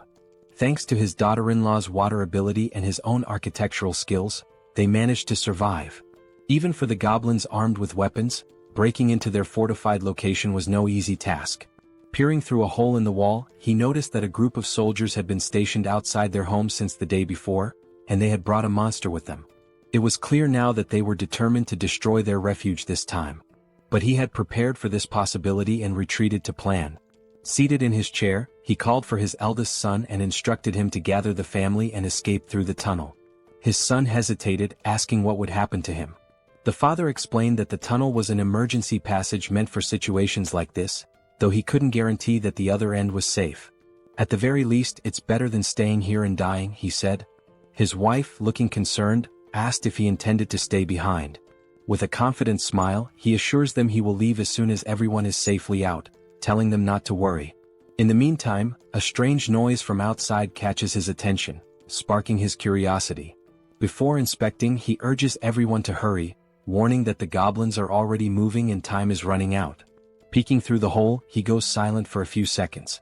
Those around him grow concerned, whispering questions about whether the situation outside is dire or if something is wrong, causing him to hesitate. Still in shock, he turns to them and says it's not what they think. It's just Kim. He's out there. He explains that Kim has arrived on a motorcycle, accompanied by a skeleton. Outside, Kim, Lancelot, and Bedivere approach the tool shop. Kim points to the building, now fortified with metal spikes and barricades, and declares, "This is my house." Then, sighing, he adds, "But that doesn't matter now. What matters is my family. Are they okay?" Suddenly, the door handle turns in front of him, catching him off guard. Looking more closely at who's in front of him, he freezes in shock. The father steps forward and asks in disbelief, "Is it really you, Kim?" At that moment, Kim realizes the rest of his family, the ones he'd been desperately searching for, are standing right in front of him. Without hesitation, he bursts into tears, running toward them like a child, wrapping his father in a tight embrace he'd been longing for. But the father and brother interrupt the emotional moment, startled by what was standing behind Kim. He glances back to confirm. "Don't worry," Kim says reassuringly, "despite how they look, they're friends, they're on our side." Kim then reveals, "And that's not the only surprise I've got." Using his powers, he opens a subspace portal. Inside, his two sisters are safe and enjoying a hearty meal. Seeing them eating brings tears of relief and joy. His sisters, realizing what's happening, break down, sobbing uncontrollably. Inside Kim's subspace, the reunited family sits down for a meal they haven't had in ages. For the parents especially, it's a heartwarming moment. Tasting the food, the mother is taken aback. She thinks to herself, "No matter where I go, I always trust my cooking. But this grilled mackerel is on a whole other level." She turns to Young-so's wife and asks if she's a professional chef. The wife thanks her for the compliment, smiling. The mother declares, "Now that you've set the bar with such a delicious meal, I can't back down." She takes it upon herself to make a dessert worthy of matching it. The dessert consists of thinly sliced green grapes placed delicately atop whipped cream on a cheesecake, arranged with care. When it's ready, she presents it as a token of gratitude, naming it Mom's Green Grape Tiramisu with whipped cream. Young-so's wife tries it and is overwhelmed by the burst of flavor, reminiscent of something out of Shokyuji no Soma. She asks how the mother managed to make something so divine, and the others eagerly agree as they taste it. Elsewhere in Kim's subspace, someone is hammering iron. It's an elderly man, the father of the eldest son's wife, tinkering with Lancelot's armor. The old man asks Lancelot for his name. "I'm Lancelot," he answers. The man abruptly cuts him off, asking, "Do you know how to play Jengi?" Lancelot pauses, confused. "Are you sure you mean Jengi?" Clearly misunderstanding, Lancelot begins explaining how, in his hometown, they were famous for dismantling monster corpses, so he's dealt with organs before. The man interrupts again, asking what nonsense he's talking about. In the foreground, a reinforcement stone comes into view as the old man remarks, "Seems like you don't know how to play. Grab a chair, I'll teach you." The reinforcement stone, held by the eldest brother, is handed over to Kim. Kim asks his brother why he has such a stone. The system identifies it as a Tier D reinforcement stone, with attributes of penetration and explosion. The brother explains that he found it after witnessing a battle between a rhino-like monster and a griffin. The griffin one tore off a chunk of the rhino's flesh and flew away. He found the stone in the rhino's remains. Still offering the stone, he says, "You'll probably need this more than I do." Kim gratefully accepts, promising to put it to good use. Completing his thought, Kim mentioned he should express his gratitude and reminded them that, as he had said before, if anyone needed anything, whether it was furniture or something else, they should just let him know. He also added that his sister-in-law's family should feel at home here too. His brother was touched by how Kim was looking after his in-laws as well. Reflecting, he remarked how much Kim had grown since being discharged, recalling that when they were younger, Kim used to cry every time Seoul hit him. Laughing, Kim admitted he would probably still cry if Seoul hit him now. His brother joked that the best thing about being born before Seoul was avoiding her wrath. He thanked Kim sincerely before excusing himself, saying he was going to check in with his in-laws. As Kim noticed the scar on his brother's face, he commented on how they had managed to survive so far with the help of their father's and sister-in-law's abilities. He couldn't imagine how hard it must have been. Suddenly, someone approached Kim from behind. Turning, he realized it was his father. The father spoke, saying how happy he was, not only because the family was safe but also because of Kim's abilities, which gave everyone the chance to eat in a secure place. Then his father asked if Kim knew that good and bad things, but Kim interrupted, completing the saying, "Can only happen when there are people." Kim nodded, saying he understood. He added that no matter how powerful his abilities were, he wouldn't have made it this far alone. He shared that this realization hit him when he started helping people cross a tunnel filled with wyverns. Young-soo had told him that even with awakened abilities, the challenges were the same for everyone. That was when Kim understood the real reason people help each other. It's because everyone wants their family to be safe. People help with the hope that someone else might assist them in return, especially in an apocalypse where empathy is essential. Smiling, Kim concluded, after all, we're all human. Everyone feels pain when they're hurt and everyone fears death. We help each other because we're in the same situation. Otherwise, it would be unbearably cruel. Looking at his father, Kim asked, "Am I right?" His father, now smiling with pride, replied, "I couldn't be prouder to have you as my son." Kim smiled back, saying he was grateful to have him as a father. Kim then suggested that his father rest as he must be tired, and mentioned that he would have to leave soon. His father cautioned him to be careful, and Kim reassured him, joking, "I can't even get hurt now, even if I wanted to." Meanwhile, back at the headquarters, the commander was sorting through documents that had piled up, finally feeling some relief that half of them had been taken care of.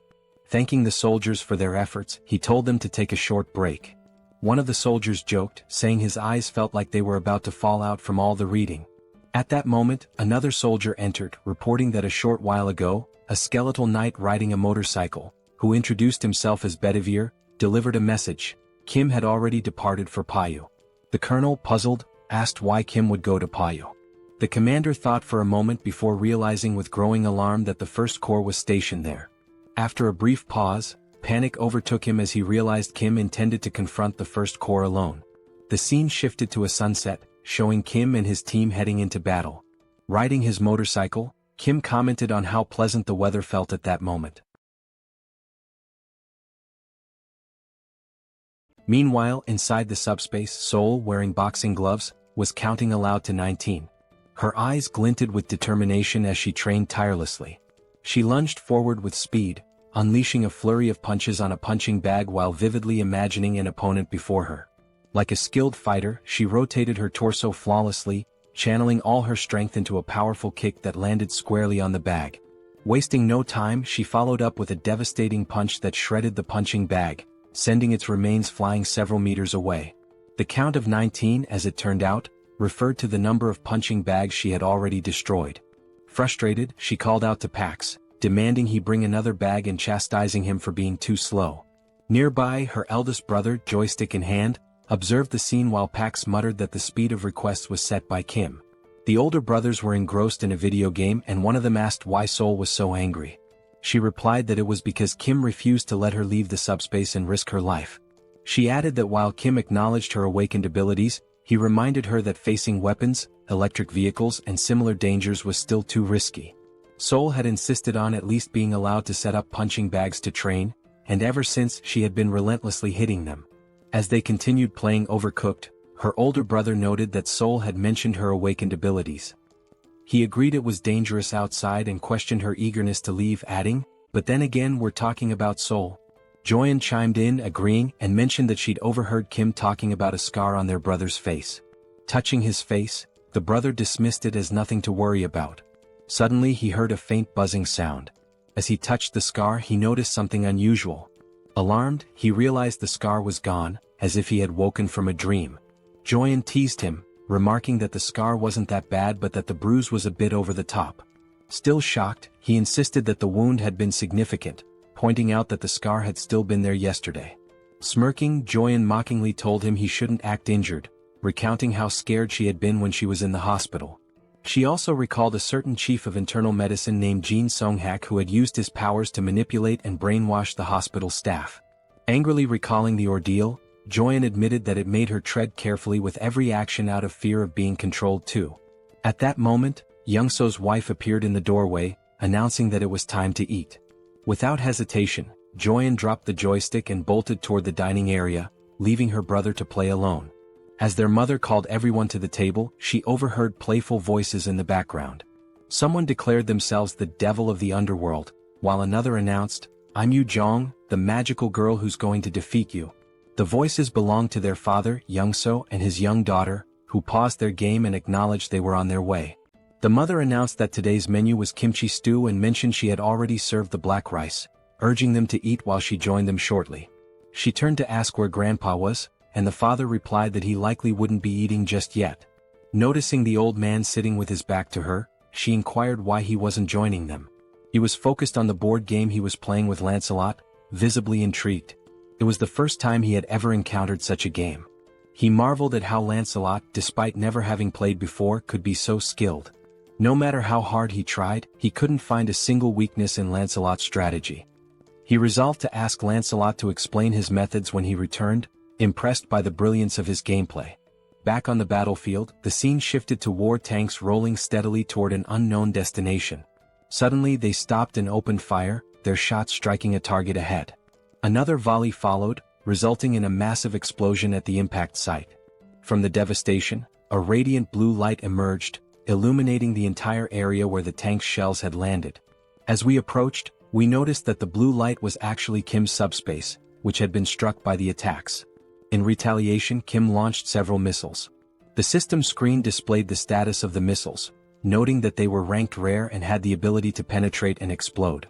The missiles struck the war tanks, destroying them in the blink of an eye with small explosions. One by one, all the tanks that had previously been attacking Kim were now obliterated. Observing the situation, Kim remarked that he had avoided using high-explosive weapons to prevent any harm to civilians who might be nearby. However, according to Lancelot's information, the First Legion had divided its forces between the locations where civilians were detained and the stronghold of the main rebel force. In line with Lancelot's plan, he himself would handle the rescue of the hostages, while Kim was tasked with attacking the primary rebel force. Given this, Kim no longer needed to hold back, as there were no civilian hostages at the rebel base he was currently targeting. Fortunately, he had stored a Black Hawk helicopter equipped with missiles.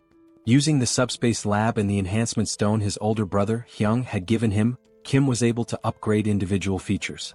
Additionally, he improved the basic functionality of Pax's deployment system, which he had been procrastinating on for some time. The upgrades extended the range to 100 meters, and the maximum deployment speed increased to 300 kilometers per hour. What was already powerful now packed even more destructive force. Inside the subspace, as he studied the system screen, Kim realized that while the missiles were already powerful on their own, they could be upgraded to become far stronger. With this level of power, he could gather numerous magic stones in the blink of an eye. Looking again at the system display, he saw that 10,000 magic stones were required to upgrade the subspace to level 4. By now, he calculated he should have collected 2,000 magic stones.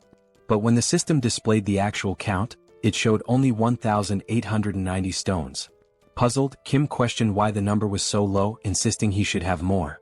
The system then displayed a message stating that, according to the platform's terms and conditions, 45% of the revenue was deducted as a fee paid to Tonatiuh from the Mexica dimension. Additionally, the regulations required that 25% of the magic stones acquired be allocated to Priest Bongsu. Confused, Kim remarked that the names Tonatiuh from the Mexica division and Priest Bongsu sounded familiar. At that moment, he recalled a conversation with Lancelot in which Lancelot had revealed that the goblins had made contact with a high-ranking entity known as Tonatiuh. This memory startled Kim as he began piecing together the facts they had uncovered earlier. Suddenly, something appeared before him. It was Lancelot, addressing Kim as "my lord" and reporting that he and Bedivere had destroyed all the fields. Lancelot mentioned that Bedivere was helping people escape and that he had come alone for now. He asked if Kim was injured. Kim thanked Lancelot for his excellent work and assured him he was uninjured. Turning to Lancelot, Kim brought up the earlier conversation where Lancelot had mentioned a high-ranking entity named Tonatiuh that had contacted the rebels. Lancelot confirmed this and asked why Kim brought it up. Kim explained that both Tonatiuh and Priest Bongsu were taking his magic stones. He added that Tonatiuh was from the Mexica division and asked Lancelot what the Mexica division was. Lancelot explained that Mexica likely referred to the name of the planet or civilization from which Tonatiuh originated, using the example that their own location was referred to as the Earth dimension. He further stated that Priest Bongsu was sacrificing people to other planets and noted that a traitor was worse than someone betrayed. The scene then shifted to show a mutant goblin from behind, with a system screen open in front of it, displaying the same message Kim had just seen. The goblin tinkered with the system, questioning what he was doing to sound so crazy, remarking that this behavior was unusual. As he continued to look at the system, he wondered how the magic stones could be deposited into the dimensional account so quickly. He also mentioned that there had been massive explosions some time ago. The scene shifted to reveal where the goblin was, a setting resembling a sacrificial altar. He muttered that he hadn't heard the sound of helicopters or jets, much less any gunfire, which made him question where such powerful weaponry had come from. As a light approached him, He commented that, despite everything, none of his soldiers had come to report anything amiss. That light turned out to be a missile launched by Kim, which pierced the goblin's body like a donut. Due to the upgraded missile speed, the goblin had no time to react. After being struck, the goblin was hurled backward, landing hard on the ground. Moments later, Kim arrived, calling the goblin by his name, Priest Bongsu. Lancelot and Kim climbed to the altar, with Kim exhausted and joking that the stairs had nearly killed him. Kim also remarked that he had long wondered who Bongsu was, then asked if he was the commander of the legion. The goblin lay on the ground, pierced like a donut, with smoke rising from the hole left by the missile. While writhing in pain, the smoke seemed to have a regenerative effect, beginning to heal the goblin's wounded body. Kim, astonished by the sight, asked what was happening. Lancelot explained that the goblin was recovering from his injuries. As the goblin rose to his feet, Lancelot remarked that he had been curious about the blackish red smoke that had been rising throughout the camp. Kim, still stunned, asked if such a thing was possible. Now fully healed, the goblin smiled and revealed his sharp claws. He yelled at the two, saying this was more surprising than he had imagined. In front of him stood a human and a skeletal knight, with the latter being loyal to the former. Kim, equally surprised, remarked that he didn't know goblins could talk. The mutant goblin responded, saying that they must have already encountered his goblin soldiers. He explained that the goblins had recklessly consumed magic stones, transforming themselves into goblins. This transformation was a side effect of trying to gain power too quickly before their bodies could adapt. He added that he had given them guidelines, but their greed had led them astray. The goblin then speculated that since Kim had a dimensional account, he must be an 8th level hierarchy user. He questioned where Kim had obtained all the investment for it and proposed a deal. The deal was simple. Kim and his allies should cease their destruction and leave the area, and in return the goblin would refrain from harming them. Brimming with arrogance, the goblin declared that, as they had seen, they couldn't kill him. If he wanted, he could kill both Kim and Lancelot right now. However, the only reason he hadn't done so yet was that it would cost him some damage. Priest Bongsu concluded by saying that fighting at a time like this was nothing but a waste of time. Lancelot retorted that the goblin couldn't kill them either, let alone leave a scratch, and invited him to try if he wanted. Meanwhile, Kim was deep in thought, pondering the sudden offer of peace. He questioned whether he could truly kill the goblin or not. If he couldn't, it was likely due to the mysterious smoke. Staring at the goblin, Kim wondered about the true nature of the smoke, suspecting it might be a remnant of human sacrifices. He recalled that Lancelot had mentioned seeing the smoke at the camp, though he hadn't seen it himself. If he had, perhaps he could have deduced its principles. Looking beyond the goblin, Kim noticed a strange hum and a dark red smoke gathering in the sky. He glanced upward, questioning why the smoke was also in the sky. The heavens glowed a deep scarlet, resembling a scene that signified the end of the world. As Kim stared upward, he was caught off guard by something that made his eyes widen and his body tremble with fear. In the sky, a massive sphere appeared, resembling a glowing, terrifying red eye, unlike anything he had ever seen before. The smoke enveloped the sky, particularly around the enormous eye. Kim stood frozen, overwhelmed and unsure of what to do as he gazed upon such a colossal and awe-inspiring sight. Looking up at the sky, Kim wonders what exactly he is seeing.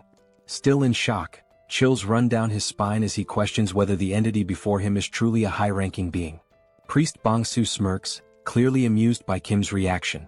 The goblin remarks that it must be Kim's first time encountering such a creature, as they usually never appear due to classification restrictions. However, he explains that Lord Tonediu is different from other beings. Unlike them, Tonediu will descend in person. Placing a hand on his chest, Bongsu claims that he alone has the power to make this happen. Still grinning mockingly, he taunts Kim, pointing out how foolish he has been. Despite that, he decides to grant Kim a chance, but only because of his abilities, which he finds too intriguing to waste. But there is a condition. Kim must kneel, beg for forgiveness and plead for his life. Only then will he be granted the honor of becoming Bongsu's right-hand man. Before he can finish speaking, Lancelot dashes forward, delivering a powerful strike that slices through Bongsu's neck in an instant. Lancelot is enraged that a mere goblin dared to place himself above his master. The goblin's severed head flies several meters away, yet even as his body collapses, he erupts into laughter, knowing his regeneration ability will soon restore him. Seconds later, the goblin's head begins floating back toward his fallen body. Smirking, he tells them to stop wasting their time, as they should already realize how pointless these games are. With Tonedyu watching from above and Bongsu rapidly recovering, the goblin declares that no matter how many times they kill him, he will simply return to life. His expression darkens as he mocks Lancelot, questioning if his brain is so empty that he still cannot grasp such a simple concept. He also adds that Lancelot has no idea how useful he could be. As a true knight, Lancelot replies that he indeed does not understand, but then corrects himself, saying that honestly he doesn't care to. With unwavering conviction, he states that the only thing that matters to him is Master Kim. He will cut down anyone who threatens his master's safety, no matter how many times it takes. The goblin sharpens his claws and sneers, remarking that the knight truly has an empty head. Without hesitation, the goblin lunges forward, inviting Lancelot to attack him as many times as he wants. Watching Bongsu's reckless charge, Lancelot reconsiders his approach. Instead of drawing his sword, he clenches his fists and decides that if cutting won't kill him, he will simply pummel him into dust instead. With lightning-fast speed, Lancelot lands a devastating punch to the goblin's face. Bongsu has no time to react. With a single blow, his nose is shattered, several teeth are broken, and blood spews from his mouth. The goblin recovers quickly and, grinning, remarks that Lancelot's fists are not bad. However, even with that strength, they are still useless. Boasting about the blessing of immortality, the goblin fails to notice Lancelot moving. Wasting no time, Lancelot seizes him by the hair with his right hand. Focusing all his strength into his left fist, Lancelot states that if something doesn't work, then he will simply make it work. Bongsu's expression instantly shifts to fear as he stammers, pleading for Lancelot to wait a moment. Without mercy, Lancelot begins his onslaught. With the first punch, even more teeth shatter and blood splatters everywhere. But he does not stop there. He continues throwing blow after blow, a relentless flurry of strikes so brutal that the scene is censored, as there may be children watching this absolute manhwa. While Lancelot buries his fists into the goblin's disfigured face, Kim silently observes. He recognizes that Lancelot is doing his best, but if he cannot defeat Tonedyu, Bongsu's regeneration will continue endlessly. Looking up at the gigantic eye in the sky, Kim realizes that it must be dealt with. However, removing it might be impossible without a proper plan. Still gazing upward, Kim forces himself to think. After a few moments, he wonders whether there is at least a way to stop Bongsu's regeneration. Then, a memory surfaces. He recalls how he disrupted the mind control of that muscular man. He had used SUBSPACE. While Lancelot continues pounding Bongsu's face beyond recognition, Kim finally calls out to him. Lancelot halts his fun momentarily. Bongsu, still suffering in Lancelot's grip, keeps insisting that none of this matters. It is pointless. Ignoring him, Kim activates his power and gives a command. Throw the goblin into SUBSPACE. Without hesitation, Lancelot swiftly hurls Bongsu toward the portal. The moment the goblin makes contact with it, the system issues a notification. Warning, entity Bongsu is attempting to enter SUBSPACE. Do you wish to allow access? Then, Kim grants permission, and the system confirms that entry has been allowed. Inside SUBSPACE, while Joyeon is carrying supplies, she notices the portal opening. Instinctively, she assumes that Kim, her third brother, has returned faster than usual this time. However, before she can finish her thought, the system issues an alert. An unidentified energy attempting to enter from the outside has been blocked. Her eyes widen in shock as she sees what is now before her. A scream escapes her lips as a malnourished goblin comes flying into SUBSPACE, hurtling directly toward her. Before the goblin can crash into her, potentially causing harm, someone catches him midair. It is Seoul who, with a sharp glare reflecting her frustration at being trapped in SUBSPACE, declares that this is not number 3 and demands to know what exactly it is. Lifting the goblin by the head, she catches sight of something beyond the portal that immediately grabs her attention. She spots Kim and, still holding the goblin up, asks if this creature is one of his friends. With a demonic grin, Seoul surges forward, dragging the miserable Bongsu toward Kim. Kim, eyes wide with panic, shouts for her to stop. Terrified and drenched in sweat, he quickly defends himself and orders the system to shut the SUBSPACE portal immediately. Only then does he issue the command to remove Bongsu's registration from SUBSPACE. The system notifies that it is canceling Bongsu's registration. A moment later, the malnourished goblin is forcefully ejected, thrown out of SUBSPACE, losing one of his teeth in the process. In the background, Seoul watches the scene unfold, her expression filled with hatred and amusement. As the portal closes, she speaks again, asking if Kim sees what just happened. because that will be his future. Bong-soo, now sprawled out on the ground, remains motionless. Meanwhile, Kim is still shaken, not by the goblin but by what Seoul might do to him. With a shudder, he mutters that, for a brief moment, Seoul was more terrifying than Tonetiyu has ever been. The system then sends another notification. The ownership of a dimensional account has been transferred. Since Kim already possesses a dimensional account, the mana stones will automatically merge. The new total, 14,823 mana stones. Reading the notification, Kim is stunned. The suddenness of it all leaves him struggling to process what just happened. Staring at the system display, he realizes that Bong-soo must have acquired a massive amount of mana stones through taxation. Then, something else catches his attention. The Tonetiyu tax notification is missing. That means, Kim abruptly halts his train of thought and looks up toward the sky. Only then does he realize, the enormous threat and the ominous red-black smoke are gone. The sky is now clear, bathed in the gentle glow of the moonlight. Kim turns to Lancelot, stating that Tonetiyu is gone. Lancelot recalls that Bong-soo had claimed he was the only one capable of summoning Tonetiyu, which means that, in some way, Kim must have severed the connection between them. Lancelot then speculates that now that Tonetiyu has failed once, he might never attempt to return.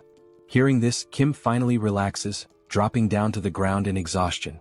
Seated, he admits to Lancelot that he genuinely thought his heart was going to stop. Despite barely having fought, he feels more drained than ever before. Just as Kim begins to rest, a familiar voice calls out his name.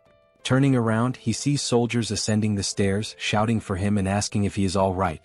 The colonel arrives, stating that aside from essential personnel, he has brought every awakened and unit available for mobilization. He then asks if they arrived too late. Kim shakes his head, assuring them that they arrived just in time. However, deep down, he knows that these soldiers must have endured immense hardship climbing all those stairs under such extreme conditions. As the colonel approaches, he inquires about the Legion commander's whereabouts. Only then does he notice the malnourished goblin's body lying motionless on the ground. Examining the goblin closely, the colonel questions what could have possibly reduced him to this state. Realizing that the fight is truly over, the colonel holsters his weapon, recognizing that it will no longer be needed. Kim watches him and remarks that it's been a while since he's seen someone carry their weapon on their back like that. Just then, the colonel receives a radio transmission.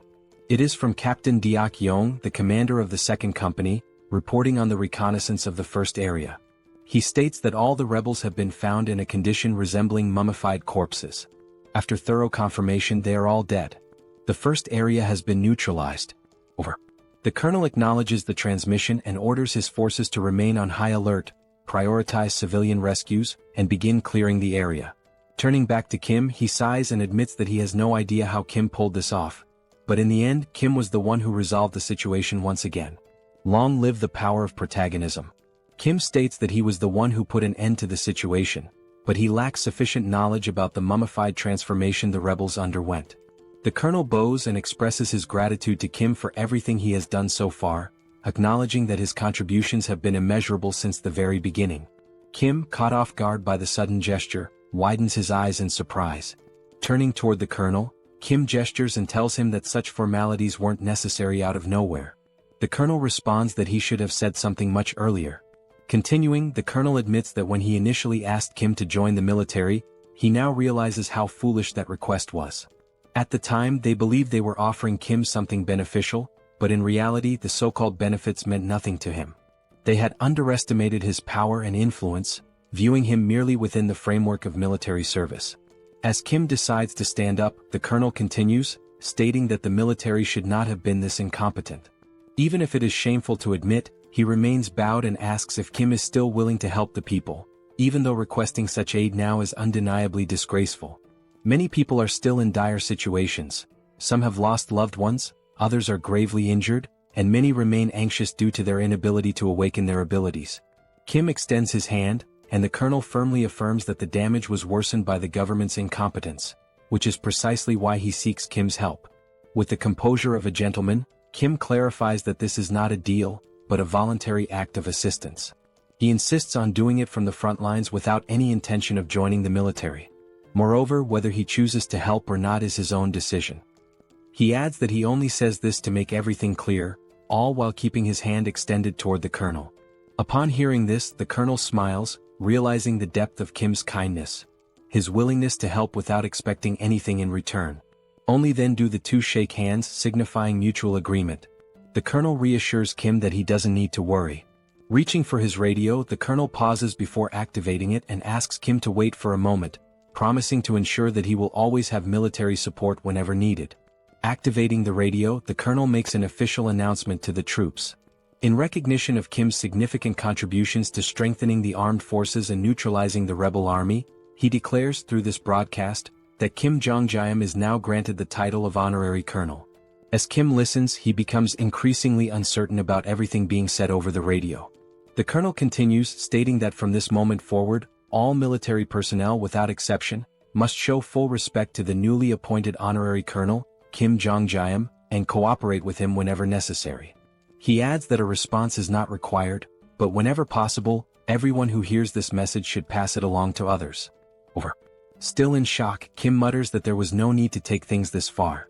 Then the colonel salutes Kim and, with a cheerful tone, states that the soldiers will handle the cleanup and resolve the rest of the situation. He then orders Kim to rest, noting that it is getting late. Hearing this, Kim's face flushes red, and he protests, saying that he is not a soldier, so there is no need for such formalities. The colonel responds that if it makes him uncomfortable, he should simply ignore it, but reiterates once again that Kim has done an outstanding job. As the colonel steps back to rejoin the rest of the military personnel, Kim, still slightly flushed, comments on how exhausting everything is. He then tells Lancelot to rest as well, acknowledging that he too has worked hard. Lancelot responds by saying that Kim also did a great job and, by the way, asks if there is any news about Bedivere. Kim agrees, realizing that in his exhaustion he hadn't even thought about it. However, he suddenly smiles upon remembering that the subspace has a recovery function for lost items. He immediately gives the command for the system to retrieve the items. The system then notifies him that the recovery function does not work for items that have been moved beyond a certain distance, instructing him to stay close to the item and use the ability again. Disappointed, Kim realizes the limitations of the ability upon reading the system message. Thinking back, he recalls that when he used it with Seoul, she was practically right next to him. Since he cannot use the ability at the moment, they need to move. Calling out to Lancelot, Kim asks him to come along, suggesting that on the way they can also upgrade Pax's level. Lancelot nods in agreement, saying he understands. The system then confirms that 10,000 mana stones have been used to level up the subspace, noting that abilities can still be used during the upgrade. The remaining mana stone count is now 4,823. Meanwhile, in another area, soldiers begin mobilizing to assist the survivors, instructing them to form slow and orderly lines. They reassure the survivors that if they need anything else, they should speak up, as the military can provide food and water as necessary. At the same time, Kim turns to Lancelot, mentioning that he just thought of something. Since the soldiers are focused on helping the survivors, he wonders what Bedivere might be doing at this moment.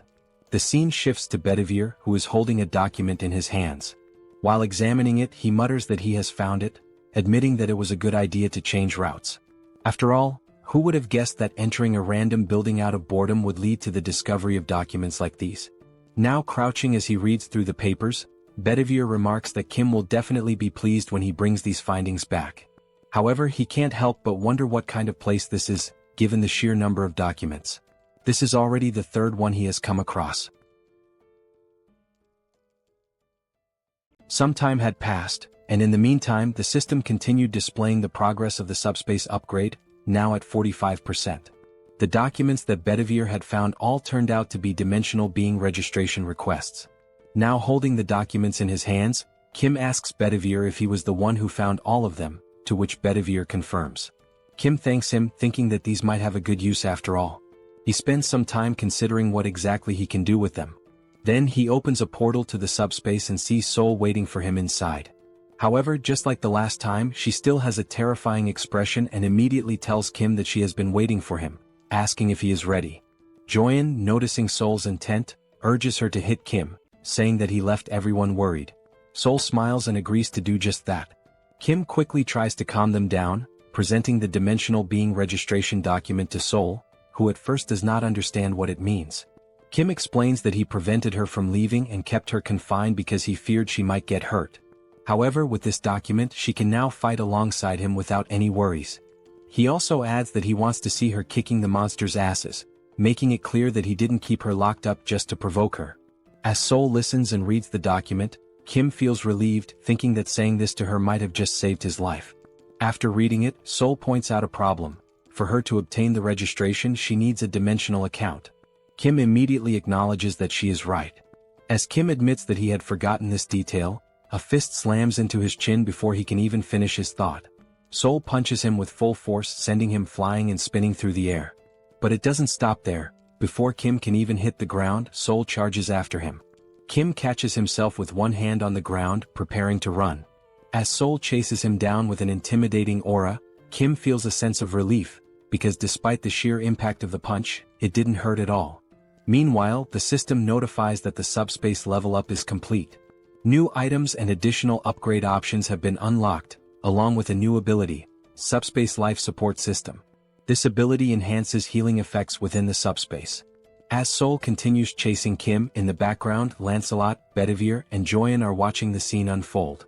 Joyeon bursts into laughter, saying that Kim deserves this. She then tells the knights that they should not interfere, as this is simply a demonstration of love between the sisters and their younger brother. Joyeon also notes that Kim is now at level 8, meaning no matter how much Seoul hits him, it won't hurt.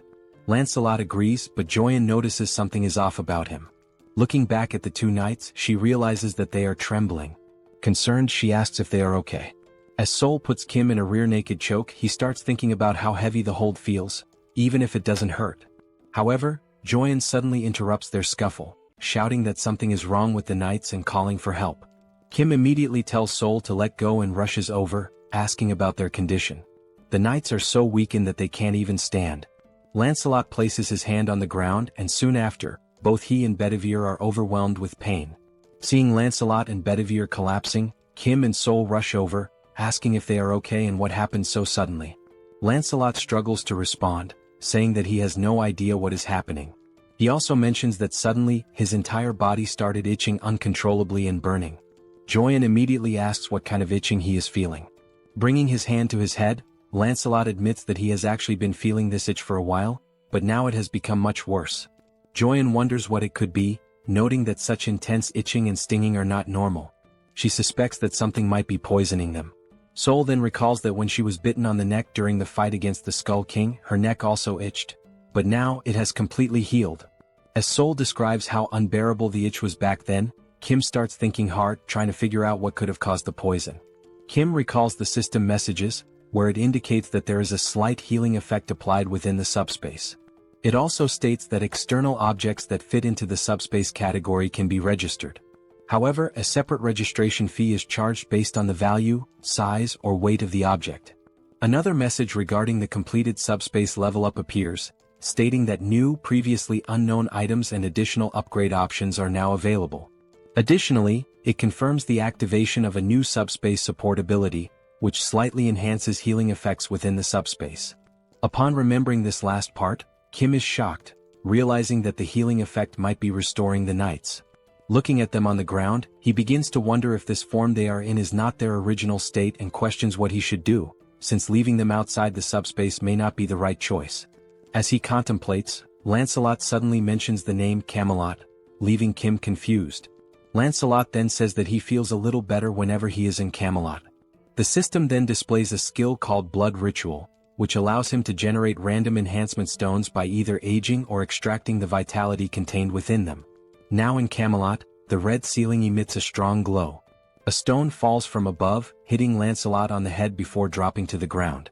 The knights immediately kneel in reverence before Master Kim, and Kim kneels as well to pick up the white stone that had just fallen. Now holding two stones, Kim observes that the white stone appears to have just been created, whereas a blue stone, already lying on the ground, seems to have been there for some time. The system displays the statuses of both stones. The white stone has a resistance option, while the blue stone possesses electric attributes along with penetration and shock effects.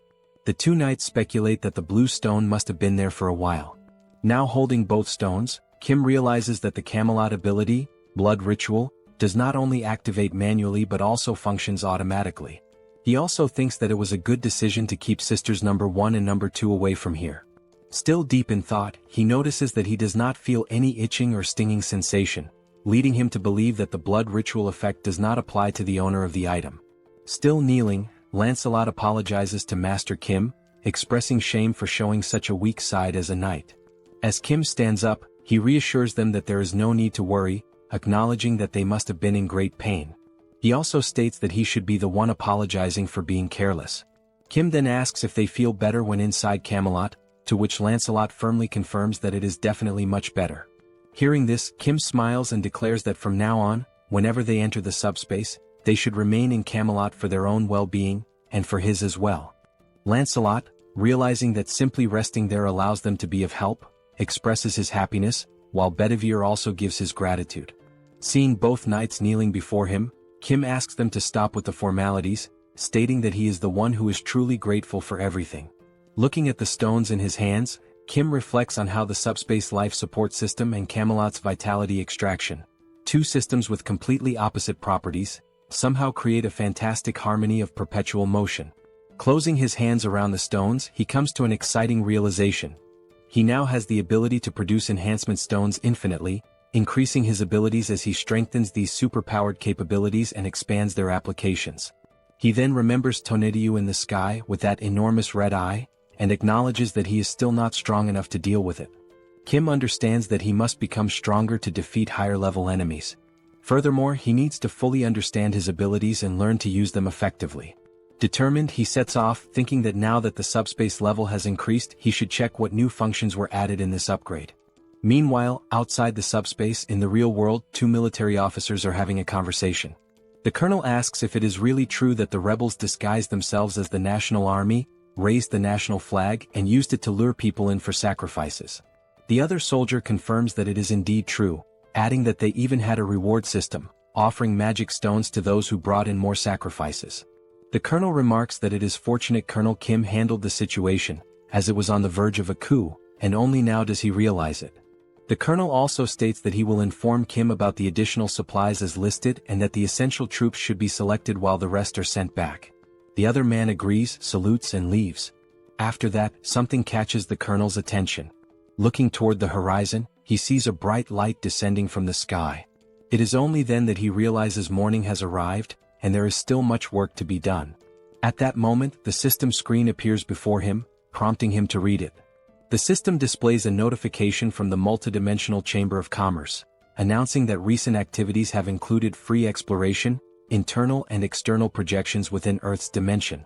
Additionally, Earth has generated 13,117 new cases of internal projection blessings, and the same message appears on Seoul's screen, continuing with the information that, through 17 cases of induced negative growth targeting free merchants, Earth's dimension has demonstrated sufficient growth and profit potential for the multidimensional realm.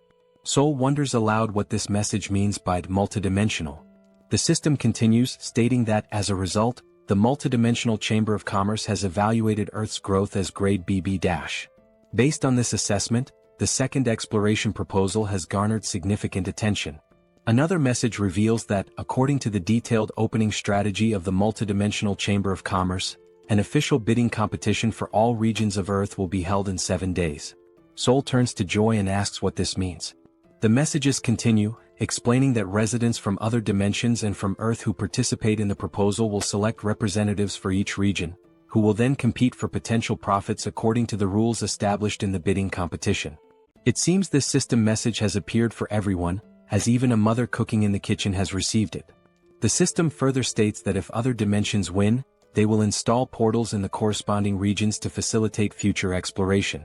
However, if Earth's residents win, they will receive separate rewards. Additionally, it is revealed that more detailed information about the bidding competition will be announced 24 hours before the event begins in each respective region. Finally, the multidimensional Chamber of Commerce awaits Earth's support and participation.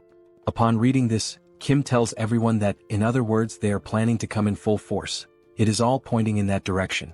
The two sisters question whether this is some kind of joke, to which Kim replies that it is not, pointing out that the document that elevated him to an 8th-level entity was also issued by the multidimensional Chamber of Commerce.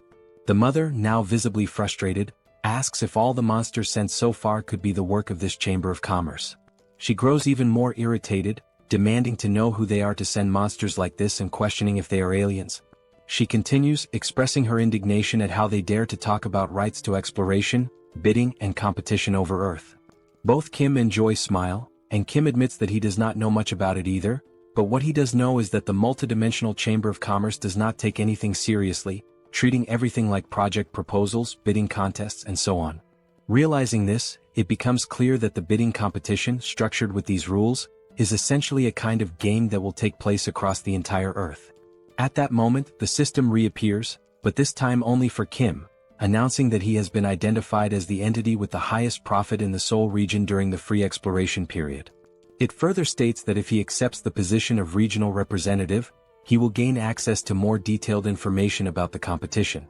However, if he refuses, the selection authority will be transferred to the second highest profit-generating entity. Reading this message, both Kim and Joy are taken aback, and Joy questions what it means, pointing out that she did not receive the same message. Kim's older brother then explains that if Kim accepts the role of Seoul's representative, he will be participating in the bidding competition. The mother asks what exactly this competition entails, to which the older brother admits he does not fully understand, but judging by the context and system messages, it is likely that they will be competing against alien life forms from other dimensions. Upon hearing this, everyone in the room falls silent, their expressions shifting as their eyes widen in shock, creating a tense yet electrifying atmosphere in the room. The system reappears before Kim, stating that if he accepts the position of representative, he will be able to select up to 100 members, including himself, to participate in the bidding competition. It then asks if he accepts the role of representative. Standing alongside his sisters and looking at the message, he ponders whether he should truly accept and take on this responsibility. Then, with a determined look, it seems that Kim has made his decision. Sometime later, the colonel questions whether this is really true. He is speaking with Kim, who confirms that it is indeed true. He has accepted the role of Seoul's representative. He explains that they have tasked him with recruiting up to 100 team members to face the alien forces invading Seoul. Kim also mentions that for now he has included the 2 knights in Seoul to participate in the first battle, but as a precaution he has also registered his family members in the SUBSPACE. However, they still need to recruit approximately 80 more people. The colonel, now excited, shakes Kim's hand, exclaiming that this is a stroke of luck. With a relieved smile, he admits that he was deeply concerned about who would become the representative upon hearing about the bidding competition, but now that it is Colonel Kim, he feels much more at ease. Taking out a notebook from the pocket of his uniform, he asks Kim to take a look at it. Kim, surprised, asks what it is before reaching for it. Handing over the notebook, the colonel explains that it is a simple list of awakened individuals and their abilities, compiled by the Joint Chiefs of Staff. Since Kim mentioned needing to find 80 more fighters for the competition, this list should prove useful. Kim expresses his gratitude, but comments that perhaps special-class snipers would be better suited. The colonel, caught off guard, asks if he heard that correctly. Kim confirms, stating that it is exactly as he said, regardless of whether they are awakened or not. The colonel hesitates, pointing out that they still do not know whom they will be fighting. However, Kim disagrees, stating that when he accepted the position of representative, he gained access to detailed information about the bidding competition. As he navigates through the system, Kim explains that the enemies worship the goddess Eames, and their specialty lies in construction and the production of weapons infused with divine power. Instead of explaining further, he suggests that it might be better for the colonel to see it for himself. The system then displays a saved message, containing the advance warning from the Eames dimension. It states that the goddess Eames is so revered by her followers that they carry her image as a blessing upon their helmets. In their devotion to the goddess Eames, the enemies proclaim that she shines with compassion, and that the inhabitants of Earth are nothing more than barbaric and primitive beings, destined to receive the holy mace filled with the goddess's light.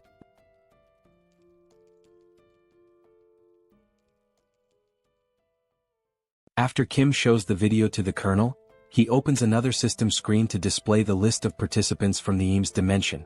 The list includes 4 8th-rank knights, which means that the participants from Eames are not weak. Kim tells the colonel that the alien lifeforms they will be facing are sacred knights clad in shining armor and wielding radiant weapons. The colonel then asks how they are supposed to fight against these alien lifeforms. Kim begins explaining the details of the bidding competition, which he confirmed when accepting the position of representative while reviewing the information alongside his sisters. He starts summarizing what he saw, stating that 1 hour before the bidding competition begins, both sides will take their positions and enter a combat readiness phase. During this period, a barrier will be formed, making it impossible for either side to attack. This combat readiness phase serves as a preparation period before the battle. The Eames dimension will bring in a gate core, and once the competition starts, the gate core will automatically hatch after 12 hours. Destroying this gate core before it hatches is the victory condition for Earth's dimension, whereas the Eames dimension wins if they successfully protect it. Kim turns to the Colonel and states that, in other words, for Earth to win, they must simply destroy the gate core. He also adds that the Eames forces will not merely focus on defending the core. Kim explains that just as they can see the participant list from Eames, the enemies will certainly be able to view Earth's participant list as well. Since most of Earth's participants are 9th rank, the Eames forces will likely assume that Earth's main advantage lies in speed and attack power. The Colonel understands and states that, in reality, both Kim's team and the military must reinforce their offensive strategy to try to destroy the core simultaneously. Kim states that the attack strategy can involve his team, Lancelot, and Seoul, meaning the offensive side will not be an issue. However, the real challenge lies in defense as they need to block the assaults of 8th rank enemies. The Colonel then states that long-range weapons will be effective in holding back enemy attacks, and only then does he realize why Kim specifically requested expert snipers. However, he warns that standard military weaponry may not be effective against 8th rank alien forces. Kim gives a smile and tells the Colonel not to worry about that, explaining that he increased his ability the night before. The scene then shifts to Kim thinking the previous night about the need to become stronger, but in order to achieve that, he must first gain a deeper understanding of his ability to utilize it effectively. He opens the system and reviews possible enhancements that can be made. Options include the ability to send up to 8 products simultaneously, access information about improvement results or combinations in advance, run simulations for upgrades or product combinations, and even create new categories to be included in the logistics center, with a limit of up to 2. After examining the abilities, Kim states that no entirely new functions have been added, but there are supplementary features to enhance existing abilities, such as the 2 available options in the SUBSPACE laboratory. With this function, he is able to manipulate objects to briefly assess their performance and view the completed form of a product through a simulation before actually creating it in the SUBSPACE laboratory. He then grabs a mug and starts sketching ideas to determine what kind of weapon he should create using this function. While writing down that he has electric enhancement stones and durability enhancement stones, he considers that the weapon needs to be easy to use, even for those without special abilities, and, moreover, must be capable of killing 8th rank beings. After much thought, deliberation, and research, the weapon he creates is an enhanced rifle with upgraded ammunition. Initially, he tries enhancing only the ammunition, but as soon as he fires, the weapon is completely destroyed. Then, using enhancement stones, he attempts to modify the rifle to withstand the powerful shots. However, in the end he manages to improve the weapon just enough to barely endure 3 shots. Now, holding one of the rifles he created, Kim states that regardless, the strategy is to stack these 3-shot weapons to defend against enemy advances and destroy the core to secure victory. After hearing all of this, the Colonel, practically drooling with excitement, exclaims that he understands and that he expected nothing less from Kim. He then adds that he will send over a list of the best expert snipers and begin preparations immediately. And so, the 1-week preparation period began with the specialist snipers training their shooting skills, weapon switching, and tactical maneuvers for the competition. Meanwhile, Kim's father began discussing technical terms related to construction, quickly boring Kim. Without delay, his father used his architect skill to construct a fortress. Seoul, along with the attack team, strengthened their abilities using magic stones obtained from exterminating monsters. As a result, Seoul became capable of extending her barrier beyond her body to a certain distance, leaving Kim astonished. Additionally, Joy mentioned that she had also managed to level up her ability to level 2 and could now use healing with an area of effect impact. Seeing everyone's dedication and progress, Kim felt reassured, realizing that his team was now incredibly strong and that everyone could utilize their awakened powers. Time passed quickly, and now only 1 hour remained before the competition was set to begin. At the National Assembly building, a portal opened, and soldiers began emerging from it. Numerous warriors from the Eames dimension clad in the shining armor Kim had described earlier. However, among them, one soldier held the gate core, the key element that would determine the winning side in this battle. Observing from a distance through binoculars, Kim carefully analyzed the scene and concluded that the glowing orb was indeed the core. His father asked what he was seeing, and Kim responded that it was exactly as shown in the video he had displayed earlier, except for one odd detail. His father asked what seemed strange, and Kim pointed out that the Eames dimension forces were constructing structures beside the National Assembly building, likely to protect the gate core. Hearing this, his father asked if their constructions were superior to his own. Kim, however, simply considered the fact that the competition would begin in just an hour and questioned whether it made any sense to build something now, as there was no way they could complete it in such a short time. Setting the binoculars aside, Kim glanced downward and noticed something that took him by surprise. 5 knights from the Eames dimension stood motionless before the protective barrier. The leader among them began speaking, stating that he had reviewed Earth's participants and found that while there were a few at the 7th and 8th ranks, the majority were at the 9th rank. From above, Kim wondered if they were already preparing to attack and reach the defensive line. The knight then declared that the goddess Eames had spoken of mercy and salvation for the weak and that, in her name, they would grant such mercy and salvation to Earth. Suddenly, the knight's expression twisted into one of hatred as he proclaimed that their mercy would come in the form of tearing out the tongues of Earth's people while they were still alive, ensuring that no one could ever speak ill of them again. Their salvation would be granted by allowing them to repent for their sins through hard labor. From his vantage point above, Kim observed the scene and noted that it was quite the impressive speech, fitting for holy knights, but, glancing at the system screen, he commented that they were underestimating them simply because they were ranked 9th. The system screen then displayed a notification indicating that the bidding competition was about to begin.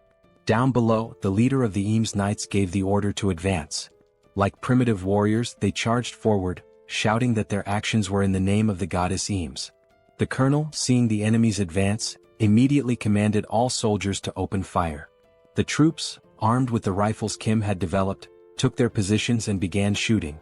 A barrage of gunfire struck the approaching Eames Knights, the bullets carrying electric attributes. The shots pierced through their armor, leaving the knights stunned and confused as they struggled to understand what was happening. One of the soldiers, bewildered, questioned how it was possible for 9th-rank fighters to accomplish such a feat. Another knight shouted an order to use their shields for protection and continue advancing.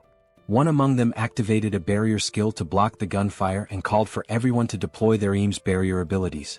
Their leader bellowed that, although they had no idea what kind of weapons they were up against, their shields were undoubtedly stronger. He ordered them to hold their ground and maintain their defenses. Believing himself to be insightful and strategic, one of the knights remarked that since their enemies were relying on long-range weapons, they would eventually run out of ammunition. If they could endure long enough, victory would belong to the Eames dimension. Meanwhile, up above, countless rifles were lined up, ready for use as the soldiers assisted each other in switching weapons after each rifle broke from firing its 3 allotted shots. The pile of discarded weapons had grown massive, prompting the military to inform Kim via radio that approximately 20% of the total weapon stock had already been used. Hearing this, Kim put away the radio and remarked that things were going much better than expected. He instructed them to keep up the momentum, as the attack team would soon begin their advance. The attack team, consisting of Lancelot, Seoul, and Kim, set out on 2 motorcycles to carry out their mission. The bikes moved at such incredible speed that they passed through the knights before they even had a chance to react or block their advance. One of the knights mentioned having seen 3 individuals heading toward the gate core, but another dismissed the concern, stating that it didn't matter and should be ignored since the core wouldn't be destroyed anyway. While defending with his shield, he shouted that their current priority was to hold the line and maintain their position. He acknowledged that the enemy appeared to have far more weapons than expected but reassured everyone that, once reinforcements arrived, they would be able to advance little by little. As a way to encourage his fellow knights, he urged them to endure just a little longer, assuring them that reinforcements would be there soon. Ignoring the knights entirely, Bedivere began hurling his infamous flaming bowling balls toward the battlefield. His absurd precision allowed the balls to curve perfectly through the air before striking their targets. His targets were none other than the Eames reinforcements advancing through the center of the battlefield. One of the knights, casually walking forward, noticed something unusual approaching but couldn't quite make out what it was. Then the flaming bowling ball struck, triggering a massive explosion that sent the Eames Knights flying in all directions. Upon hearing the explosion, Kim hit the brakes on his motorcycle. He already knew exactly what had happened.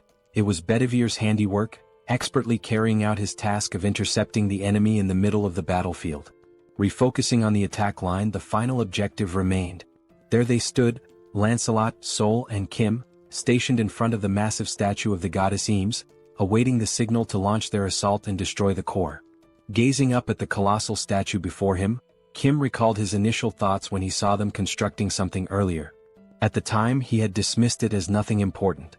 Now, however, he couldn't help but wonder, How the hell had they managed to build such a massive structure at such an absurd speed?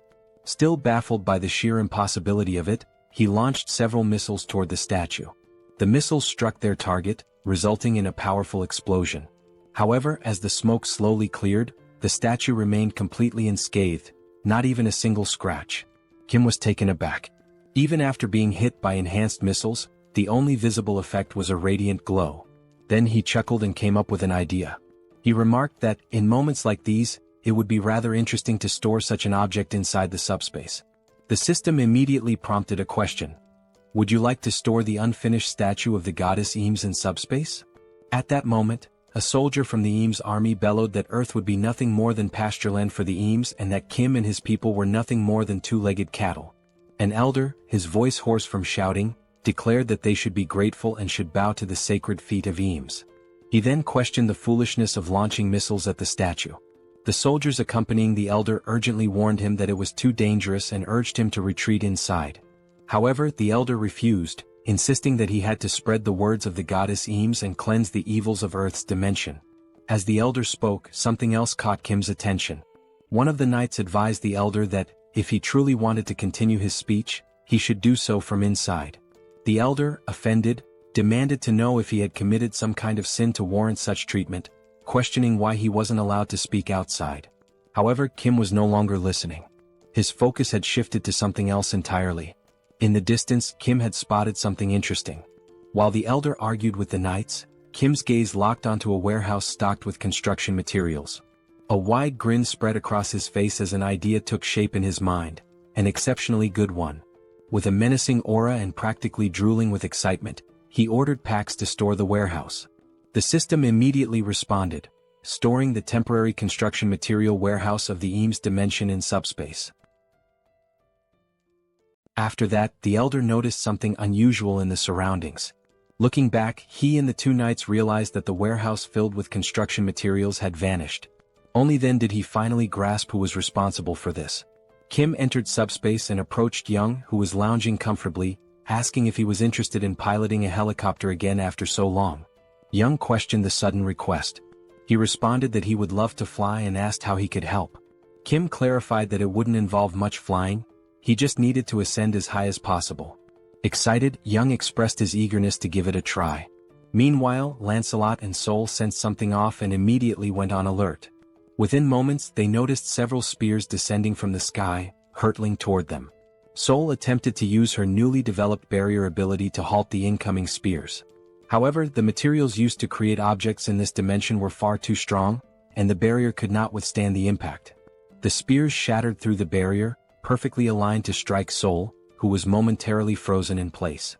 Reacting swiftly, Lancelot stepped forward, using his sword to deflect the spear that was about to hit Seoul. She turned to Lancelot, questioning whether these were no ordinary spears. She explained that her ability had evolved to the point of stopping even Kim's enhanced bullets, yet she had failed to block these. Lancelot confirmed that these were far from ordinary spears, though it wasn't a matter of enhancement. Hearing this, Seoul became puzzled and asked what made them so special. Lancelot explained that he had heard of something like this before. A certain dimension had developed a technique that produced an effect similar to item enhancement. The knights then realized that Kim's group had been the ones who looted the warehouse. Enraged, they shouted the order to attack and continued hurling spears. Preparing to defend, Lancelot explained that this technique was referred to as a blessing, and that the construction materials likely carried such a blessing, which was why they had resisted Kim's attacks. With his sword, Lancelot skillfully deflected another spear aimed at them. The deflected spear soared toward Seoul, who caught it midair. Now holding the spear in her hands, Seoul grinned and remarked that, regardless of the origin, this spear was incredibly powerful. Inside the helicopter, Kim observed everything happening below. Young noted that the number of incoming spears had decreased and announced that he was about to take off. Kim acknowledged the update and instructed him to ascend as high as possible. Still watching from the window, Kim set his sights on the enormous statue. It was undoubtedly the source of the enemy's increasing strength. As the helicopter approached the statue, he declared that he would bestow a blessing in the form of a gift to the Eames dimension. At that moment, he released the stolen construction materials from the highest altitude, naming the attack god's staff.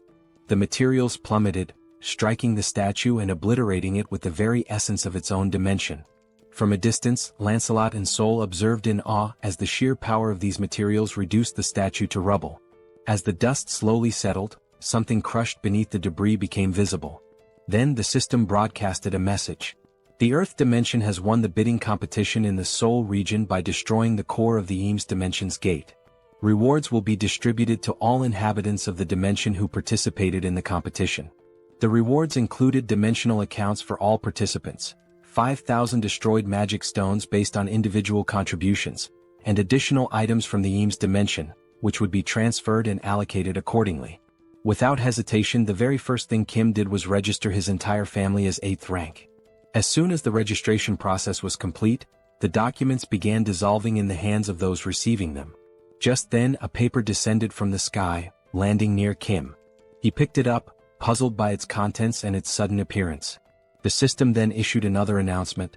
The commercial rights of the Lettal dimension, previously held by the Eames dimension, have now been transferred and allocated to the representatives of Seoul. With this, Kim had essentially obtained exclusive commercial rights to the Tertius region. As soon as they finished reading, a new portal, this time glowing red, appeared before them. Both his father and Seoul questioned what the portal was. Kim admitted that he wasn't sure, as he hadn't been the one to create it this time. He speculated that it might be related to the commercial rights mentioned in the document. Determined to uncover the truth, he gathered his courage and stepped forward, reaching out to touch the portal. However, a system message immediately popped up, stating, "Not a registered company. Please verify authority." Looking at the document, Kim was taken aback. Even with the rights granted to him, he still needed to register as a business entity. Opening the system, he was presented with an option. Would you like to sell the commercial rights to the multidimensional Chamber of Commerce? If sold, a total of 10,000 magic stones will be paid as the purchase price. Looking at the system message, Kim felt even more confused. He wondered what these commercial rights for the Lettal dimension really were, granted as a reward yet unusable without being registered as a company. And despite not being able to use them at the moment, the system was already offering to buy them for 10,000 magic stones. Kim pressed the option to decline the sale and grew increasingly frustrated as he read the message. To him, they were nothing but a bunch of thieves. They had given him a reward that he couldn't even use. Thinking about it further, he realized that the multidimensional Chamber of Commerce had been unfair from the very beginning. They had been forced to participate in a competition organized by the chamber itself, where every single opponent was of the 8th rank. Even while facing overwhelming disadvantages and unfavorable conditions, they had won. Yet the chamber was now pretending to offer a reward. Kim's anger only intensified. Crumpling the document in his hand, he refused to let the chamber profit from this. He wouldn't throw the document away, but unless they increased the number of magic stones, he wouldn't sell it either. After all, without his intervention, many more lives would have been lost. Observing Kim's irritation from afar, his father asked what was wrong. Kim, trying to keep himself composed, responded that it was nothing significant, just that they had won a useless portal that they couldn't even use. Joy then asked if the only urgent task now was to fill out the paperwork, as she still needed to finish treating the wounded. Kim apologized for gathering everyone right after the competition ended, realizing they were all exhausted. His father reassured him that it was fine, especially since filling out the documents would only make him stronger. Kim acknowledged that everything was settled and stated that he would open the portal to go rest. Meanwhile, Seoul mentioned that she would play around for a bit to test her new spear and told him to call her if he needed anything.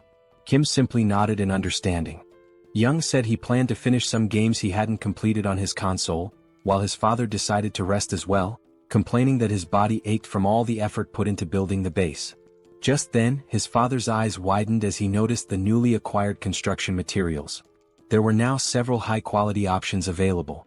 Still in awe, he began listing them: bricks, drywall, beams, and even rebar. At that moment, Kim realized he had forgotten to mention them. But the real shock came when Kim casually revealed that all these construction materials were infinite. Kim had anticipated that this revelation would leave his father speechless. As he entered the portal, another thought crossed his mind. He wondered about the results of the competition in other regions. Given the 12-hour time limit, the results might be available by nightfall. When night finally arrived, the competition results were displayed, confirming that the event had concluded. The system then announced the final rankings for the Earth region's bidding competition. The results for South Korea showed that out of 5 competitions, there were 4 victories and only 1 defeat. Then, another system message revealed the global outcome. Out of 761 competitions, there had been only 113 victories and a staggering 648 defeats. Based on these results, the multidimensional Chamber of Commerce decided to downgrade Earth's growth potential from BB to CCC. This message was broadcast to everyone. Kim immediately recognized how disastrous this was, while Young admitted he hadn't expected the competition's overall results to be so terrible. Kim analyzed the data and noticed that some areas had an equal ratio of wins and losses, but the majority had suffered significantly more defeats. As a result, the global situation was dire. Even though he had anticipated this, he hadn't expected it to be this severe. The colonel pointed out that, fortunately, South Korea's situation wasn't as bad. If it came down to Incheon, they could quickly resolve the issue by concentrating their forces. He also mentioned that Incheon was nearby, so they could deploy as soon as they were ready. At that moment, a soldier rushed in, apologizing for interrupting the meeting. He handed a report to the colonel, informing him that they had just received an urgent radio transmission from the 17th Division in Incheon and that the colonel needed to read the report immediately. Scanning the document, the colonel asked why Incheon had contacted them. The report stated that they had been defeated and were transmitting urgent engagement information. The enemy force was identified as the Lizard Men from the Sabros dimension, and their portal was currently located in Chinatown. These Lizard Men appeared to be a highly trained military force, engaging in both ground and aerial combat simultaneously, demonstrating superior mobility, and completely annihilating Incheon's team. The battle had ceased approximately 2 hours before the end of the competition, and after the fighting had stopped, the Lizard Men began organizing their forces, with even more troops emerging from the portal. Additionally, they had deployed a team for reconnaissance and securing access routes, which suggested a large-scale troop mobilization was underway. The reason for the urgent transmission was that, based on their movements, their next target was Seoul, which was exactly what the colonel confirmed in the report. Kim was surprised that they were heading directly for Seoul. Hearing this, Young found it highly unusual, reasoning that it was unlikely they were targeting Kim, as no one knew his exact location. Seoul remained deep in thought, while Young pointed out that furthermore, there was no bounty on Kim's head. Looking at the map, Lancelot noted that, given the proximity of the two cities, the Lizard Men were already close. Kim turned back to the system interface, where a new message appeared. From this moment onward, the names of the regional representatives who had emerged victorious in the Earth Dimensions competition would be displayed above their heads. Seoul also read the message and questioned what it meant, commenting on how random this was. If this actually happened, then Kim's name would appear above his head, and she wondered if there was any kind of badge instead. Kim instinctively looked up, trying to see if a name was displayed above him, but found nothing. He then questioned whether he was truly the regional representative. However, Lancelot countered, stating that if Kim wasn't the representative, then the entire competition made no sense. Kim, still confused, asked why it wasn't visible if that were the case. Seoul reread the system message and another announcement appeared. Starting now, 7th rank beings were partially allowed to travel through all installed portals on Earth. Furious, Seoul clenched her fists. She had just reached the 8th rank, yet this rule was exclusively for those of the 7th rank, meaning she would be trapped inside the subspace again. The system message continued, stating that dimensions that had acquired commercial rights by winning the competition could now establish portals in the corresponding regions to eliminate the Earth Dimension's regional representative. Everyone read the new rule and immediately felt outraged. This was incredibly unfair. The colonel then spoke, stating that from now on, they would have to face 7th rank beings and that the regional representatives would likely be the primary targets of these attacks. He compared the situation to a game of territorial conquest, but what stood out was that Kim did not have a name displayed above his head. At that moment, Lancelot had an idea of what might be happening. He asked for a moment to confirm something. Lancelot walked toward the window while Kim, confused, asked what was going on. Stepping outside the building, Lancelot held onto the window frame and looked up. What he saw left him stunned. The words "Seoul Representative" were massive, displayed not above Kim's head, but hovering above the entire building for all to see. Lancelot calls Kim over to take a look, and upon stepping outside, Kim is left speechless, not expecting something this conspicuous.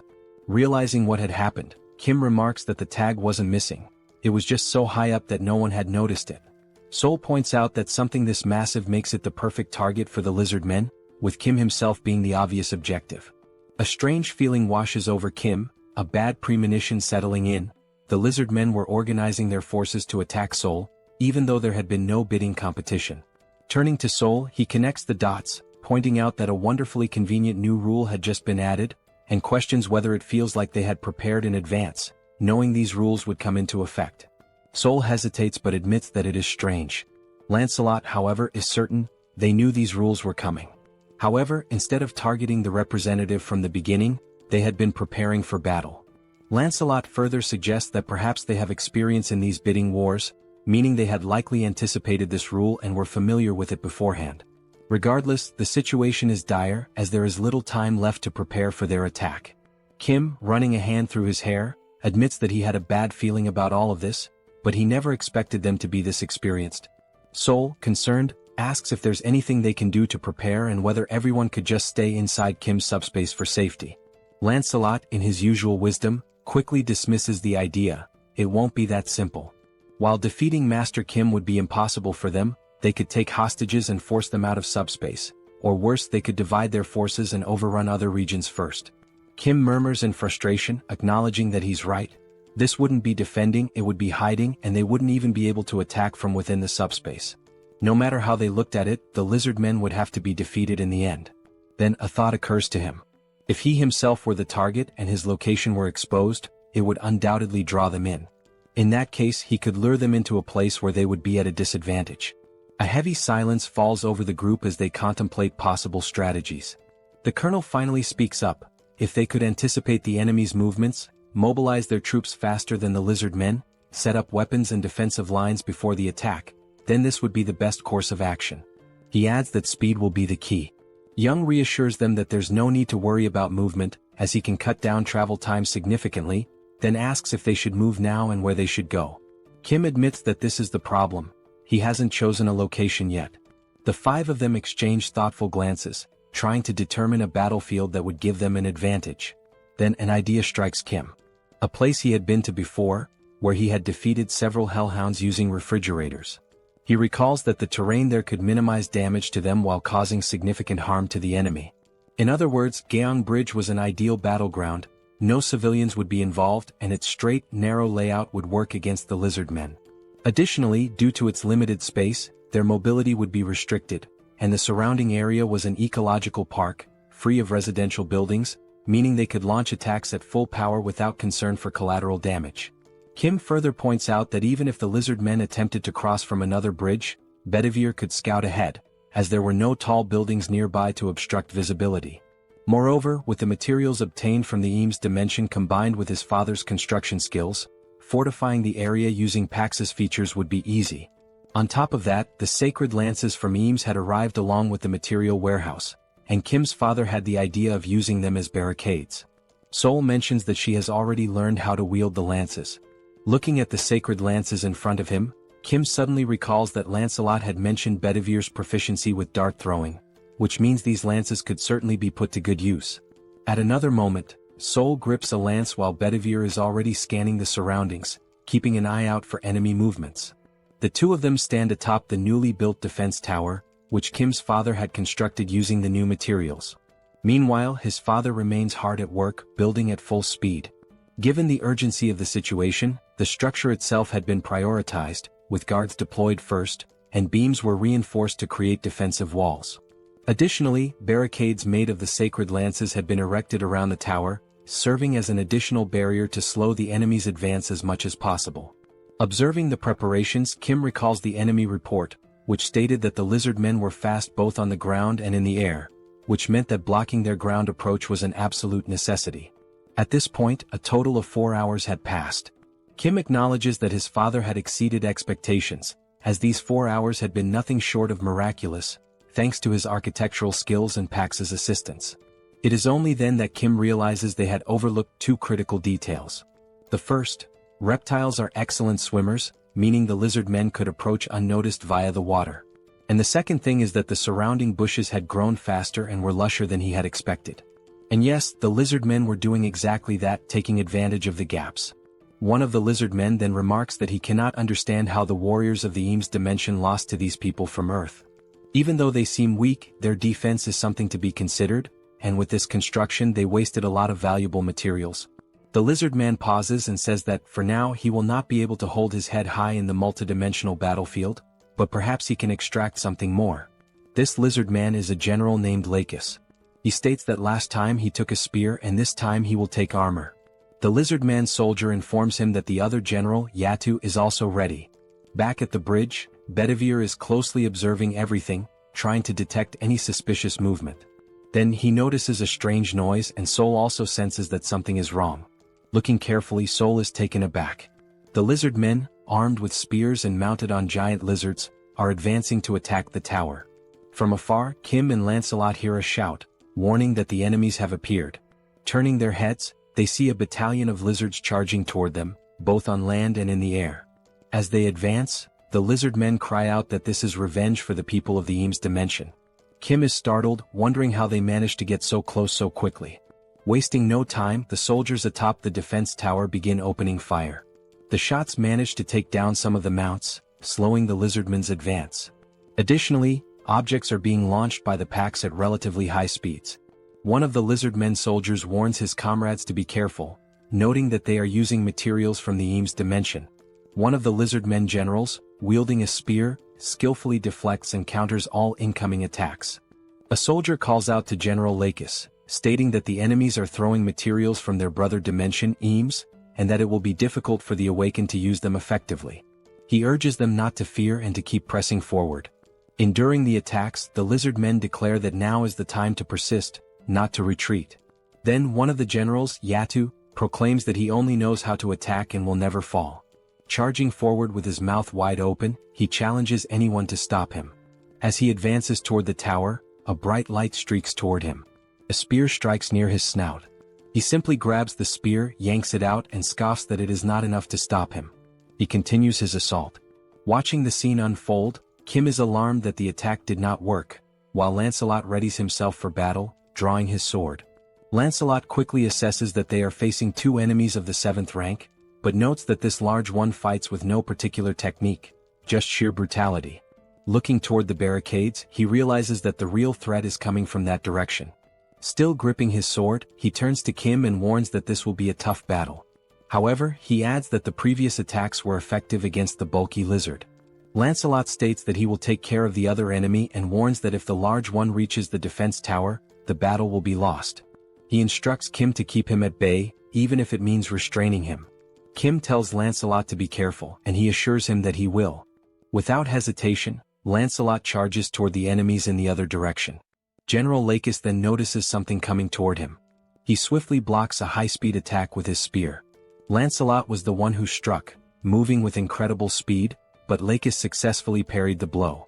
A lizard man soldier asks General Lakis if he is alright, to which the general replies that he is fine and orders him to keep attacking. Turning to Lancelot, Lakis states that it seems he has a personal matter to settle. Studying Lancelot, the general comments on his boldness for leaping alone into enemy lines. Furthermore, he notes that Lancelot specifically aimed for his neck, calling it a remarkable move. Lakis smirks, remarking that it has been a long time since he has encountered a warrior like this. He then asks Lancelot for his name. Lancelot introduces himself, and the lizard man is enthralled, calling it a magnificent name. Lakis introduces himself in return. Lakis acknowledges that Lancelot's goal is to keep him occupied. The only reason he is paying attention to him is because he recognizes him as a true warrior. Lakis adds that a warrior's instinct is to seek battle when faced with a strong opponent, and so he challenges Lancelot to a duel where their lives will be on the line. Without hesitation, Lancelot accepts, declaring that if Lakis does not value his own life, neither will he. Lakis laughs, praising Lancelot's fighting spirit, and declares that he will test whether his skills are as great as his resolve. Lancelot then raises a finger and tells him to wait, asking if he plans to fight while mounted on his lizard. Lakis states that this is truly unfair, as a warrior's duel to the death is meant to determine who is the strongest. Lancelot then remarks that the mount is merely a way for him to compensate for his lack of skill or even to save his own life. He goes on to say that even if he loses, he will not complain, urging the lizard man to come at him. Hearing this irritates Lakis and a tense atmosphere floods the area. Dismounting, Lakis begins walking toward Lancelot, who then asks if they are now evenly matched and ready to engage in a battle where their lives are at stake. Meanwhile, on the other side, the soldiers continue firing toward the lizard men. Their bullets find their marks, and some of the reptilian warriors are hit, tumbling from their mounts amidst the chaos. However, despite the casualties, their assault does not slow down. Determined, the lizard men keep advancing toward the defense tower, ignoring the danger and pressing forward. The soldiers, realizing that the enemy is closing in dangerously, shout to one another, ordering them to keep firing without hesitation. Suddenly, one of the mounts leaps unexpectedly and, with its sharp fangs, sinks a brutal bite into the shoulder of one of the military soldiers. The force of the attack sends him crashing to the ground, and as he falls, his comrades rush to his aid, shouting that there is a wounded man. Amid the chaos, a lizard man and his mount attempt to break through. One of the soldiers quickly takes command, declaring that he will tend to the injured and requesting cover fire. Additionally, he warns that more enemies are approaching rapidly. Before anyone can react, someone appears wielding a spear. In a swift motion, the spear is thrown, striking the mount that was about to breach the defenses. The impact is so powerful that the lizard man riding it loses his balance and crashes to the ground. He barely has time to process what happened before Seoul appears and, without hesitation, slams his head into the ground with a devastating strike, leaving him no chance to react. Seoul raises her gaze toward the soldiers and, with determination, declares that she will take care of any enemies that get close to the building. She then orders them to keep firing without stopping. A reckless lizard man, still mounted, charges straight at Seoul. Standing firm, she gathers all her strength into a single punch and, with one crushing blow, sends the enemy soaring into the sky like a ragdoll. Once again, Seoul shouts for the soldiers to keep shooting. They quickly obey, and their bullets strike the charging mount, bringing it down mid-attack. In the back line, Joy begins to act, using her healing abilities. The wounded soldier groans in pain as she works swiftly to treat him, assuring him that it will only take a little longer to finish. Meanwhile, the lizard men riding flying mounts notice a weak spot in the defense and launch a direct assault. However, before they can get close, one of them is struck mid-air by a spear, plummeting to the ground along with his mount. Another lizard man, sensing something approaching, tries to react but isn't fast enough. He too is hit, but this time the force is so great that his mount collides violently with another, creating a destructive impact. Even so, their numbers remain overwhelming. Despite those who have been taken down, many continue pushing forward, relentless in their attack. Some of the fallen remain pinned against the walls, while the others press on with even greater ferocity. From a distance, Bedivere observes the battlefield and realizes just how dire the situation is. He wonders whether he can handle such a large number of enemies alone and questions how long it will take before reinforcements arrive. Elsewhere on the battlefield, Yatu, the brute among the lizard men, slowly pushes forward, trying to defend himself against Kim's attacks. His body is already riddled with wounds, but he continues moving, grinning as he remarks that these attacks are quite impressive. Amused by the fight, he declares that this is excellent and asks if Kim has an even stronger attack that might actually affect him. Without hesitation, Kim launches several sturdy beams, the same ones he obtained during the battle in the Eames dimension. Yatu, however, merely blocks them, showing little concern. With each new strike, Kim hears Yatu commenting from afar that this continuous barrage leaves him no opening to advance. Hearing this, Kim realizes that Yatu is a complete idiot. He had been using the same automated attack from the very beginning, yet, for some reason, Yatu believed it to be a new tactic. Even as the beams continue firing relentlessly, Yatu seems increasingly impressed. Kim, on the other hand, recognizes that he has effectively trapped him. Now he must decide what to do next. He wonders whether he should maintain this strategy and wait for Lancelot to return or take a different course of action. Scanning the battlefield, Kim tries to assess Lancelot's fight. However, he quickly realizes that waiting might be too risky. Even so, he wishes there were a way to help Lancelot. At that moment, a distinct sound rises above the battlefield. A series of rapid strikes cut through the air with tremendous force, creating a loud, slicing noise. Kim immediately identifies the source. It's coming from Lancelot's fight. The sound originates from the sacred spear wielded by Lakis. The power of the spear is so immense that, even when Lakis swings and Lancelot manages to dodge, the impact completely shatters the ground beneath them. Right now, Lancelot is focused entirely on evasion.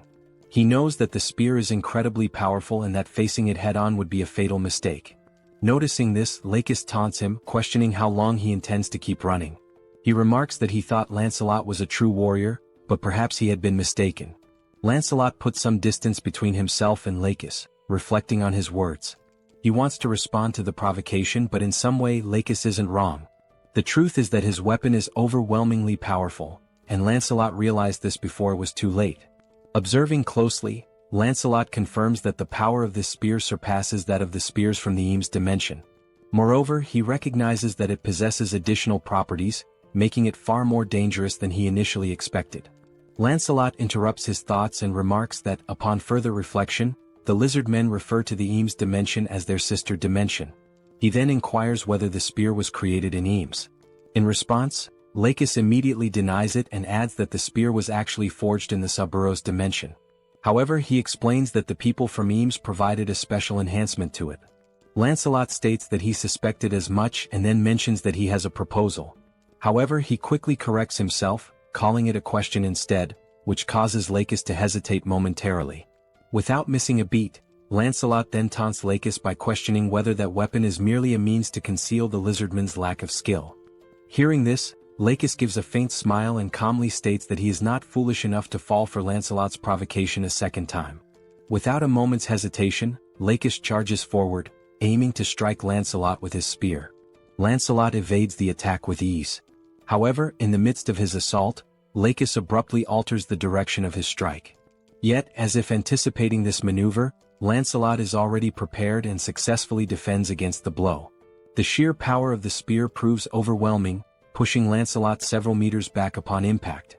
Not allowing him a chance to recover, Lakis presses the attack, determined to prevent Lancelot from regaining his footing. However, Lancelot is already prepared, kneeling on the ground with his sword pointed forward in defense. Lakis deflects the strike effortlessly with his spear. Seizing the opportunity to counterattack, Lakis declares that Lancelot may be a warrior, but his life will end here.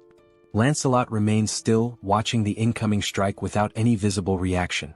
Just as the attack is about to land, ending the fight once and for all, something entirely unexpected occurs. The spear begins to tremble violently, as if resisting the act of striking Lancelot. With an immense effort, his face flushing red from the strain, Lakis demands to know what is happening to the sacred spear.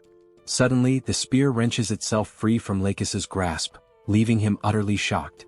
This has never happened before. To his astonishment, the spear then soars through the air in a completely different direction. This was Kim's doing. The spear had been pulled into subspace. A notification from the system appears, stating that 238 magic stones were used to store the spear under the category Eames Dimension Construction Materials. Kim stands momentarily stunned, realizing that his plan had actually worked under such circumstances, and that, in doing so, he had also saved Lancelot. Even so, he does not fully understand why such a powerful weapon has been classified under construction materials. Regardless, he expresses his gratitude and resolves to make good use of it.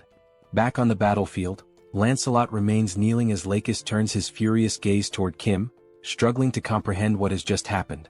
Frustration growing, Lakis demands to know why Kim has chosen to disgrace a duel between sacred warriors in such a manner. Redirecting his anger back toward Lancelot, Lakis accuses him of speaking so much about lacking skill, when in reality, Lancelot himself is the disgraceful one. Lancelot swiftly denies the accusation and explains that Sir Kim took the spear because he clearly had a purpose for doing so. He then warns Lakis not to speak so recklessly. Lakis's irritation only intensifies. His voice dripping with anger, he asks whether Lancelot is making a joke out of this situation. With a smirk, Lakis then raises his index finger, pointing it directly at Lancelot. His voice is laced with mockery as he questions whether this so-called master whom Lancelot follows is truly so dishonorable that he does not even understand the concept of honor. Lancelot, unshaken, demands that Lakis take back his words. His tone shifting, Lancelot declares that he now fully understands his opponent. He states that the reason Lakis is so enraged is not because of the duel itself but because he fears losing his spear. However, Lancelot reassures him that there is no need to worry, after all he himself is a warrior. With that, Lancelot drives his sword into the ground, proclaiming that whether he perishes by decapitation or by being beaten to death, the end result remains the same. Now raising his fists, ready for a hand-to-hand battle, Lancelot asserts that one fact remains unchanged: Lakis will die.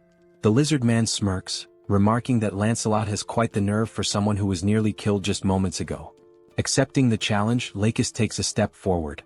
Lancelot stands firm, calling his enemy to battle. And so, the two warriors prepare to engage in a fight to the death, this time with their bare hands. From another perspective, the remaining lizardman soldiers continue their advance toward the defense tower, their numbers pressing forward relentlessly. Meanwhile, following his acquisition of the sacred spear, Kim watches the system while Seoul effortlessly cuts down every lizardman that dares approach the tower's perimeter. While observing the system, Kim notices something peculiar and wonders what exactly it could be. The system then displays the spear, along with its status information. It is identified as the Lakis' Sacred Spear, Enhanced Level 3. The classification is marked as Epic, with enhancements provided by God Eames.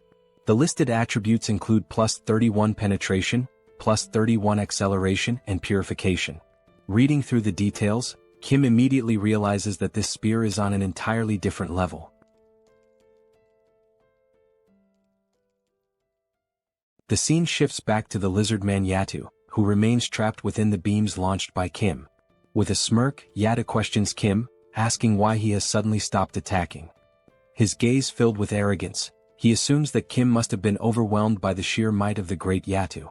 He convinces himself that this must be the case. After all, his body is incredibly resilient. Kim must have exhausted himself trying to attack, realizing that he simply cannot bring Yatu down. He then asks Kim if he is aware that, in the 7th hierarchy, there are only two individuals, Brother Kostes and the other lizardman, Lakis. They are the only ones who have ever succeeded in halting Yatu's advance.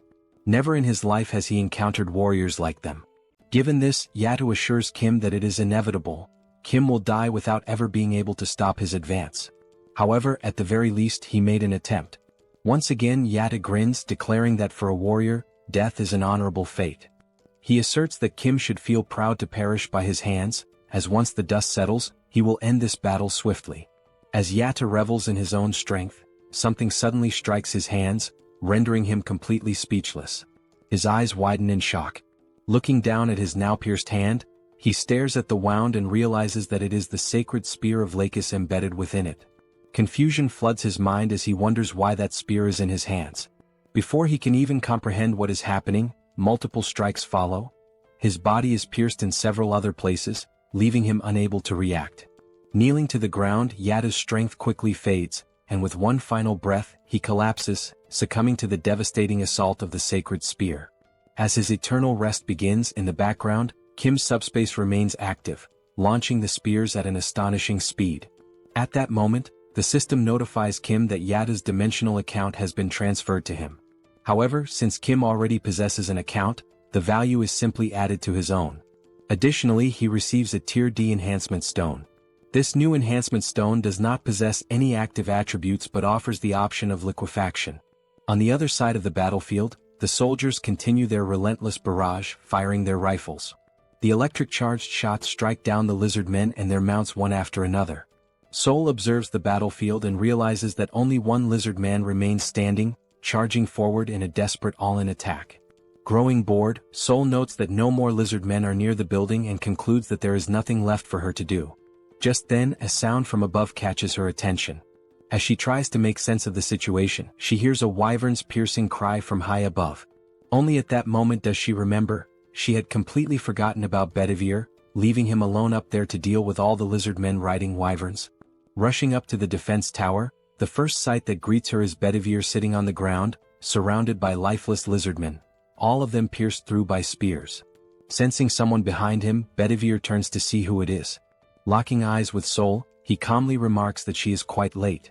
He then asks what they should do next now that there are no more lizardmen left. Back on the battlefield, the duel between Lakis and Lancelot continues. Lakis swings his tail in a powerful strike, but Lancelot effortlessly dodges, maintaining a safe distance. With swift footwork, Lancelot closes in, keeping his guard up, and delivers a solid punch to Lakis's face. Following the initial strike, Lancelot immediately plants his foot firmly on the ground, rotating his torso to throw another powerful punch, this time, landing directly on Lakis's abdomen. Still dazed from the first hit, Lakis finds himself taking blow after blow, unable to react as Lancelot's relentless barrage continues across his entire body. After a brief moment as his consciousness begins to return, Lakis finally registers another incoming punch. However, just as Lancelot's fist is about to make contact, it swings through empty air, Lakis manages to evade at the last second by ducking low to the ground. Seizing the opening, Lakis lunges forward, attempting to counterattack. But Lancelot, quick to react, drives his knee straight into Lakis's face. Now down on the ground, Lakis's thoughts race. He cannot believe that he has been brought to this state. Before he can recover, Lancelot follows up with an uppercut, striking Lakis squarely on the chin. The impact is so forceful that Lakis momentarily lifts off the ground, nearly standing upright again, only for Lancelot to deliver another crushing punch. This final blow sends Lakis flying several meters away. Lying motionless, Lakis realizes that this is the end. He has no strength left to stand. Slowly, Lancelot approaches the fallen lizard man. Standing over him, he asks if Lakis has any final words. Still on the ground, drained of all energy, Lakis calls Lancelot a true warrior and acknowledges that it was a splendid duel. Lancelot agrees, admitting that it was indeed a good fight. Summoning his remaining strength, Lancelot clenches his fist and delivers a devastating punch to Lakis's face, slamming him into the ground. The impact is so brutal that blood splatters across the battlefield. The fist of the now victorious Lancelot remains stained with the blood of his fallen enemy. From atop the tower, the soldiers observe the battlefield, and the commander, seeing the outcome, states that it is finally over. At that moment, one of the soldiers calls out to him. The soldier informs him that they have just received an urgent message from the Joint Chiefs of Staff headquarters, causing the colonel to feel a slight unease. As the battle comes to an end, Kim takes a moment to process the difficulty of the fight.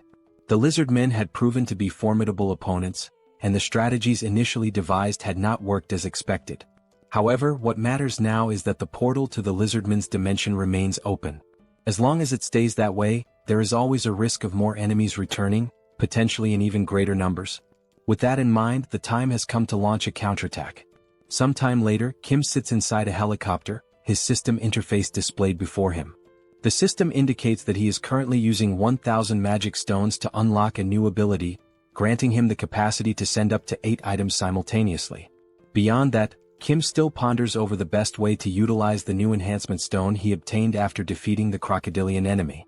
The stone possesses the liquefaction property, and it is becoming increasingly clear that the time has come for Camelot to begin mass-producing enhancement stones. At that moment, Youngso informs him that they are about to land, catching Kim off guard with how quickly they have arrived at their destination. Before disembarking, Kim acknowledges the urgent need for more intelligence, information regarding the exact location of the lizardmen's portal, their numbers, the defensive lines, and any other strategic details. Additionally, he also requires data to determine the ideal location for launching the counterattack. As he steps off the helicopter, one of the soldiers suddenly calls out, instructing the others to salute Colonel Kim. Watching the scene unfold before him, Kim scratches his head, feeling slightly uncomfortable. He has always found these formal salutes to be rather embarrassing whenever he receives them. A soldier steps forward, introducing himself as Park Inbo, Lieutenant Colonel and Operations Officer of the 17th Division of Incheon. He states that he has heard many impressive things about Kim, particularly how he managed to halt the lizardmen's assault without a single casualty. He mentions that he received this information directly from the Chief of Operations, who unfortunately could not be present due to urgent business matters. Kim recalls that the Chief of Operations had received a wireless message and had immediately sprinted off without offering any explanation. Thinking back, Kim vaguely remembers overhearing something about insects attacking headquarters as the officer rushed away. Shrugging off the thought, Kim comments that it is probably nothing too serious. He also recalls that the colonel mentioned having some unfinished business to handle at the Joint Chiefs of Staff. Lieutenant Colonel Park nods, expressing relief that the situation is not a major issue, and then invites Kim inside to discuss the matter further. Once inside, Lieutenant Colonel Park wastes no time, opting to get straight to the point. He reveals that they have discovered the location of the enemy's gate. However, there is one major issue: the core of the gate remains unknown. Park explains that their forces were initially able to position snipers to track the location of the core. However, after the bidding competition ended, a strange sludge-like substance began seeping from the portal. As a result, they lost all visibility of the core's position. Hearing this, Kim inquires if it is really just sludge. Lieutenant Colonel Park, reaching into his pocket, confirms that it is. However, he adds that it would be easier for Kim to see it for himself. He then places 2 photographs on the table, explaining that these were the best images they managed to capture. He points out that, as Kim can observe, a thick, mud-like substance has spread outward, engulfing the area surrounding the gate. Park further clarifies that this sludge does not cause any harm upon contact with the skin. However, it makes movement incredibly difficult, almost impossible to traverse normally. The lizard men have taken advantage of this terrain, using it both as a means of concealment and free movement, treating it as if it were a swamp. Examining the photographs, Kim remains unfazed. He remarks that this is not a problem. Kim states that he has allies capable of traversing and gathering intelligence within this swamp freely, summoning Lancelot. Lancelot takes the photographs in hand, carefully analyzing the situation depicted. Without hesitation, he immediately apologizes, admitting that this will be difficult, leaving Kim momentarily uncertain. Lancelot then elaborates, explaining that movement itself would not be an issue due to the phantom effect. However, if the entire area is submerged in the swamp, their presence would be easily detected as there would be nowhere to hide. Kim acknowledges that he had not considered this factor. However, Lancelot, as always, reassures him that there is still a way. He states that he knows someone who is both swift and stealthy. Kim, curious, immediately asks who fits that description. Moments later, the system interface activates, notifying that an enhancement stone and 500 magic stones have been consumed. As a result, Mordred has been officially appointed as one of the 12 Knights of Camelot. At that very instant, a portal materializes before them, heralding the arrival of a new warrior. The figure steps forth and, without hesitation, announces that he has arrived in response to Lord Kim's summons. Introducing himself, the newly summoned ally declares his name as Mordred, one of the 12 knights under Lancelot's command. With unwavering resolve, he swears to serve Lord Kim with his life.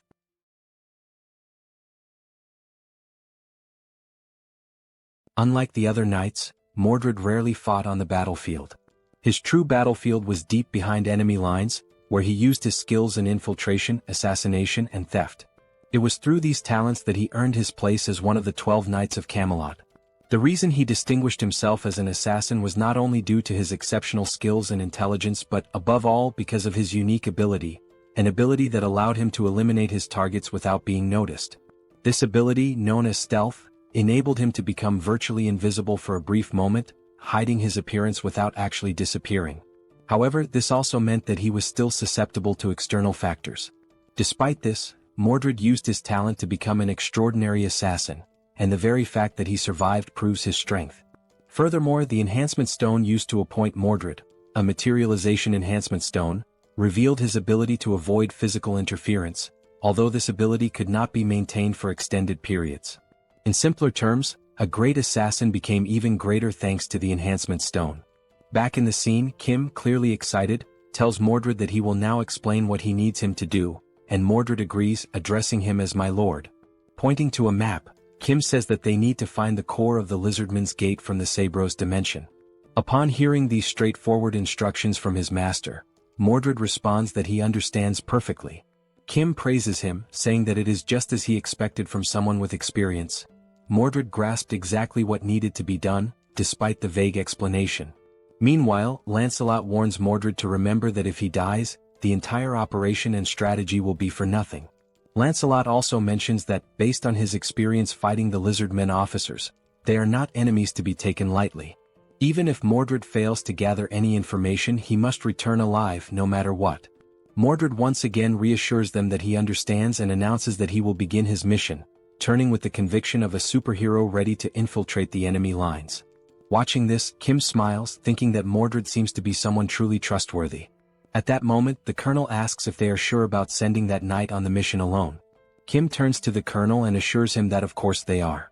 After all, these knights are the best of the best. He tells the colonel that they can simply trust and wait for the Knights of Camelot, for they will do what needs to be done. Kim suggests that the colonel take a break for now, as they will need to wait for Mordred's return in order to come up with a plan. He also says that he will let the colonel know once Mordred is back. The colonel thanks him and asks for permission to leave. He also advises Lancelot to rest in SUBSPACE, since it hasn't been long since he fought against that powerful lizard man. Lancelot nods, explaining that since he is an undead, he doesn't feel fatigue, so Kim need not worry about him. As Kim is about to say that he still needs to rest, something catches his attention. Looking at Lancelot, Kim wonders if there have always been so few scratches on his armor. Lancelot thanks Kim for his concern, but Kim, more curious now, says that he is sure that Lancelot's armor and sword were much more damaged before. Lancelot responds, explaining that even if the armor or weapons are damaged, they regenerate within Camelot. This revelation leaves Kim astonished, as he never knew that Camelot had such a function. Lancelot goes on to explain that, since they are categorized as items, as long as the item is not completely destroyed, they can regenerate infinitely as long as the materials still exist. On the subject of Camelot, Lancelot adds that there is something he needs to inform Kim about. He tells him that a new enhancement stone has been created in Camelot, and its property is wound regeneration. Upon hearing this, Kim remarks that the stone sounds useful just based on its name. However, he decides to think more about how to use the enhancement stone once Mordred returns. While Lancelot agrees that this idea is indeed good, something suddenly catches his attention, and he shifts into a state of alert. Lancelot, now prepared to draw his sword, hears Kim asking what is happening. Holding the hilt of his sword, ready for combat, Lancelot says that someone is hiding, watching them. Kim is taken aback, realizing that the enemy is faster than expected. He wonders who is hiding and whether it is truly a lizard man. Lancelot admits that he can only sense the presence of this unknown figure and cannot pinpoint their exact location or identity. He urgently advises Kim to enter SUBSPACE immediately. At that moment, Lancelot hears a noise coming from somewhere. He quickly spots the figure who had been secretly observing them. Lancelot disappears in an instant with a swift movement, stating that he will resolve the matter quickly and return shortly. From the spy's perspective, he watches as Kim remains alone, wondering where Lancelot has gone and whether the other person who had been with him also disappeared.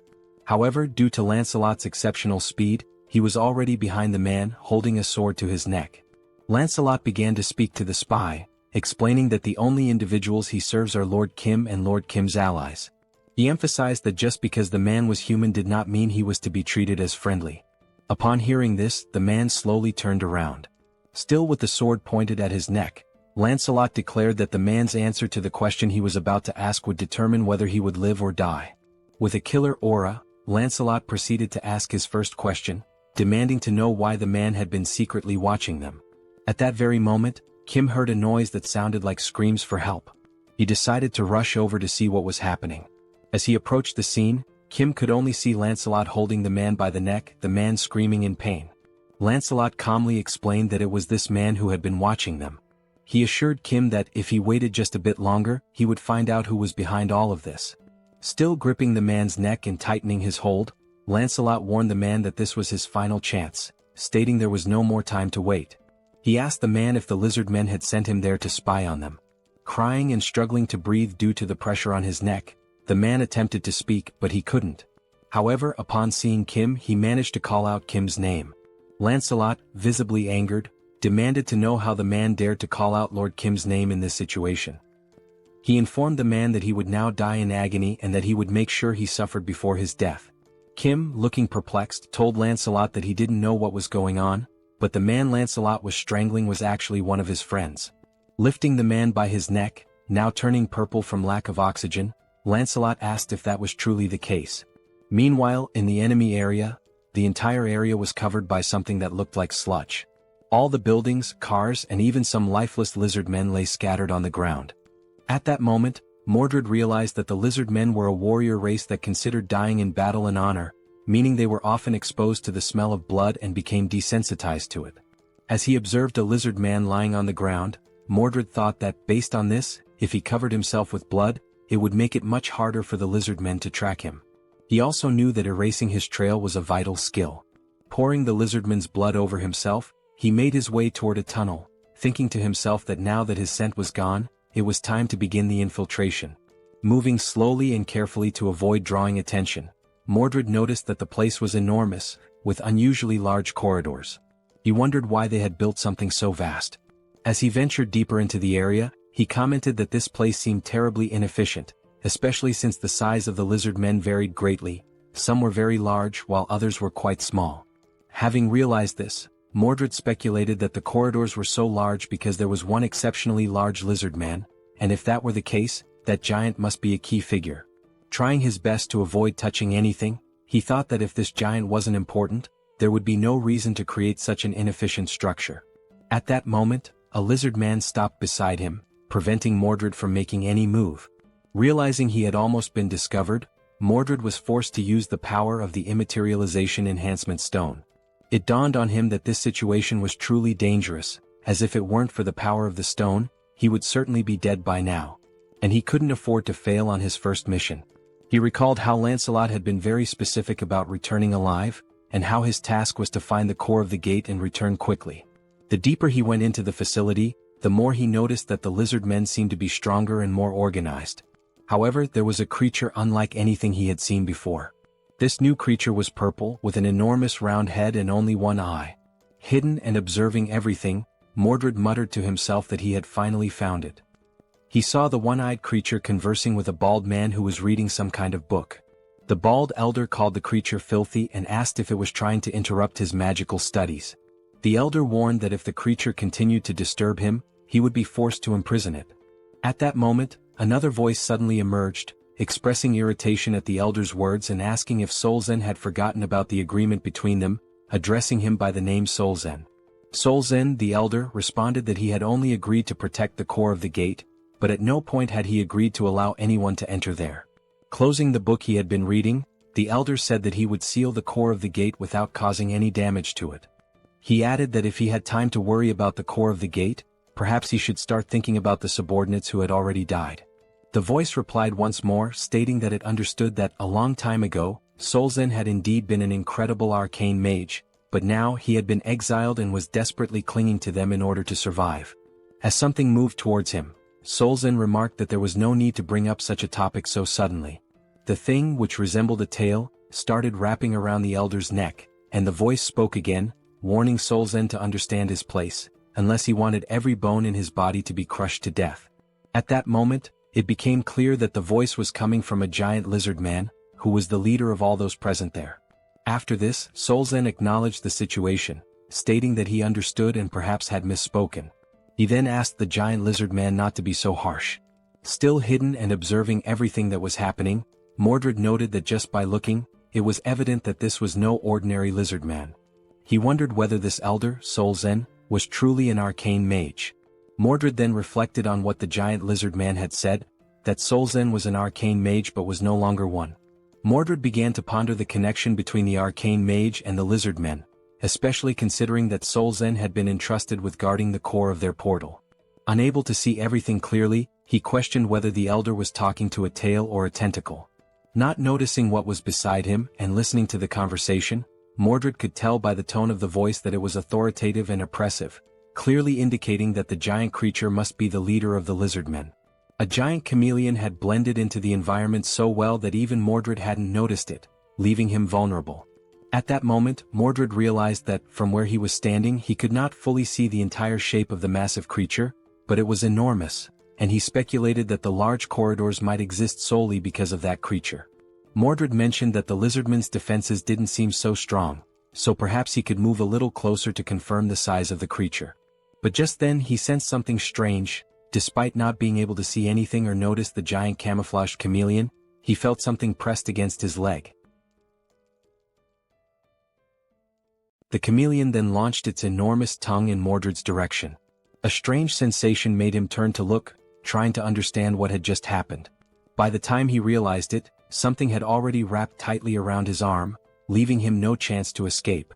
As he was dragged by the chameleon's tongue, Mordred understood in that instant that everything had gone horribly wrong.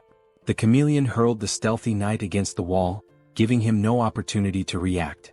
Upon impact, Mordred's camouflage began to fade, leaving him exposed in enemy territory and completely vulnerable.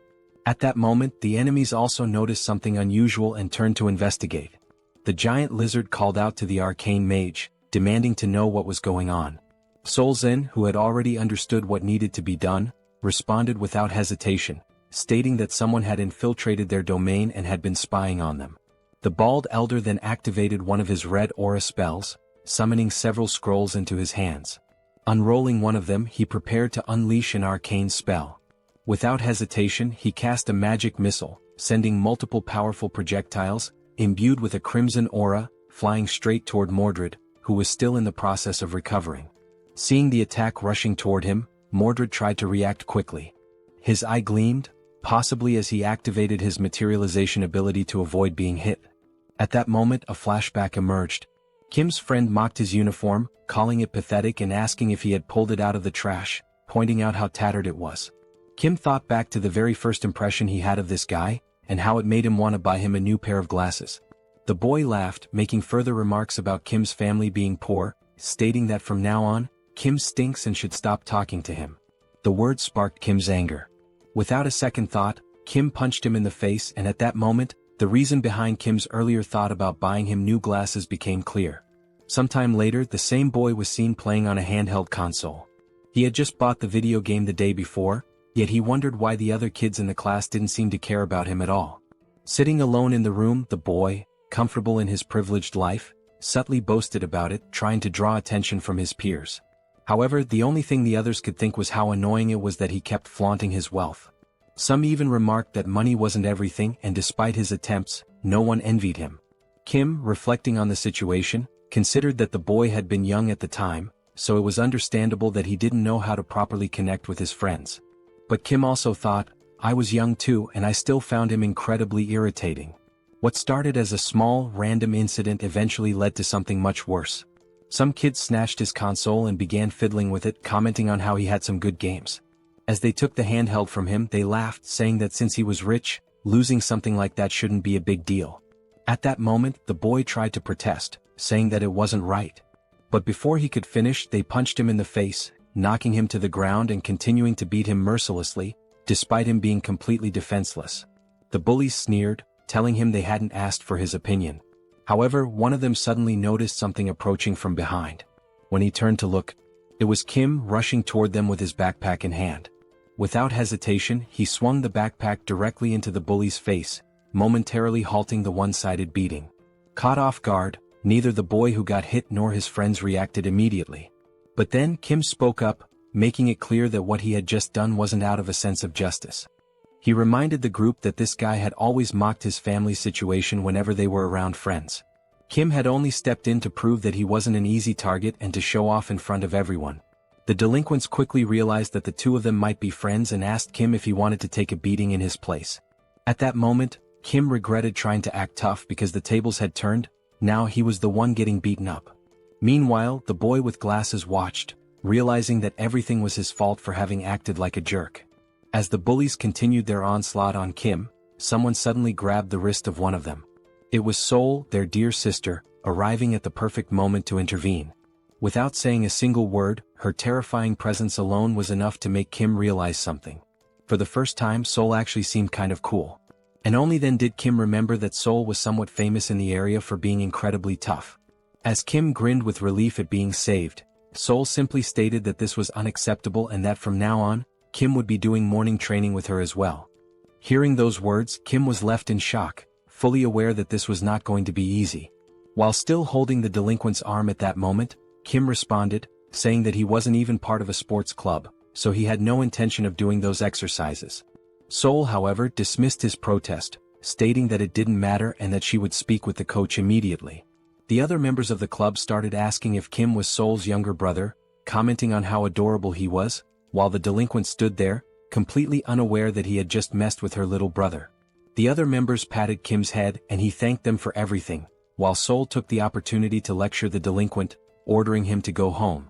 As Kim was leaving the scene, he turned around to take a final look and noticed that the rich kid was still standing there.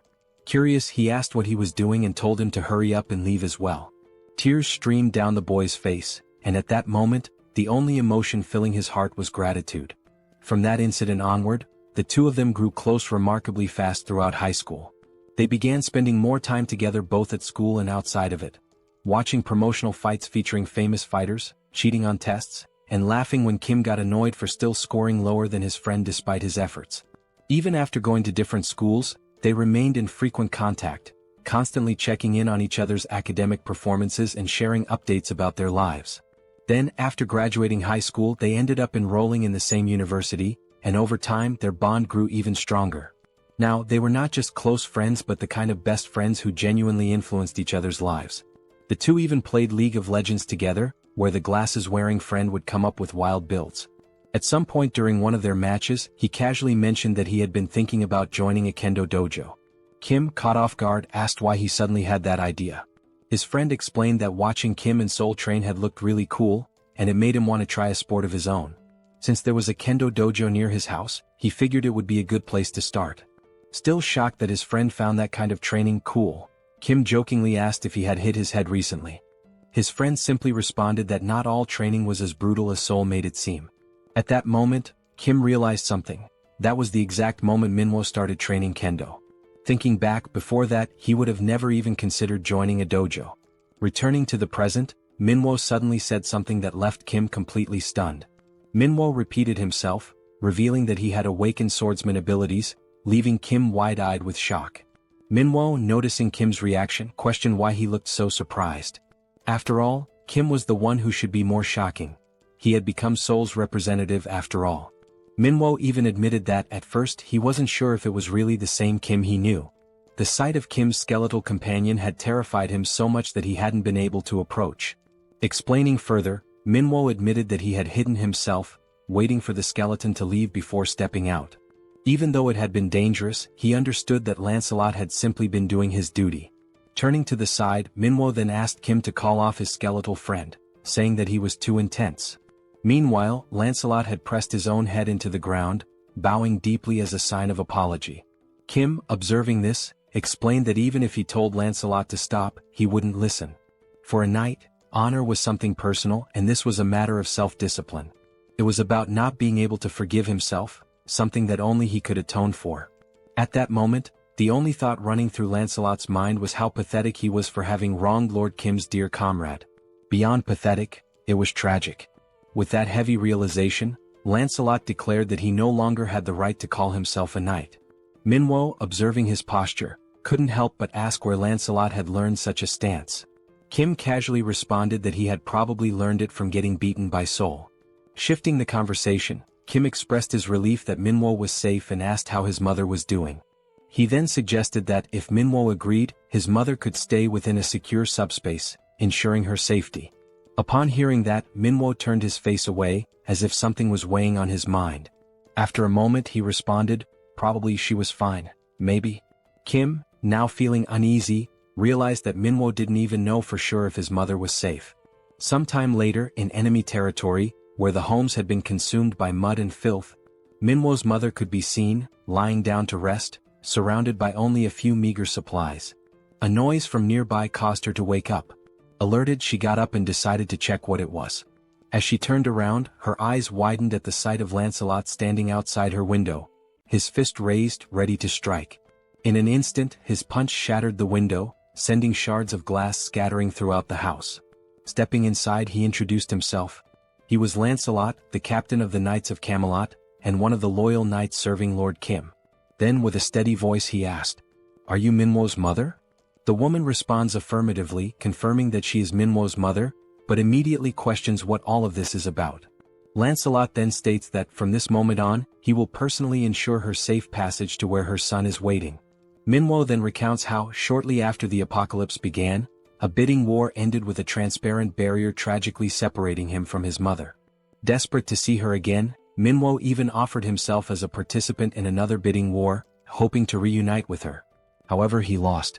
The barrier eventually disappeared, but due to the terraforming, he still couldn't reach his mother. He explains that terraforming occurs when an environment from one dimension flows into another, altering its landscape and accessibility. Depending on which dimension the terraformation originates from, it may not necessarily be dangerous. In this particular case, while the environment was difficult to access, it wasn't inherently lethal, meaning there was still a strong chance that his mother had survived. Filled with renewed hope at the thought that his mother might still be safe, Manhwa's excitement grows. However, Lancelot tempers that optimism, warning that despite these conditions she may not be as safe as they assume. While this terraforming event may not have been toxic or deadly, the reality remains that this territory belongs to another dimension. In other words, it is still enemy territory. That is precisely why, as Lancelot carries Manhwa's mother on his back, he speaks with unwavering conviction. Even if the risk of failure is high, even if the mission is arduous and dangerous, he must prove himself worthy of being called a knight. And so, Lancelot declares that he will not repeat the failures of his past. At that moment, Lancelot notices a sudden increase in noise nearby. Glancing to the side, his eyes catch sight of someone running while shouting his name. The voice grows clearer as the person calls out, addressing him as Captain, while sprinting toward him. Focusing on the approaching figure, Lancelot recognizes Mordred, running frantically and yelling that he doesn't know why Lancelot is here, but that he needs to hurry. Mordred, looking increasingly desperate, pleads once more for Lancelot to run and look behind him. For a brief moment, Lancelot struggles to process the urgency in Mordred's words. Then, making the decision to turn around, he finally sees it. A wave of enemies surging toward them at full speed. The advancing enemies, their voices filled with pure hatred, declare that under no circumstances can they let that rat escape. It is only now that Lancelot fully realizes the grim reality before him. The plan to rescue Manhwa's mother quietly has completely fallen apart. Irritated by the situation, Lancelot turns his frustration toward Mordred.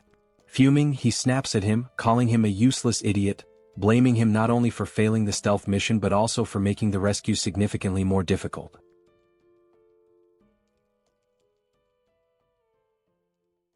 Mordred approaches, urgently requesting help from Captain Lancelot.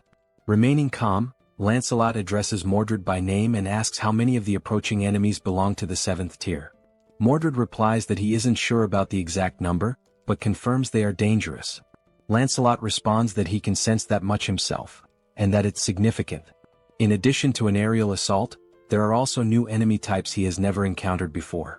If the situation continues like this, escape will become impossible, as it's only a matter of time before they are overtaken. Understanding the gravity of the situation, Lancelot instructs Mordred to return immediately and deliver all the gathered intel to Lord Kim. From this point forward, Mordred will take over the mission to rescue Manhwa's mother. While lifting her gently onto Mordred's back, Lancelot identifies her and explains that the mission is to escort her back safely.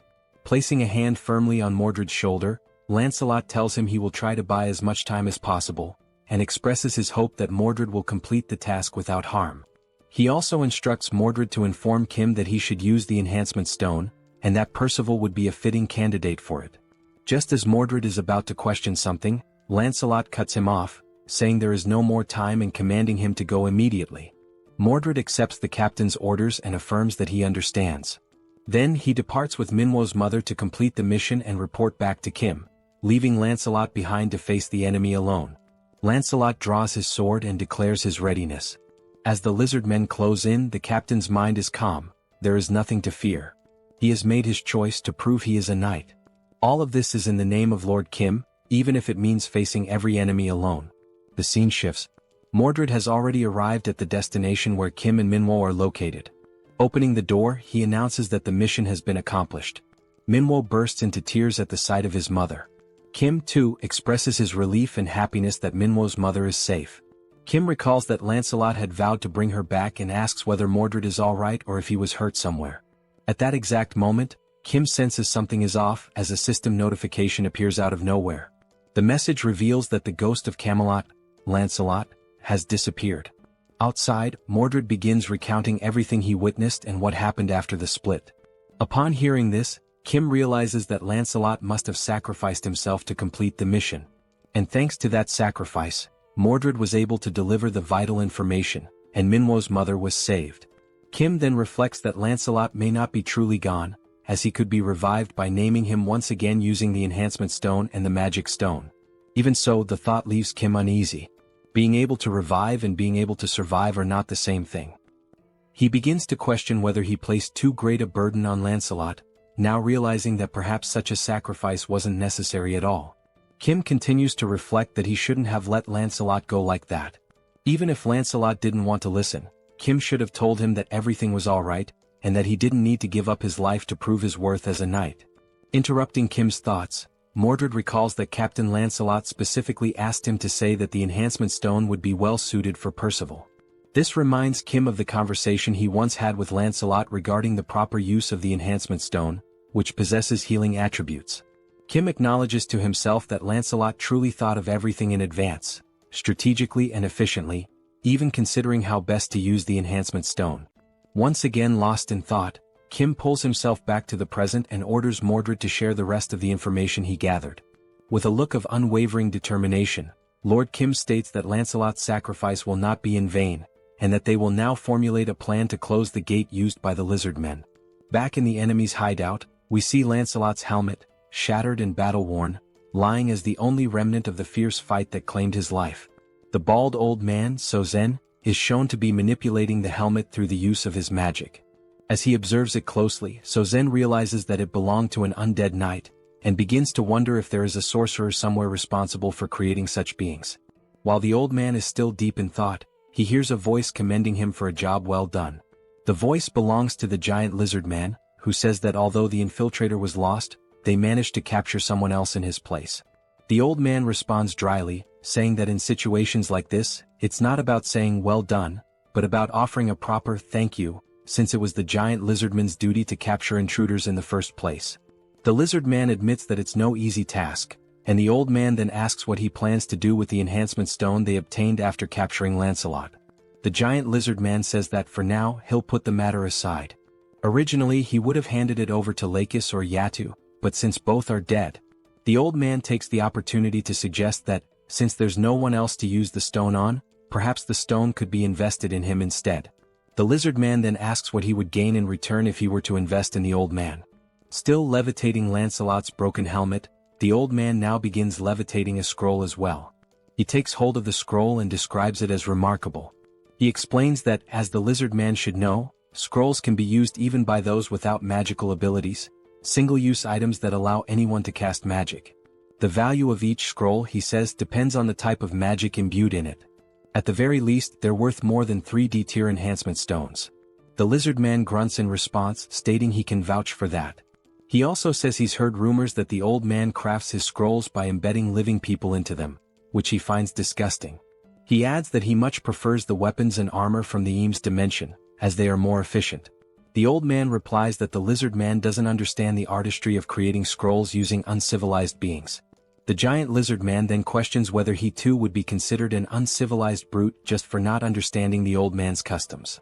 He declares that arcane mages are themselves uncivilized beings. He goes on to say that they're barbaric sorcerers, and asks what it feels like to be powerless and exiled. He concludes that the enhancement stones will be used to acquire equipment from the Eames dimension, while the revolting scrolls will continue to be made using the prisoners they capture. The old man accepts this outcome with a sigh and comments that the lizard men truly lack imagination. At that moment, he hears a sound coming from deeper within the hideout, something that draws his attention. Their focus turns to the entrance and soon someone begins to step through. The old man and the lizard man exchange confused looks, unsure who the newcomer could be. Then they see a knight entering, holding a shield in one hand and an axe in the other. The knight announces himself to the enemies. He is Percival, one of the 12 knights of Camelot. The old man demands to know who this man is, and once again the knight identifies himself as Percival. The old man scoffs, saying it doesn't matter, and asks if he's come to avenge his fallen comrade. Wasting no time, Sozen casts a flame spell using one of the scrolls and tells Percival to try and endure it. A fireball crashes into Percival, but after the blaze dissipates he stands completely unharmed, having blocked it entirely with his shield, without even taking a step back. Seeing the hulking figure standing firm before him, Sozen mutters that Percival is far tougher than he expected. Then, wondering whether the knight can withstand the next spell, Sozen prepares another attack, moving his fingers to control more scrolls. But nothing happens. Turning to look at the scrolls, he sees a portal sucking them all in, every last one of them at once. Sozen freezes in disbelief. This is the first time he has ever seen scrolls behave this way. At that exact moment, the system sends a notification to Kim, stating that all magical scrolls have been stored, at the cost of 3,914 magic stones, leaving only 1,843 remaining. Kim, currently inside a helicopter with Yong-soo, confirms that the scrolls have all been safely stored and says he'll leave the rest to the team. The message is transmitted to a radio device, one that is in Percival's possession. Upon hearing the message, Percival raises his voice and asks if Mordred just heard that. The old man, completely confused, asks who this Mordred is that Percival keeps referring to, and whether he's the one who stole the scrolls. Before anyone can react, Mordred deactivates his camouflage right behind Sozen. Without wasting a moment or giving Sozen time to respond, Mordred swiftly swings his weapon, slicing the old man's head clean off with a single blow to the neck. And with a cold finality, he declares, "Mordred is the name of the one who killed you." A short while earlier, during the planning phase, Mordred had described the characteristics of the enemies they were about to face, mentioning that there was even a mage among them. That mage's name was Sozen, an old arcane sorcerer who had been exiled from Arcane. Kim then recalled how the man who used to be called the King of Knights had once mistakenly referred to Kim as an arcane. Bedivere took the opportunity to explain that arcane is the dimension of the most powerful mages. According to what he remembers, there are 3 levels of mages there, and even the lowest ranked among them is classified as 6th tier. Seoul, surprised, pointed out that if even the weakest mages from that place are ranked 6th tier, then they must be incredibly powerful. Mordred then added that, for reasons still unknown, perhaps due to his exile, Sozen, the bald old man, was unable to use magic freely and immediately. Seoul commented that if a mage cannot use magic at will, then maybe he isn't as dangerous as they had initially thought. Once again, Mordred said that Sozen certainly lost both his status and magical strength after being expelled, and that there was no reason they shouldn't be able to kill him. However, since he was unable to cast spells normally, Sozen had devised a way to use magic through the creation of scrolls. Seoul asked what exactly a scroll was. Mordred explained that a scroll is a piece of paper capable of storing magical energy. In theory, it can only contain relatively simple spells, but because it can be used by anyone, regardless of magical ability, it's considered a valuable item due to how easily it grants access to magic. He also stated that Sozen almost certainly crafted the scrolls himself and stored them in bulk, giving him a distinct advantage in battle by allowing him to unleash magic when needed without relying on real-time casting. Thinking about the situation, Kim pointed out that there were 2 key questions they needed to answer. First, whether any of the lizard men also had access to these scrolls, and second, what types of magic those scrolls actually contained. Mordred admitted he hadn't been able to determine that yet, but he mentioned that during the moment he was discovered inside the hideout, Sozen had fired some spells at him. The spells consisted of 3 red magical blasts that detonated upon impact with the wall. Mordred had been saved only thanks to the materialization of the enhancement stone. The only thought running through Mordred's mind at the time was why a mage would be so dependent on scrolls instead of simply casting spells himself. At that moment, the sound of the explosion drew the attention of a nearby lizard man, who came running and asked what was going on, inquiring whether the commander was safe. The commander, who happened to be a chameleon, responded that there was an intruder in the area. The lizard man then asked where the intruder was. The chameleon said the intruder could disguise himself and that they needed to warn the others as quickly as possible. The soldier responded with a nod, saying he understood. Mordred considered the idea of simply slipping away and escaping undetected, but he couldn't bring himself to leave without understanding why a mage wouldn't use his own magic. The lizard man stated that the first priority was to block the entrance to prevent the intruder from escaping. The chameleon agreed, saying they needed to act quickly. As soon as the chameleon finished speaking, Mordred revealed himself and swiftly decapitated the lizard man. As Mordred's camouflage gradually faded, the chameleon stared in horror, realizing that the intruder was still there. Mordred thought to himself that he needed to gain some sort of strategic advantage and gather more information. Without wasting a moment, he struck again, this time slashing the chameleon's throat with a clean swipe of his dagger. As the chameleon collapsed to the ground, convulsing and gasping for his last breath, Mordred turned his head upon hearing a voice shouting insults at the fallen lizardmen, calling them idiots and bastards. It was the bald old man, Sozen, floating in the air and ranting that the lizardmen were too stupid to catch a single intruder. Still hovering, Sozen complained that he had to take matters into his own hands and write a new scroll himself, which was a difficult task. He looked at Mordred and stated that he was also unlucky because regardless of what happened, he would eventually be caught. At that moment, Mordred didn't quite understand what Sozen meant by that. Reflecting on the past, Mordred later explained that what surprised him the most was that Sozen had been able to track him even after he'd successfully escaped the cave. It was only because of this pursuit that Mordred was able to learn the extent of both the lizardman's and Sauzen's abilities. Mordred bowed his head slightly, apologizing and admitting that the pursuit had been more intense than expected, and that as a result, Captain Lancelot had made a great sacrifice. Kim responded by telling him not to blame himself. Without Mordred, none of them would have even known there was a mage among the lizard men. Kim went on to say that Mordred had taken action not only to gather information but while being fully prepared to die in the process. No one, he added, had the right to judge that. And once again he told Mordred not to feel guilty, because it was Kim's responsibility to act and make decisions. Right now, the top priority was to shut down the lizardman's gate. Bedivere then commented that it was very likely Sozen was reluctant to produce more scrolls, possibly because they were not simple to create. Because of this, Bedivere believed the probability of scrolls being distributed among other lizardmen was quite low. The military officer then confirmed the names of the enemies and of the bald mage, stating that they were likely hiding in a cave because it would be easier to conceal the portal's core there. He went on to say that Sozen was almost certainly the main defensive force guarding the portal, which meant he would not be leaving the cave. And this indicated two things. First, that the strength of the enemy forces was insufficient, and Sozen had no choice but to step forward himself.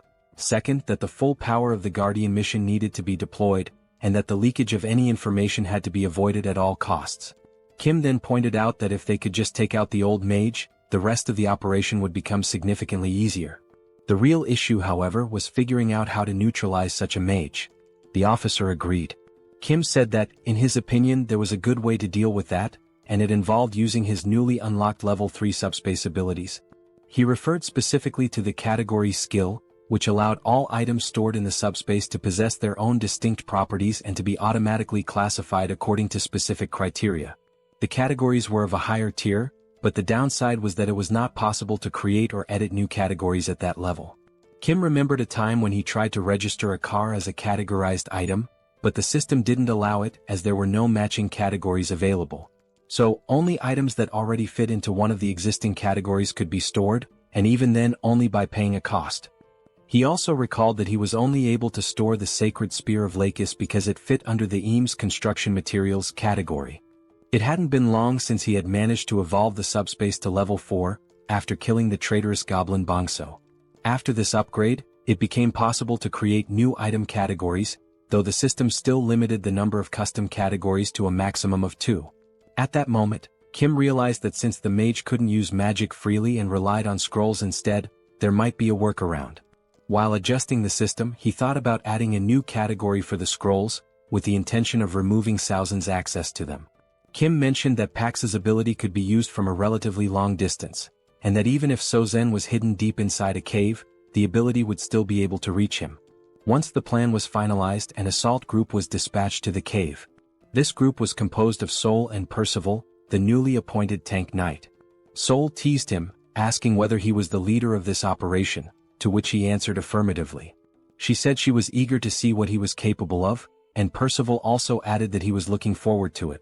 However, as soon as the action began, Percival realized that Seoul never really had a chance to take the lead, and Kim decided to keep her inside the subspace to avoid any unnecessary complications.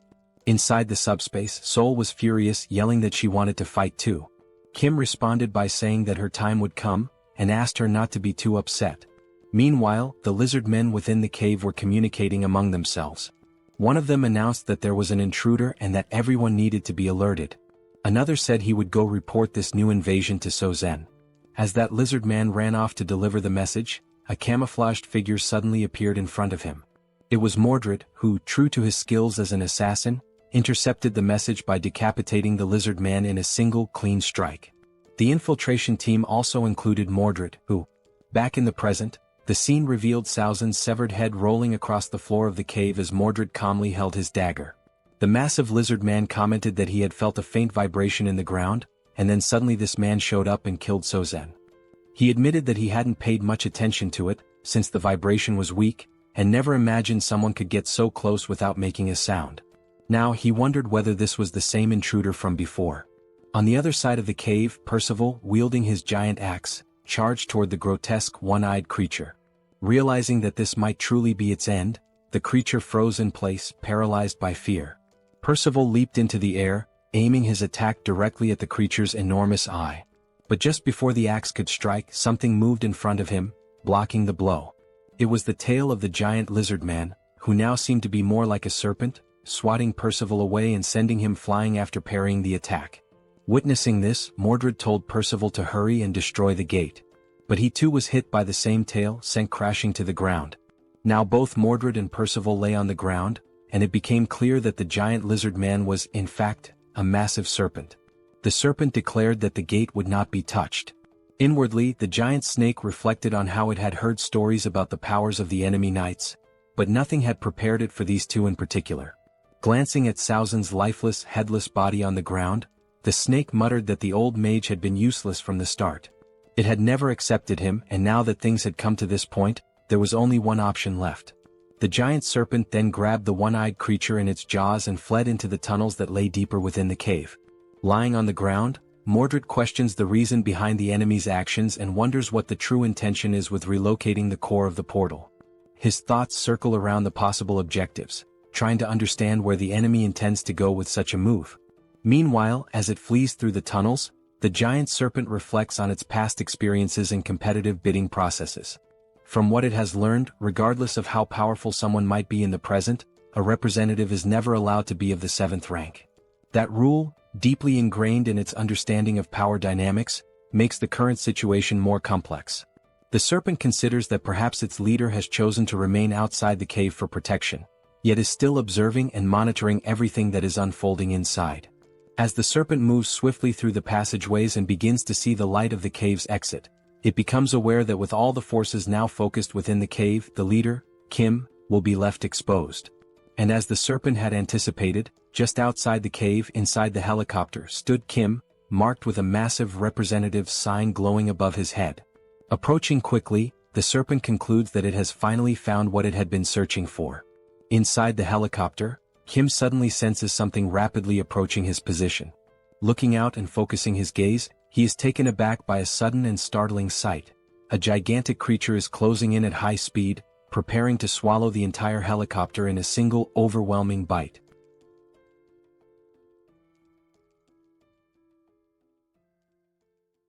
Kim notices that the massive serpent is getting closer and closer. However, in some way he remains composed, perhaps due to the confidence he has in the capabilities of his powers. Recognizing the imminent danger, he calmly instructs Pax to throw something at the enormous creature approaching the helicopter. Without hesitation, Pax hurls an object at incredible speed, striking the serpent and causing it to recoil in pain, thereby interrupting its attempt to attack the aircraft. The impact is so intense that the colossal snake is slammed into the ground with tremendous force. The object thrown is revealed to be a beam from the Eames dimension, known for its highly durable properties. The serpent, catching the beam with its tail, flings it far away. After tossing the object aside, it realizes that the material is indeed a construction element from the Eames dimension. Having heard rumors about Kim's strange abilities, the serpent begins to understand that the rumors might be true. From inside the helicopter, Kim watches the creature and assesses its power. The snake, as enormous and intimidating as it appears, is evidently just as strong as its size suggests. Kim instructs Young-soo to keep some distance from the creature for the time being. Determined not to give the enemy a chance to recover, Kim gives the order for Pax to continue the attack. In response, Pax rapidly launches several Eames dimension beams at astonishing speed, all directed at the giant serpent once again. Sensing the incoming assault, the serpent coils its massive body in an effort to shield itself from the barrage. With its incredibly resilient body and the advantage of anticipating the strike this time, it manages to block the incoming beams, seemingly taking no damage at all.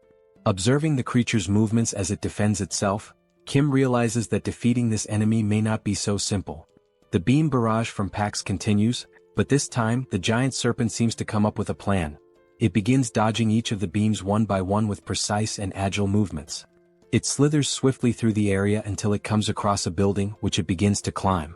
Reaching the top, the serpent positions itself at an altitude parallel to the helicopter. From inside the aircraft, Kim and Young-soo remain unsure of the creature's strategy. Then, trying to catch them off guard, the serpent suddenly spits a venomous substance from its mouth, aiming directly at the helicopter. Noticing the incoming attack, Young-soo attempts to maneuver the helicopter out of harm's way. However, the evasion is only partially successful. The venom still manages to strike part of the windshield. As the toxic substance begins to corrode the surface, Young-soo panics, knowing that if the windshield weren't so resilient, the venom could have reached him directly. Reacting swiftly, Kim opens the subspace and instructs Young-soo to enter it immediately. The portal begins to close slowly behind him. Watching the situation unfold, the giant serpent assumes they have chosen to flee from the fight altogether. But the system then displays a new deployment, another unit of the Black Hawk helicopter, emerging from the subspace and returning to the battlefield. The window that had just been hit by venom now appears flawless, as if it had never been damaged. And indeed that is the case, this is a different helicopter altogether. Witnessing this, the only thought running through the serpent's mind is whether the venom attack was somehow undone by re-entering the portal. It wonders what kind of ability Kim could possibly possess. Inside the new helicopter, Kim reflects on the situation. Whether or not the vehicle is struck, as long as it is part of the subspace, he can simply replace it with another. However, he now recognizes that attacking the creature using the EAM's beams is ineffective, and he begins to wonder what alternative strategy he should use. The serpent, now coiled around another building, continues to watch him closely. Kim considers whether he should try using that newly acquired item. Choosing not to waste time overthinking, he commands Pax to launch the spear imbued with electrical properties. Flying at high velocity, the spear hits the serpent directly. At first, it shows no reaction, no visible pain. However, unlike the beams, the spear manages to pierce through the creature's thick hide. The serpent turns its gaze toward the object lodged in its body, questioning what it is and where it came from. Upon closer inspection, it realizes that the weapon is none other than the sacred spear once belonging to its ally, the lizard man Lakis. As the serpent tries to process how this is even possible, another spear swiftly follows, landing right next to the first and piercing its flesh once again. The serpent now begins to question just how strange the situation truly is. It was already unsettling to see Lakis's spear embedded in its body, but now there are two of them and Lakis only ever possessed one. Still in disbelief, the serpent tries to process how such a thing could be possible. Meanwhile, yet another object is rapidly approaching, clearly intended to strike it as well. Unlike the previous spears, which carried electrical properties, this new one is imbued with the power of ice. It pierces the serpent's thick hide just as easily as the others, causing it to react with a hint of alarm. Because the spear holds icy properties, it leaves a thin layer of frost spreading from the impact point across the serpent's flesh. The giant creature recognizes that this particular magical signature originates from the old bald sorcerer Salzin's scrolls. It then wonders how Kim is managing to employ such a wide array of different attacks. Enraged, the colossal serpent lets out a furious roar, declaring that weak attacks like these are incapable of bringing it down. Then, in a swift and aggressive motion, it lunges once again toward the helicopter, bearing its enormous fangs. Inside the aircraft, Kim notices that the area surrounding the squad has become slightly frozen due to the latest spell's effects. Reacting quickly, he opens the subspace once more and steps through, thereby avoiding the serpent's assault. In addition to the helicopter, Kim also pulls others into the subspace. Mordred and Percival, who were still hiding, and Bedivere, who had been watching everything from afar. All of them are sucked through the portal in a single motion.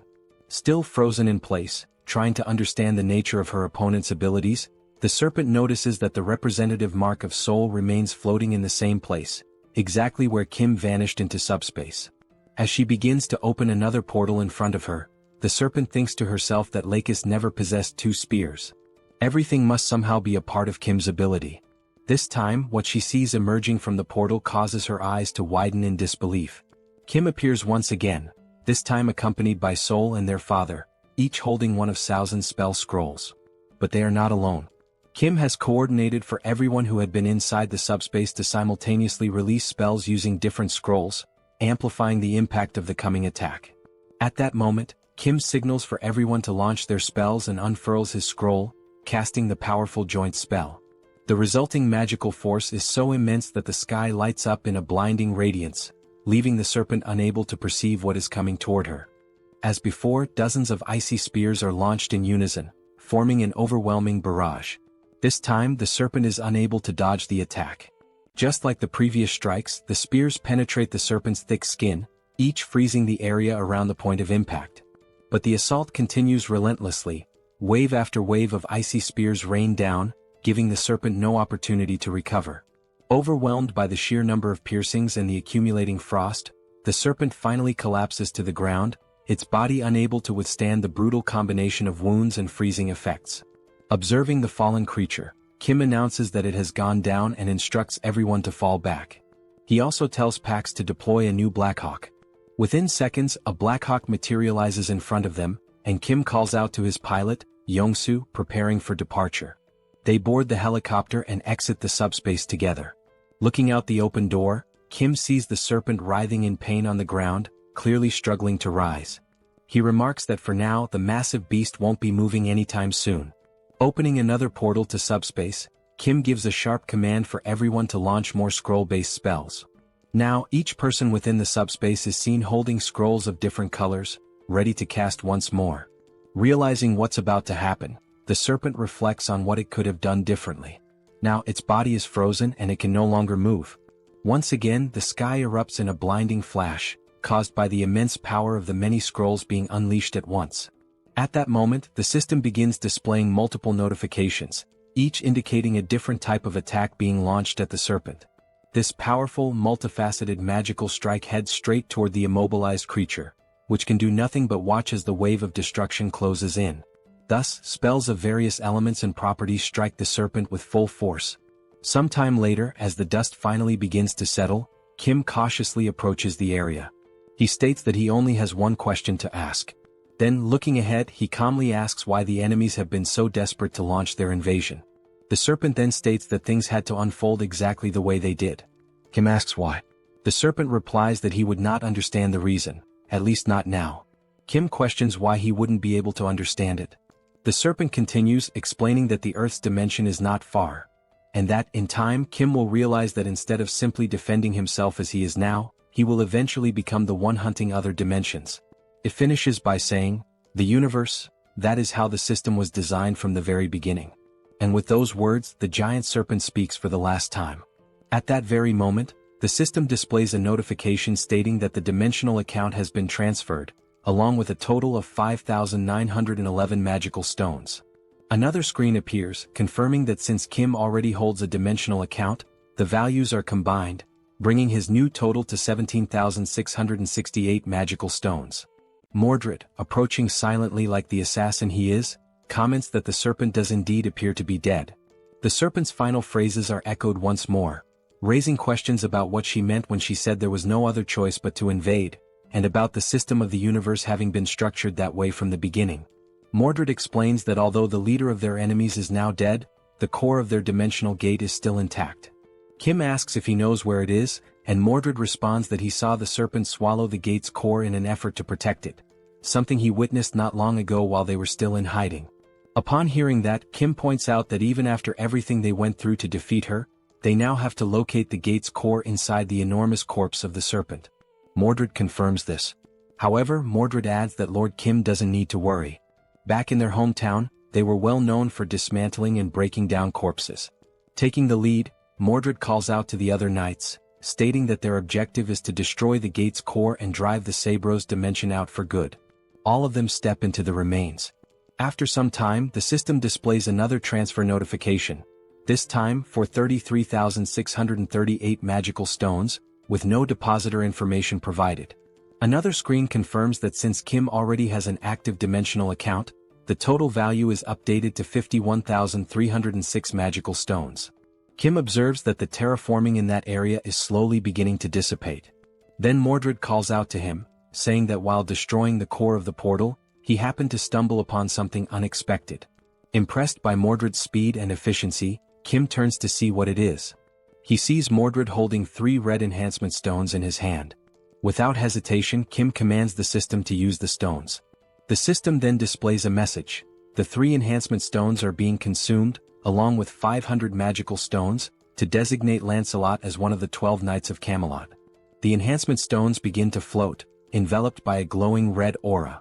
Then a voice resonates. "Knight Lancelot, I swear to serve you with unwavering loyalty and devote my life to you, my lord." The system reveals Lancelot's updated stats. He is now a level 7 knight, one of the Knights of the Round Table. His attributes include penetration, acceleration, immunity, control, and critical accuracy. Lancelot is summoned once again, though now he may be in a factory reset state with no memories of his previous self, but stronger than ever before.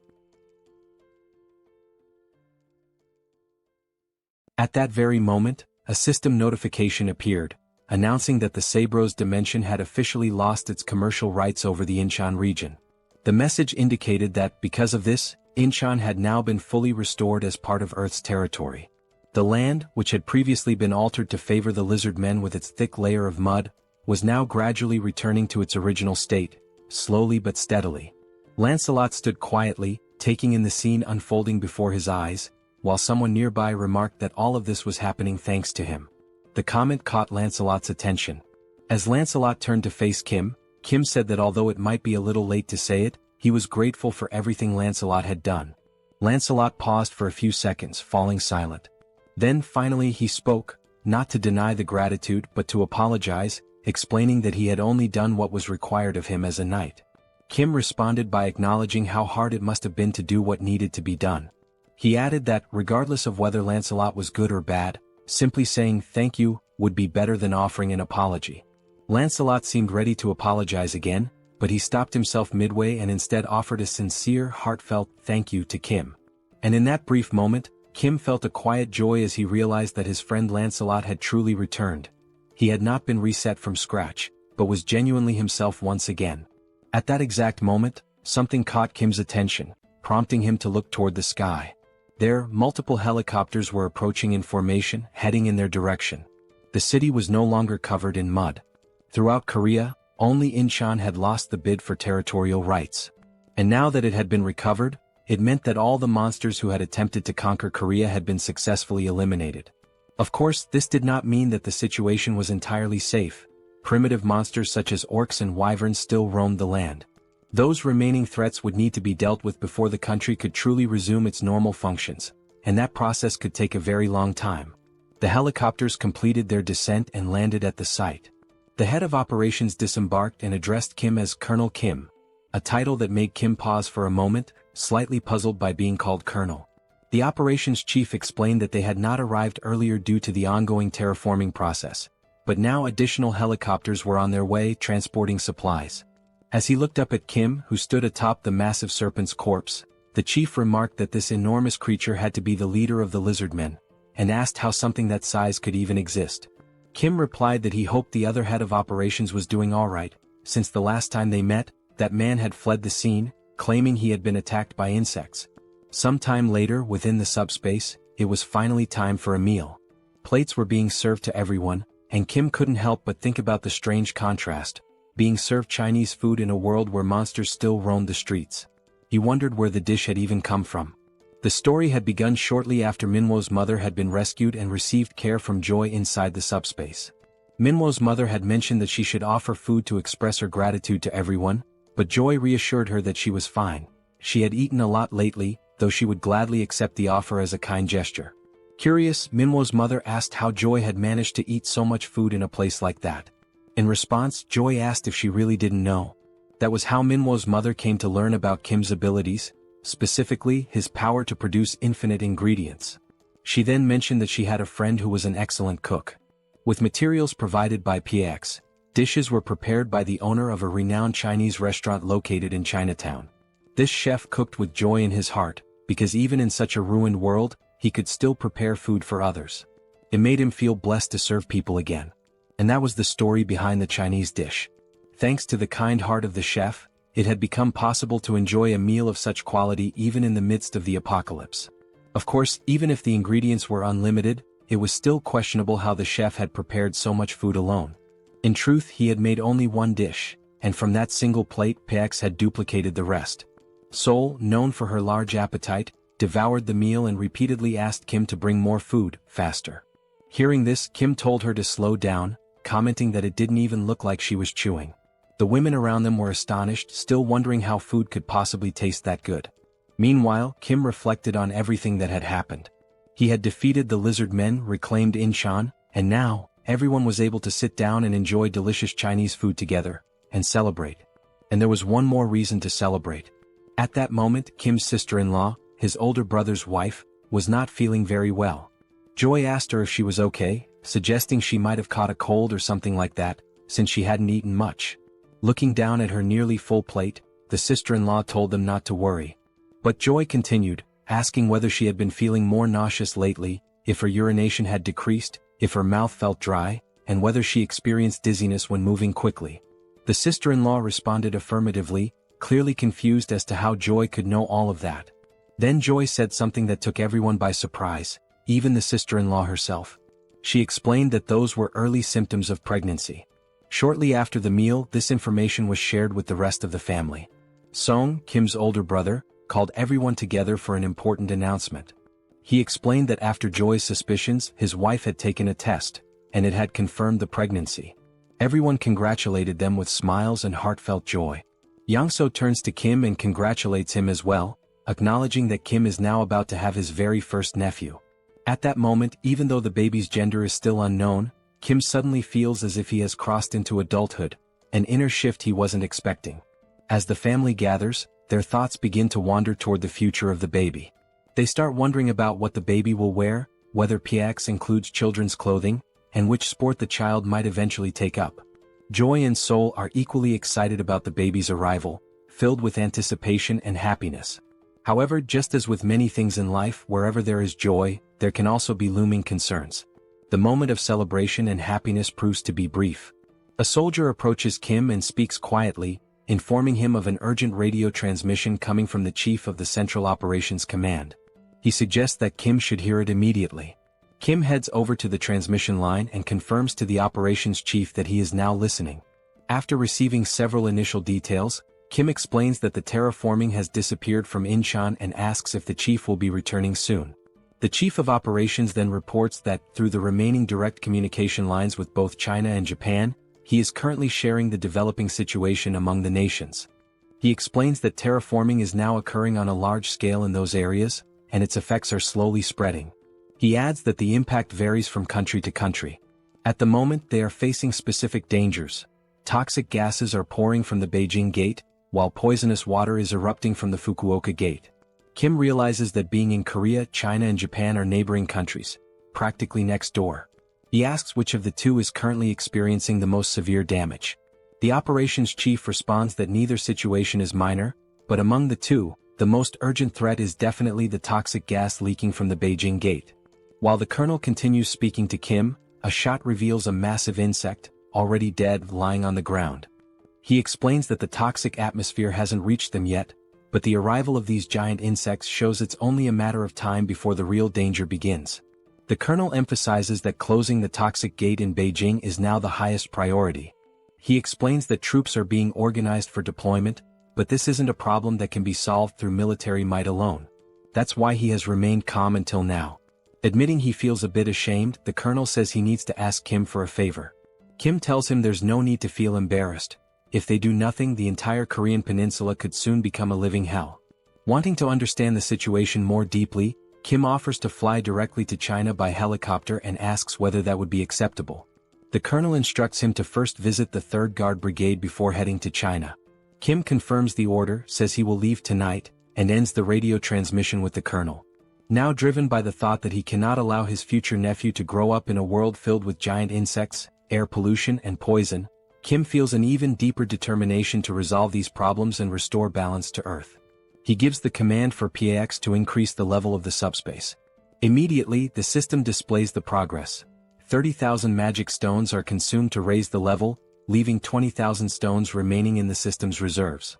As night falls, the system finally notifies that the subspace level upgrade has been completed, unlocking new features and enhancements. One of these newly unlocked functions is the installation of a fixed portal, different from the general portals seen so far. Kim gives the command to install this new portal.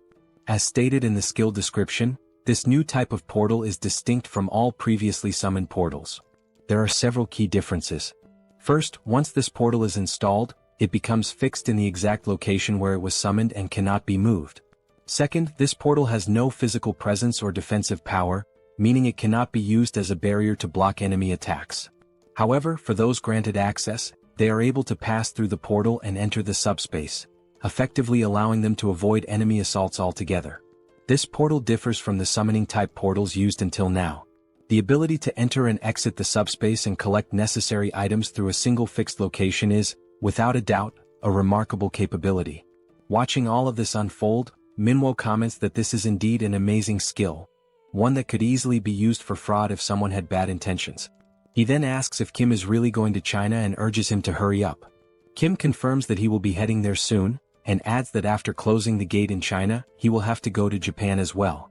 Manhwa, clearly pleased, observes how Kim's abilities are now developing and expanding on a global scale. He tells Kim that if he ever needs assistance, he can count on him, because although he hasn't demonstrated it yet, Manhwa has awakened as a swordsman. He also expresses his gratitude for everything Kim has done, especially for saving his mother.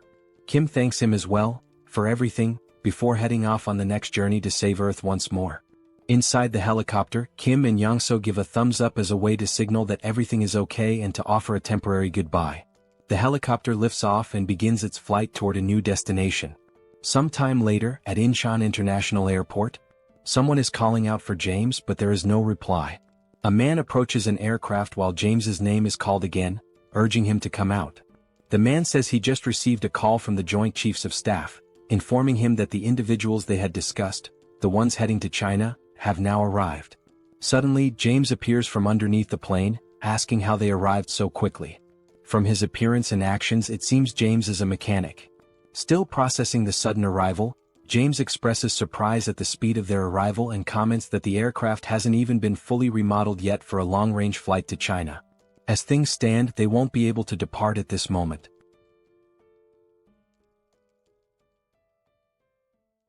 After arriving at the airport, a military officer was already waiting for them, standing at attention and expressing his gratitude for their efforts in coming all the way there.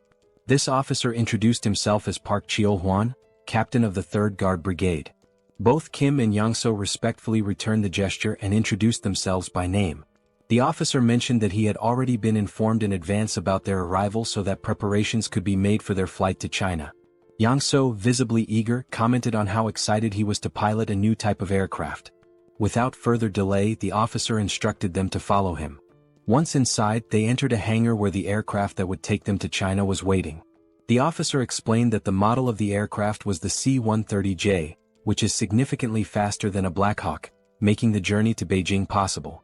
Hearing this left Young-so fascinated, and he quickly asked whether this aircraft was the same kind used by special forces in spy movies, equipped with cargo compartments. The officer confirmed it was, but added that maintenance work on the aircraft had not yet been completed.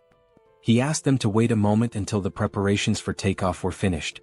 Curious, Young-so asked what kind of modifications were being made. The officer explained that they anticipated encounters or possible monster attacks on the way to China, so the aircraft was being upgraded with minimal defensive capabilities. However, they were not equipping it with missiles or similar offensive weapons, just enough to improve survivability. As Young-so stared in awe, clearly itching to fly the aircraft, the officer noted that it was almost ready, they just needed to be patient a little longer. However, he mentioned that there was only one engineer working on it. This surprised Kim, who questioned whether just one person could really handle modifications on an aircraft of that size.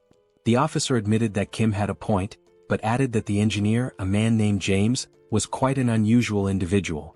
Even with that reassurance, Kim couldn't help but feel skeptical about a single person managing such a massive task.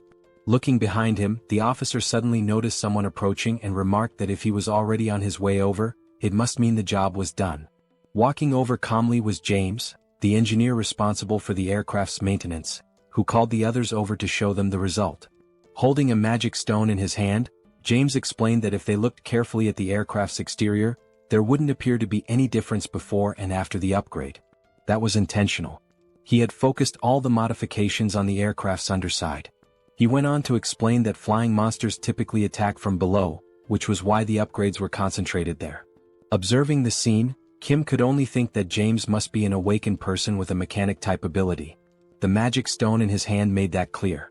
James was likely an aeronautical engineer who had awakened after the beginning of the apocalypse. Because engineering was already his profession, his skills had been enhanced in ways that aligned with practical, technical needs. As Kim looked at the sharp metal spikes attached beneath the aircraft, he couldn't help but be impressed by James's extraordinary abilities. Still, part of him wondered if the plane would even be able to fly properly after being modified like that. Before departing for China, they would test the functionality of the modified parts. In the meantime, Kim distributed food and other supplies to the local soldiers. As a portal opened beside James, Kim observed him closely. What stood out was how James showed absolutely no reaction to the portal's sudden appearance. In a world filled with monsters, where people were forced to hide, live with anxiety and fear, endure hunger and thirst, and where resources were incredibly scarce, any sign of food or water usually brought joy. But James didn't react at all. Not even when presented with first-class Chinese cuisine prepared by a professional chef. He simply said that he had already eaten too much and was full, remaining entirely indifferent. Kim wasn't sure whether this was a good or bad thing. But what he did realize was that James genuinely wasn't interested. And just as the captain of the 3rd Brigade had said, James truly was a special kind of person. Kim called Pax and asked it to take the dish away. It was only then that Kim noticed something that did interest James. James's expression changed when he caught sight of the machines inside the subspace. He even stood up from his chair to get a better look, his face lighting up with surprise and curiosity. Watching him, Kim thought, this man rejected fine food without a second thought but showed clear excitement over machinery. There was no doubt in Kim's mind, James was a complete and utter machine fanatic. Thinking about recruiting James into his team just as he had done with Yangso, Kim wondered what dreams James might have, if any. He couldn't help but think, would James be interested in a flying motorcycle? Or maybe a motorcycle designed to look like a horse? Kim's expression shifted as he suddenly realized that he had absolutely no idea who this James truly was. He only had a vague notion of the man's abilities, but he already felt a strong urge to explore them further. With the limitless supply of materials available to him thanks to his subspace ability, he could potentially make such exploration a reality. Unable to hold back, Kim asked James whether he would be interested in accompanying him to China. Upon hearing Kim's proposal, James simply looked at him in silence, not uttering a single word. Kim then began to explain that he shares food with others, that he possesses many mechanical capabilities, and that James would be free to use a motorcycle whenever he wanted. He also added that by joining them, James would be protected from monsters. Believing he was making good progress, Kim smiled and added that he helps people by defeating monsters. But James replied that he was not fond of such things. James then stated that this was the first day he had even met Kim, and they had barely spoken at all, so he couldn't place his trust in someone so unfamiliar. Hearing this left Kim momentarily stunned, because it was undeniably true, there was nothing substantial he could say to change James's mind. Kim replied that he understood, acknowledging that the proposal had indeed been sudden. However, he said that perhaps their abilities would be highly compatible if combined. Now rubbing his neck and already sweating nervously, Kim remarked that it had been a good conversation, but the time had come for them to part ways. At that point, James asked if what Kim truly wanted were his mechanical abilities. Kim confirmed that, yes, it was those abilities he wished to make use of. However, he also admitted that he did not have enough time at the moment to prove himself worthy of trust. James then stated that there was one condition. If Kim were willing to travel to America, then James would accompany him on that journey. Kim asked if that meant James would only lend his skills if they went to America, to which James replied affirmatively. At that moment, Kim could only think about how the trip from their current location to the United States would not be short. Still, something told him it might be worth the effort. He then asked James why he wanted so badly to go to America. James replied immediately that he didn't have any family there. But even without family, there was still a place he deeply wished to return to. However, he did not want to risk making the journey alone, and with Kim being as strong as he was, it would be reassuring to go with him. Kim responded that going to the United States was a possibility, but not immediately. After closing the portal in China, he would need to head to Japan right away. James said he wouldn't pressure Kim that far as long as the delay wasn't too long. Kim smiled and said they had a deal, promising to take James back home. Then, as a way to initiate the sealing of this agreement, he opened a portal to his subspace. James had no idea what Kim was planning to do next. Suddenly, Kim pulled the entire aircraft into his subspace. Then he summoned 2 motorcycles and 2 Black Hawk helicopters. But upon noticing how empty the space still looked, he increased the quantity significantly, making many more vehicles appear. Kim looked over at James, who stood there speechless, and told him that all those vehicles now belonged to him. He could dismantle or rebuild them however he wished. Kim clarified that this wasn't a gesture of goodwill or a promise. It should simply be considered a gift. Smiling, he said he would return soon, waving goodbye. Then Kim left, while James remained behind, still in shock at what he had just witnessed. As Kim continued walking away, the only thing running through his mind was that what he had just done might have seemed frightening, but also slightly amusing. Back with James, he could only wonder what he was supposed to do with that many vehicles and aircraft. He questioned what kind of ability Kim even possessed. And at that very moment, James felt a deep sense of regret. If he had known that Kim had that kind of power, he definitely would have agreed to join him right away. Meanwhile, the flight continued on its course toward China. From inside the aircraft, Kim thought to himself that James truly had no idea what he was capable of. A few hours passed after the beginning of the journey, and they appeared to have reached their destination. In the city below, something abnormal was taking place. Giant insects were scaling the buildings, what appeared to be cockroaches, and not just a few of them. The number of these creatures was uncountable, crawling all over the structures. In addition to the cockroaches, there were also massive praying mantises, which were feeding on equally giant crickets. In the distance, the aircraft could be seen arriving, drawing attention from everyone on the ground. Looking through the window at the horrors below, Kim could only think that their previous enemies, the lizard men, had been noble by comparison. Meanwhile, Yang-so announced that he was beginning the landing process. As the aircraft touched down, some of the insects were already hiding in its landing gear. The airport itself was filled with wrecked airplanes and the lifeless bodies of dead insects.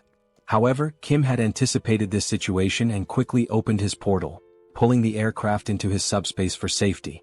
The aircraft was fully pulled into the subspace in a swift motion. However, to ensure safety, Kim opened another portal and from it someone stepped out.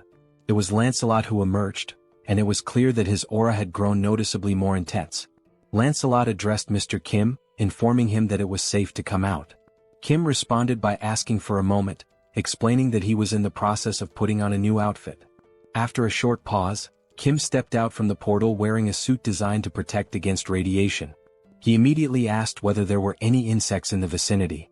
While adjusting the helmet, Kim remarked that the toxic gases presented a significant hazard, and beyond that, the giant insects were likely to be both numerous and formidable.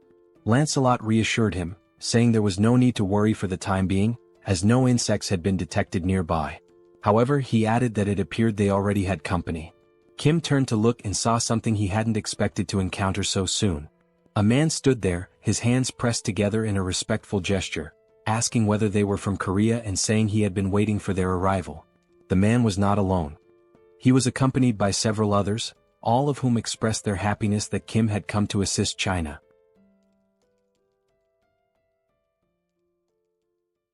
Besides the giant insects, the toxic air remains one of the most pressing concerns at the moment. Inside one of the buildings, a man with long hair cautiously opens the door. He takes a quick glance outside and notices to his relief that there do not appear to be any insects following them. After closing the door, he turns toward Kim, mentioning that the place might not be very comfortable but hopes it will suffice. Kim responds that the conditions are acceptable, yet something unusual catches his attention. There are individuals inside, cultivating a type of energy that radiates a blue light. It is not just one person but several, all meditating while emitting this aura. The men, however, do not appear to be in good health. Their eyes are marked by dark circles, and they seem noticeably dehydrated. While observing alongside Lancelot, Kim inquires about the condition of everyone present. The long-haired man explains that he has expelled all the toxins from the area using internal energy, so it is safe to remove the gas mask. Curious, Kim asks what exactly internal energy is. The man explains that, among awakened members of the Murim family, it is an inherited ability. He goes on to clarify that there are awakened members from the world of martial arts. In various parts of China, traditions that have been preserved since ancient times coexist with the new reality. One day, when monsters suddenly appeared in the world, individuals with awakened abilities also began to emerge. The abilities of regular people differed greatly from those of the martial arts school members. For instance, Kim's ability is SUBSPACE, while Joy, his sister, possesses the ability to heal wounds. In contrast to individuals awakening unique abilities, martial arts members utilize internal energy. Thus, it becomes essential to wield inner strength with personal meaning and individuality, according to each practitioner's skills. The abilities of awakened martial arts members are remarkably extraordinary, to the extent that the Chinese government officially recognized them, quickly mobilizing them to exterminate monsters. These awakened martial artists have a leader, the long-haired man who goes by the nickname Anyang. Anyang explains that not everyone belongs to the martial arts world like his group. Sipping tea, he mentions receiving a call from the Chinese government with instructions to eliminate all kinds of monsters. However, the main issue lay in the competitive bids, and in Beijing alone, there had been 2 bidding contests. The dimension that won the bid was called Beelzebub. Kim briefly reflects, considering that Beijing's population is twice that of Seoul, so it would not be surprising if there were indeed 2 competitions for bidding. Anyang continues, emphasizing that there was a lack of crucial information about the enemies. While he detected the presence of toxic gases, the real issue proved to be the poison itself. Ordinary awakened individuals and soldiers, unaware of how to use internal energy, lost their lives almost instantly. Although the martial artists eventually deciphered the poison, the energy required for purification was so immense that it made simultaneous combat impossible. Even after resolving the initial problem, the gate opened, leading to a surge in the number of insects, which is the current situation. Anyang explains that detoxification requires continuously consuming a vast amount of internal energy, meaning the longer it takes, the worse the situation becomes. Moreover, for those who must breathe fresh air to accumulate and utilize energy, the toxic atmosphere becomes increasingly lethal. He further mentions that the toxic gases continue spreading through various channels, leaving no time to spare. Surprised, Kim asks him to wait for a moment before proceeding. He then inquires whether Anyang feels invigorated by fresh air. Anyang confirms this, somewhat puzzled while standing up. Kim reassures him that it is not a problem. Without further explanation, Kim opens the subspace, announcing that he will return shortly. As he steps inside, Anyang remains unsure about what Kim intends to do. The system displays the cost of an air canister, 9,901 each. Kim instructs the system to generate several canisters. Once produced, Kim commands the system to remove the canisters and stack the air bubbles in layers. As the layers of air accumulate, they begin to form a mass as large as a giant boulder, with each portion of air being recorded as a separate product. Near the martial artist deciphering the gas, the system is set to automatically release fresh air at intervals of 1 second. Suddenly, a powerful explosion erupts near the men, catching them off guard. The force of the air blast is so intense that it pushes all the toxic gas out of the area, creating a clean and breathable environment. And only then did the men finally manage to breathe properly after so much time. An unsettling sensation arose as they wondered how such a thing could be possible. Anyang remained there, watching all those men, expressing how refreshing and invigorating the clean air felt.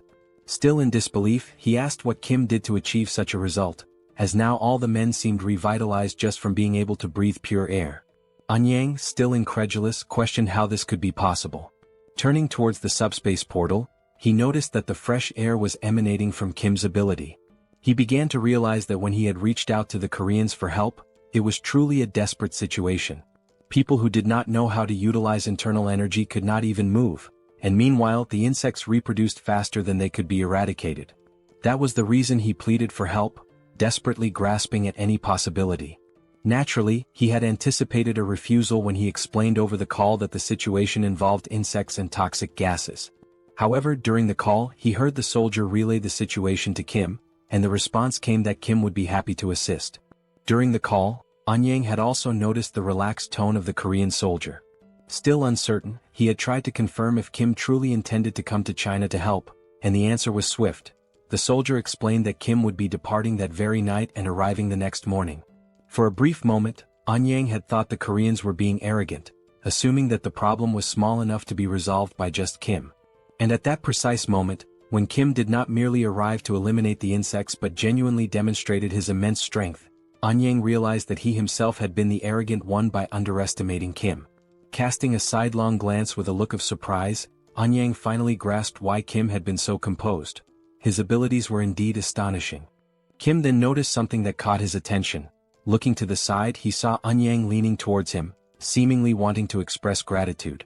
Furthermore, Anyang sincerely apologized for any inconvenience caused to Korea, thanking Kim and assuring him that he would never forget this gesture. He continued by saying he intended to act before the toxic gas spread to Korea. Kim responded that he was taking his apologies too far and asked him to raise his head, emphasizing that there were ways to help people survive. Anyang raised his head, acknowledging that originally, it had been a battle where the longer it lasted, the more disadvantageous it became. However, thanks to Kim's ability, the internal energy could now be used in an optimal way. This meant that recovering their strength first would be beneficial, although it was clear they did not have unlimited time. Anyang then suggested launching an operation 3 mornings from now. Kim agreed, stating that it was a good plan as they were already recovering, so it made sense to do it right. Sometime later, Kim served Chinese dishes from the subspace to the Chinese men, who ate as if there were no tomorrow. With every bite, they enthusiastically gave a thumbs up, clearly savoring the meal. Even Anyang remarked that the Chinese food was excellent, even by local culinary standards. After the meal, he moved to the front of a whiteboard and announced that it was time to discuss how they would exterminate the insects. First, however, he would explain everything they knew about the giant insects. He began by explaining that there were some variations among the insects, but most of them resembled the ones they were accustomed to seeing. Some of the insects were larger and emitted toxic gas. Flying insects, such as moths or flies, tended to do this more frequently. Most of the insects were classified as rank 9 or rank 8, but occasionally, there were some classified as rank 7. The challenge was that, with so many of them, it was difficult to track them accurately. Anyang continued his explanation, addressing not only Kim but the entire group. He noted that identifying rank 8 insects often involved spotting large numbers of them, while rank 7 insects were rarer and appeared more formidable at first glance. Moving on to the locations of the gates, Anyang described their positioning, but Lancelot suddenly noticed something unusual. Deciding to investigate, he moved closer to the window. The toxic gas was still present in the area, except inside the building, where Kim had configured the air to refresh every second. Suddenly, the leg of an insect appeared near the building. Lancelot, interrupting the explanation, called out to Lord Kim, mentioning that something had shown up. Kim inquired what had appeared, but Lancelot admitted he had never seen such a creature before and could not accurately describe it. The creature continued to approach the building, revealing itself as a giant centipede with a seemingly resilient carapace. Observing it carefully, Lancelot remarked that just from looking at it, it was evident that the creature was rank 7. As the centipede approaches rapidly, its immense size and speed become increasingly evident. Kim comments that although he already found it disgusting before, it now seems even worse due to its larger size and increased speed. He also mentions that it does not seem to be a 7th level creature, but rather a 6th level one. However, Anyang corrects him, explaining that this monster is actually classified as an 8th level being. Kim then points out that it appears far too powerful for an 8th level creature. Anyang agrees that it is indeed strong, but continues to explain that, compared to other insects, this centipede is particularly formidable. Suddenly, Seoul interrupts the conversation by questioning whether that creature truly belongs to the 8th classification. Cracking her neck with a sense of anticipation, she remarks that she has been feeling extremely bored and hopes that this fight might finally satisfy her. She firmly requests that the others refrain from intervening. Continuing to stretch, Seoul mentions that it has been a day since she moved from Korea to China, and she feels the need to move her body to relieve stress. After preparing herself, she dashes toward the giant centipede with remarkable speed and determination. Seeing her rushing forward, Kim encourages her to show the monster what they are truly capable of. Anyang, however, becomes worried, but Kim reassures him, insisting that everything is fine and that there is no need to worry, as Seoul is so strong that it almost feels like something is amiss. At that moment, another man interjects, questioning whether Seoul is prepared to deal with the toxic gases, leaving Kim stunned as he realizes they had completely overlooked that crucial detail. Outside, Seoul focuses all her strength into a single punch, appearing to channel an electric current into it. She is exhilarated as it has been a long time since she last fought monsters. In one powerful motion, she delivers a punch to the centipede's head, strong enough to shatter its exoskeleton. Inside the building, Anyang continues to explain that regardless of the level of one's skills, fighting while inhaling toxic gas inevitably leads to poisoning. Furthermore, he notes that the centipede's shell is exceptionally hard and will not break easily. He then states that he will help Seoul alongside his disciple, urgently calling for her. He declares his intention to confront the centipede himself, while the woman takes care of Seoul's injuries. However, an unusual noise suddenly draws their attention, and out of curiosity, they decide to investigate its source. Upon reaching the building's balcony, Anyang is taken by surprise. As he closely observes the scene, he realizes that Seoul managed to break the exoskeleton and defeat the centipede with just one punch. While Seoul jubilantly celebrates her victory, Anyang and his disciple cannot help but think about the tremendous amount of internal energy they would need to break through that monster's shell. Amidst the commotion caused by that singular punch, Kim merely reflects that to him, it was just another one of Seoul's usual blows. Meanwhile, the man contemplates the possibility that Seoul's body might be a gift from the heavens, as she possesses remarkable physical capabilities and an innate talent for martial arts. As Seoul continues to rejoice in having defeated the monster, blood suddenly spurts from her nose, a consequence of the toxic gas present in the air. Subsequently, she collapses on the ground, leaving Anyang in a state of panic as he urgently instructs his disciple to quickly attend to Seoul's internal injuries. Returning to the ongoing lesson about insects and proceeding with the plan to breach the insect gate, the situation is summarized as follows. Firstly, there is a polluted atmosphere that significantly hinders movement. Secondly, it is extremely challenging to identify multiple insects simultaneously, as there could even be unidentified 7th level creatures among them. Thirdly, the maximum deadline for closing the gate is 3 days. Therefore, the primary objective is to destroy the gate's core while avoiding contact with the insects as much as possible. The destination is to move rapidly toward the mountain. Eun-yang continues explaining, acknowledging the difficulty of the task, as it is certain that the closer they get to the gate, the more insects will appear. He admits that the plan may seem somewhat reckless and bold, but for now it remains the best strategy available. Hearing this, Seoul becomes deeply thoughtful. Eun-yang then states that they will teach Seoul all the skills they possess. He proposes a sparring session as it would not take long to accurately assess her abilities. He hints that Seoul seems to prefer fighting bare-handed rather than using weapons and suggests that it would be beneficial for her to learn the secrets of martial arts from Ryong, his disciple. Seoul, however, declines, expressing gratitude for the assistance with her injuries and the willingness to teach new skills, but questions whether it is truly necessary to go to such lengths. Ryong then explains that it is also a training exercise for them and will aid in closing the gate. She assures Seoul that despite being young, she is skilled enough and that there is no need for concern. Seoul states that since Ryong insists so much, she will go ahead with it, but she reminds her that she is still in the process of recovering. In response, Ryong politely requests her assistance with the training. Without hesitation, Seoul quickly raises her fists and declares that she will begin first. Moving with remarkable speed and agility, she advances toward Ryong, initiating the confrontation. In that instant, a frenzied exchange of blows commences, capturing the attention of everyone present and filling the atmosphere with excitement. Despite the intensity of the scene, Kim remains somewhat unaffected, as he can only perceive the movements as typical punches and ordinary techniques. This reaction stems from having spent his entire life alongside Seoul, making such actions appear completely usual to him. Amid the ongoing combat, Eun-yang remarks that it would be advantageous if Seoul wielded a sword, a statement that catches Kim off guard. Eun-yang elaborates, explaining that his own expertise lies in fencing, and then inquires whether Kim would be interested in learning the art from him.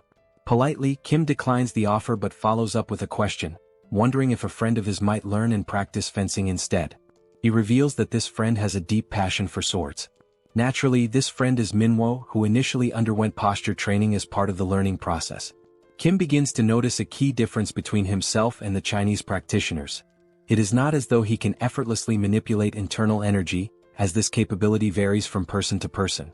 Seoul, on the other hand, benefits significantly from the situation, as she learns swiftly and successfully immerses herself in the world of martial arts.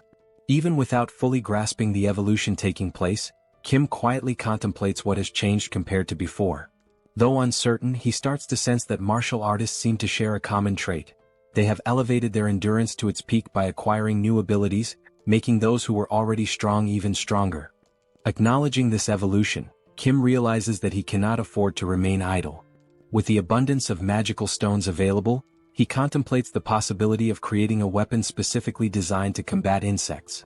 As he navigates the system, he discovers that enhancement items can be strengthened after upgrading the subspace to level 5. The system window displays the status of the subspatial laboratory, indicating that objects can now be viewed as holograms. The first concept that comes to Kim's mind for an insect extermination tool is an electric trap.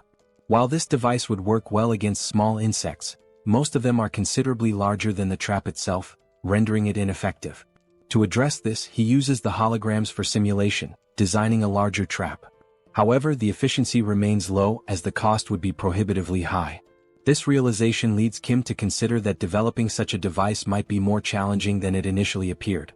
Regardless of how hard he thinks, no viable ideas emerge, partly due to his lack of specialized knowledge in mechanical engineering or electricity. Confronted with the limits of his intelligence, Kim finds himself stuck, unable to proceed even with the simple task of protecting the helicopter. Furthermore, he lacks familiarity with 7th-level flying insects, and according to his new allies, the situation becomes increasingly dangerous the closer one gets to the gate, as the insects grow more alert and aggressive. While analyzing the hologram, he notices that the maximum range of the packs is 100 meters, which means staying relatively close. Reflecting on this, he mutters to himself that if it were solely up to him, he would produce pesticides and eradicate them all. At that precise moment, someone approaches and asks whether he truly spoke about creating pesticides. It turns out to be his sister-in-law, who confidently states that she is capable of making the pesticides.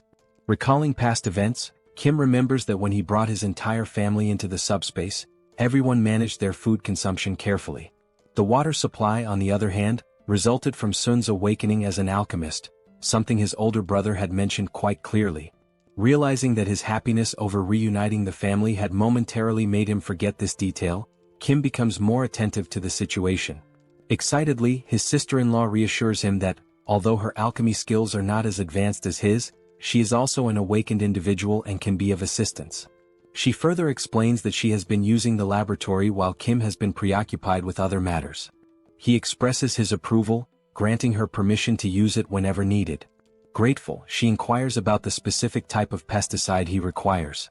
Directing his attention back to the hologram of the giant centipede and considering the vast number of insects, some even stronger than anticipated, Kim specifies that he needs a super powerful insecticide capable of exterminating all the insects at once. Sometime later, amidst a city overwhelmed by toxic gases and gigantic insects, the group moves toward the core of the portal. As they advance, Anyang reflects on how the past 3 days have flown by like an arrow, and he now finds himself in the best physical condition he has ever experienced. His pure internal energy feels more powerful than ever.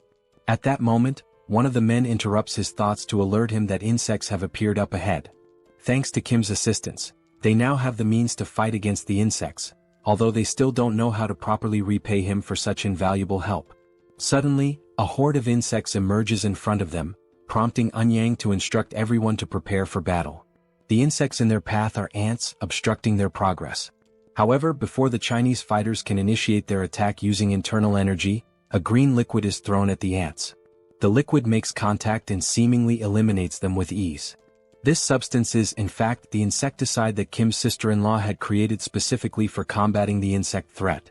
The Chinese warriors are left stunned by the potency of the insecticide. Anyang reflects on how, while they had been focusing on gathering and refining their inner energy, Kim had been developing this powerful insecticide.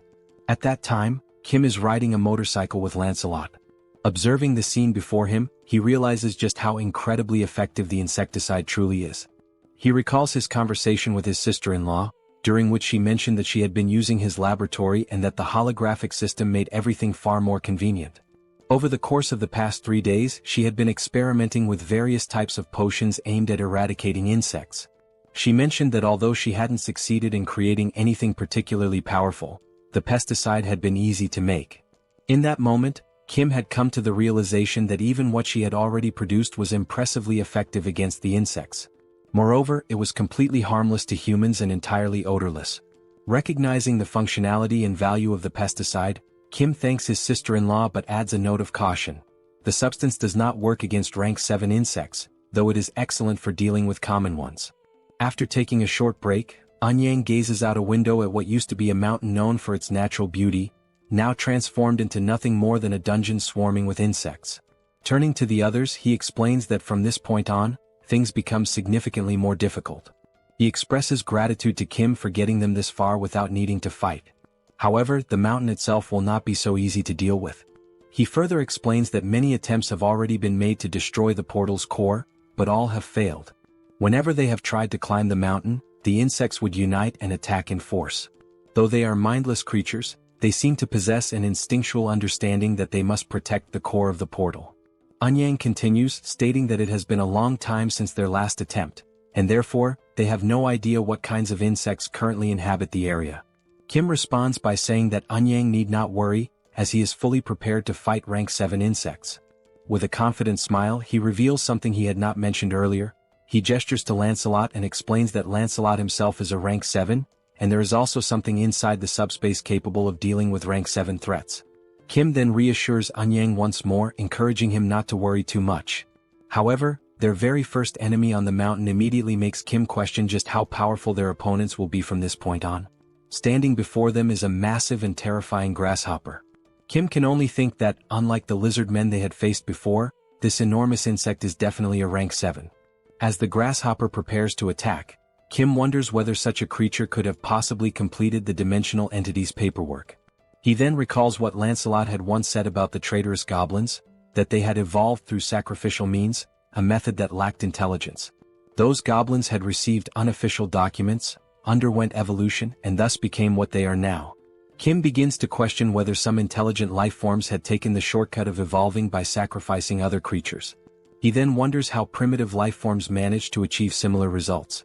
It occurs to him that perhaps, by eliminating and consuming the mana cores of other beings, they are able to evolve without needing any official documentation. Looking at the massive creature standing in front of them, Kim concludes that this grasshopper must have devoured many others to reach such an advanced state of evolution. It had grown into something incredibly powerful, so much so that intelligence was no longer necessary. Trying to catch the creature off guard, Kim opens the subspace and launches several beams from the Eames dimension, aiming directly at the grasshopper's face. However, even those powerful beams are unable to leave a single scratch on the creature. Kim is left speechless, realizing that although the beams had at least been effective against Yatu in the past, they now barely tickled the grasshopper. Just as Lancelot is about to say something, Seoul steps forward and announces that she will take care of it. Kim quickly urges her to be careful. As something catches Lancelot's attention, Kim mentions that it would be a good idea for Seoul to bring Lakis's spear with her. Lancelot turns all his attention in that direction, trying to understand what exactly is happening. He begins to wonder what that could possibly be. As he attempts to get a better look, he questions why the trees are moving. Gradually, those trees seem to be drawing closer. It is only then that Lancelot realizes that they are not trees at all, but rather the legs of something enormous, something whose full form is still obscured. Suddenly, the massive creature leaps forward, rapidly closing the distance between them. The loud noise from the impact causes Kim to turn his attention to the source, curious about what just arrived.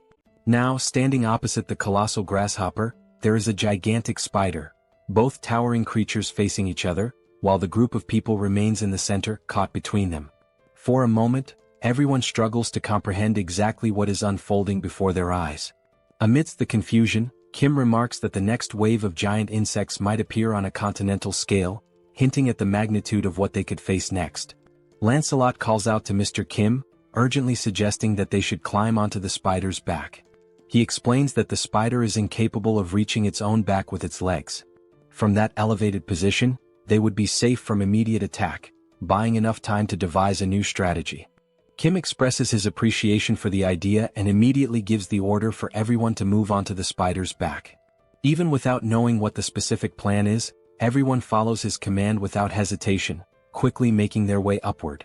They ascend using various methods, some relying on a technique known as light steps, which allows brief bursts of flight or enhanced movement, others using barrier jumps, while a few grab hold of the spider's thick hair for support. Now safely positioned on the spider's back, the group looks around trying to figure out what comes next. They begin to question what the plan will be moving forward. Kim states that Lakis's spears might be effective against the spider, but they won't work against the grasshopper. Seoul adds that she had already struck the grasshopper multiple times and found its exoskeleton to be unbelievably hard. While the spears could manage to leave shallow scratches, actually taking the creature down seemed impossible. She also warns that if anyone drops their guard, the grasshopper will not hesitate to devour them. Right as she finishes speaking, the grasshopper suddenly launches itself toward their position with astonishing speed. The sheer agility of the movement leaves everyone momentarily stunned and unable to react in time. All of them are caught off guard by the sudden charge of that colossal creature, now barreling straight toward them. Seeing that massive creature charging toward them with clear intent to attack, Kim shouts for everyone to get out of the way. Instinctively, the group is already moving, reacting without hesitation. In the next moment, the giant grasshopper collides violently with the spider. From a distance, Lancelot shields Kim from the force of the impact, placing himself between his master and the shockwave. The men around them begin to question what on earth just happened so quickly. Looking down at the ground, they spot insect blood splattered across the terrain. The grasshopper remains standing, and now it begins to devour the spider it had just so effortlessly defeated. Witnessing this, Kim questions why the grasshopper would attack what seemed to be its own ally. It becomes clear to him that, although these creatures are capable of identifying enemies, they have no real concept of alliance or loyalty. They are instinct-driven beings acting on pure impulse, attacking first without consideration.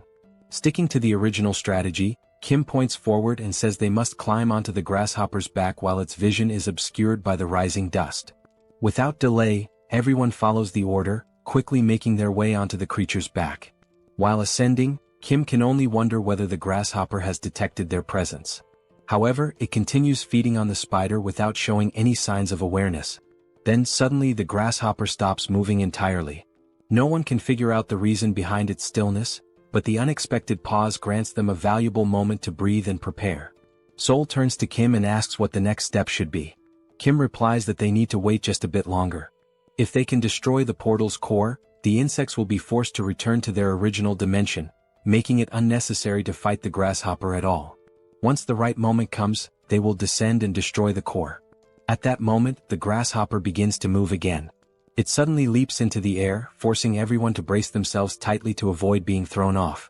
The landing sends a shock through its massive body, nearly causing the entire group to lose their balance and fall. It jumps once more, and as Kim holds on for dear life, the impact causes his protective mask to fly off his face. Each of the grasshopper's jumps hits with such intensity that Kim begins to vomit from the violent motion. He starts to question whether getting onto the grasshopper's back was actually the best decision after all.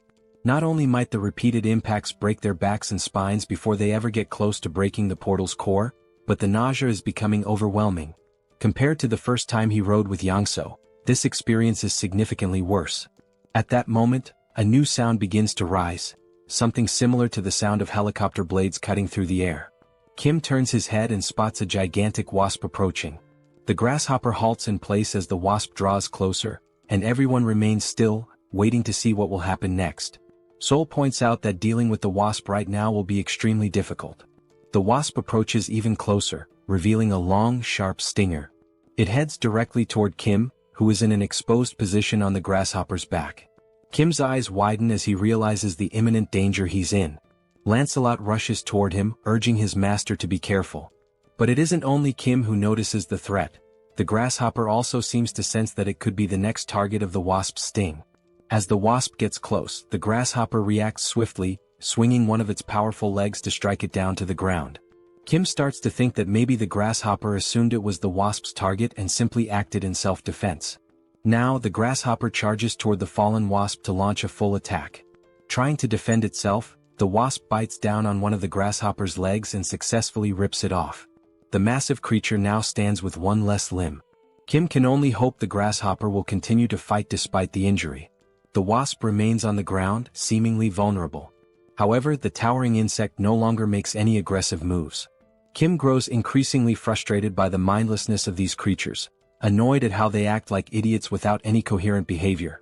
He begins to wonder if it's even possible to control such beings. At that point, he remembers someone capable of controlling certain things. Kim opens his subspace and calls for Yongsoo, who appears to be in the middle of playing a video game. Kim then asks whether it would be possible to control insects as well, not just vehicles. Shortly afterward, there was Yangso firmly gripping a set of ropes tied to the grasshopper's antennae. Kim states that the wasp is still exhausted and unable to get up.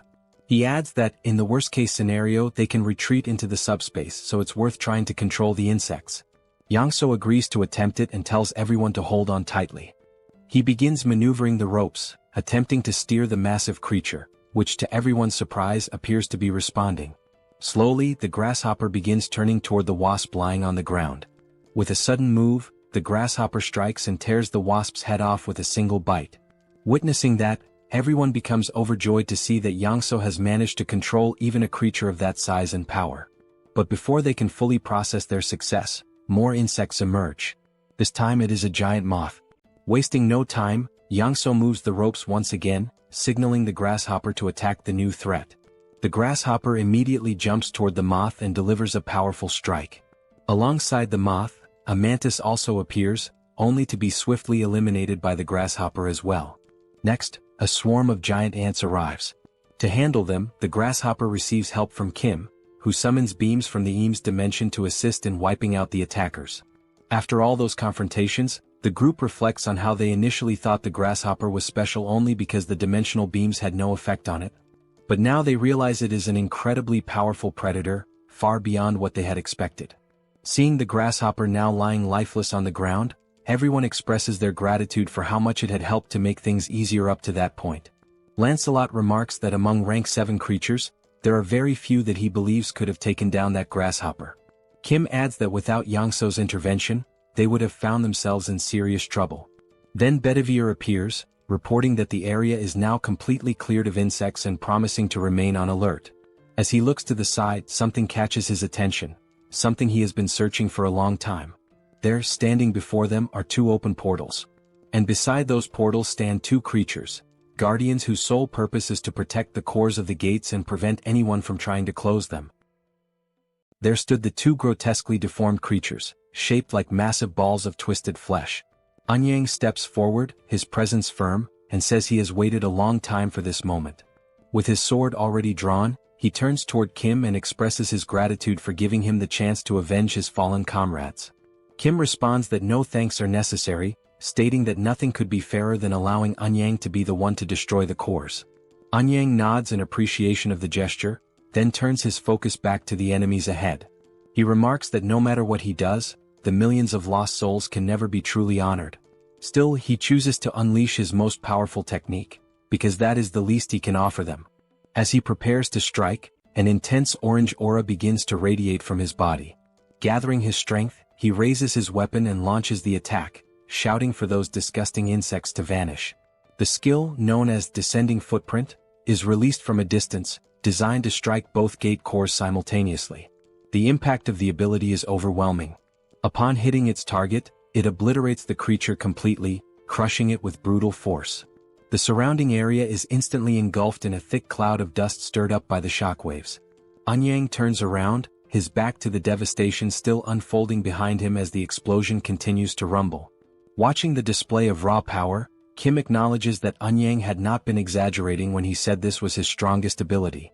The strength is truly formidable. Then one of the portals begins to close. However, everyone immediately questions why only one of the two portals is shutting down. As the dust settles, it becomes clear. The hand of some unknown creature had shielded one of the cores from the full force of the attack. Everyone turns to see what exactly that creature is. And since it has not yet emerged completely from the portal, Kim wonders what kind of being it might be. Gradually, the creature begins to exit the portal. It has multiple eyes, far more than anything natural. The being resembles a monstrous, mutated fly. The sight of such a horror leaves Anyang stunned. His most powerful strike had not even left a scratch. Then the creature attempts to speak. It says it will likely face reprimand from the Chamber of Commerce, but given the current situation, everything is already a lose-lose scenario. It adds that it smells something quite delicious. Seoul asks whether that mutant can even still be considered an insect.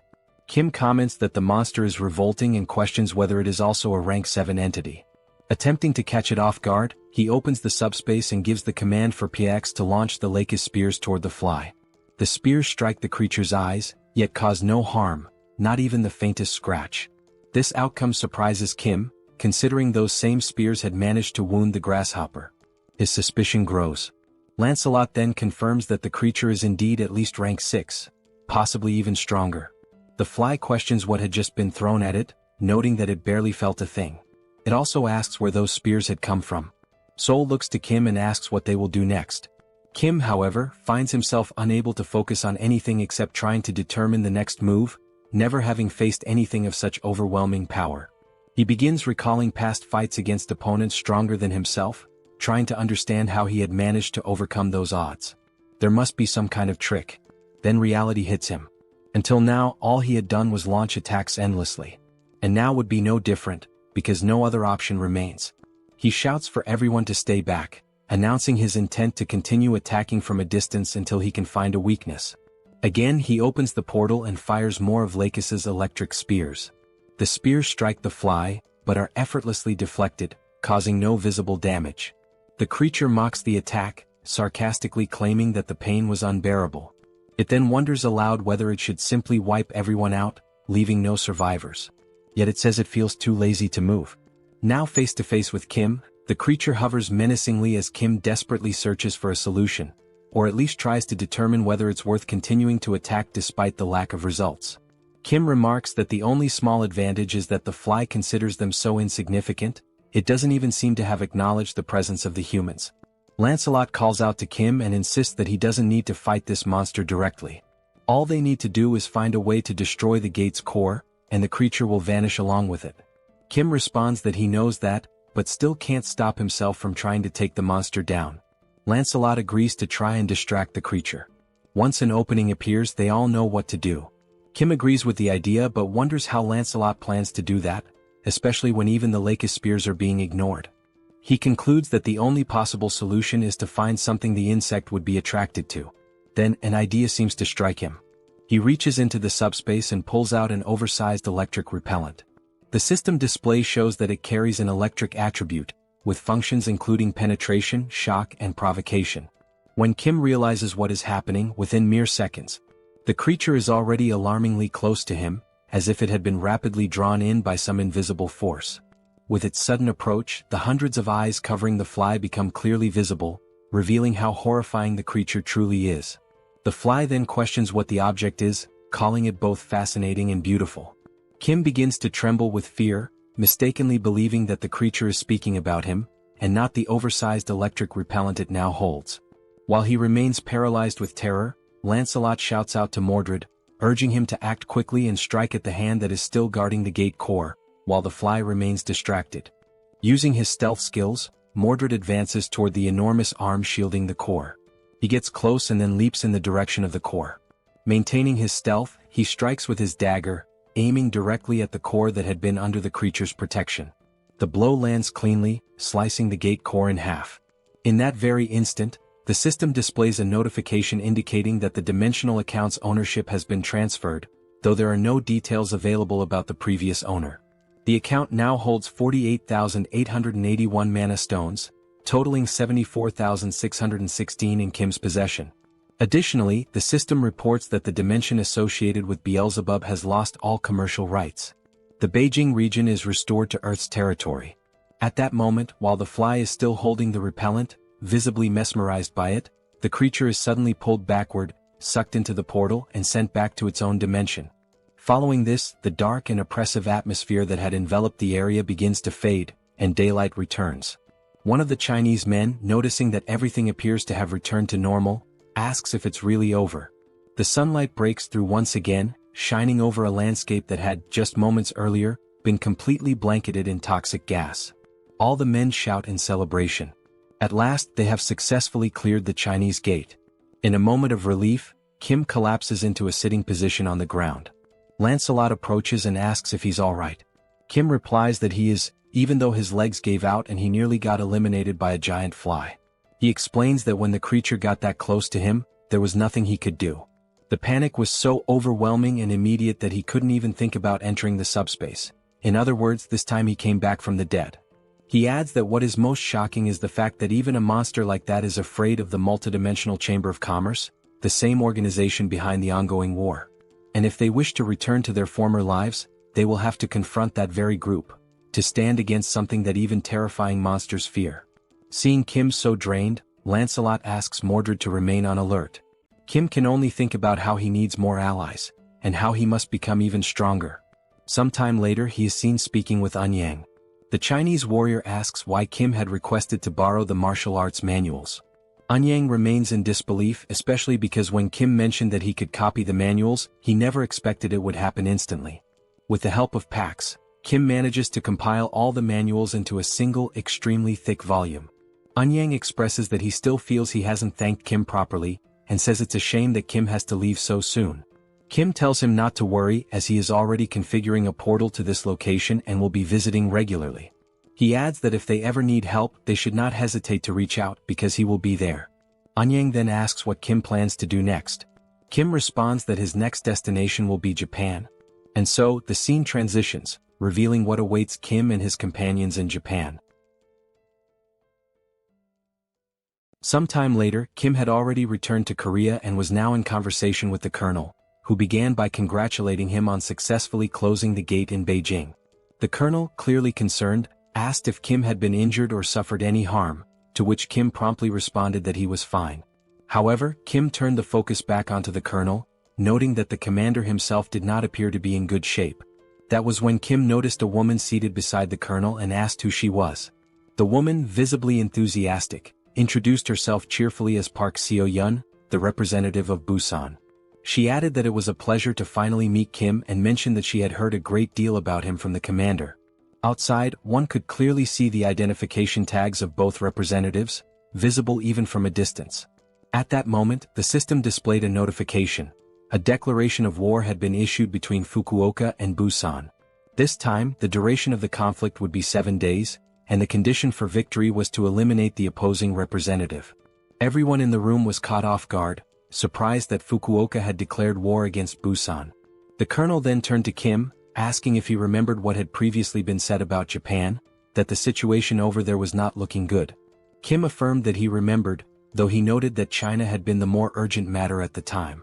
The colonel explained that on that very same day the previous government of Japan had collapsed, and an ultranationalist group known as the Society for the Awakening of Restoration had seized power. As the name implied, this group revered beings from other dimensions and exalted awakened powers. Kim commented that it reminded him of the traitors from the First Corps who ended up turning into goblins.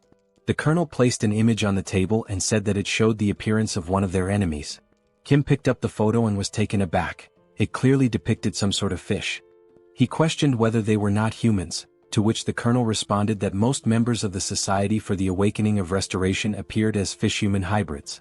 That was the only key difference between them and the goblins. Back in Japan there had been no one to stop them. Thus, their influence continued to grow unchecked until they eventually took control of the entire country. The situation escalated just the previous day when Hideki, a so-called assault captain, made a sudden appearance in Busan. Civilians working near the coast witnessed the arrival of the monstrous figure and were bewildered, unsure of what kind of creature it was. The shark-like entity then charged at the group of people, aggressively biting down on them without hesitation. Seo-yun began to explain that Hideki had shown up and immediately began indiscriminately slaughtering civilians. Now, it appeared the group's ambitions extended beyond Japan, with plans to invade other countries as well. And right after these brutal attacks, they issued the very declaration of war that Kim had just seen. Kim felt overwhelmed, struggling to understand how the situation had devolved into such chaos so quickly. Seo-yun explained that no one knew anything about the true nature of the enemy, only that they were fishmen. No one knew their numbers, nor the extent of their powers. What was known, however, was that in only 6 days the fish would reach Busan. The colonel added that attempts had been made to contact military units to recruit awakened individuals, but the turnout had been shockingly low. Kim joked that he finally understood why the colonel looked so unwell. As he thought further, he realized that these humans had also aligned themselves with beings from another dimension. At first glance, they resembled the goblins of the First Corps. However, back then, the most powerful enemies had still been limited to rank 8. Now, it seemed that nearly every enemy was at least rank 7 or perhaps even stronger. Beyond that, they had no intelligence on their enemies, no information about which beings they had formed alliances with.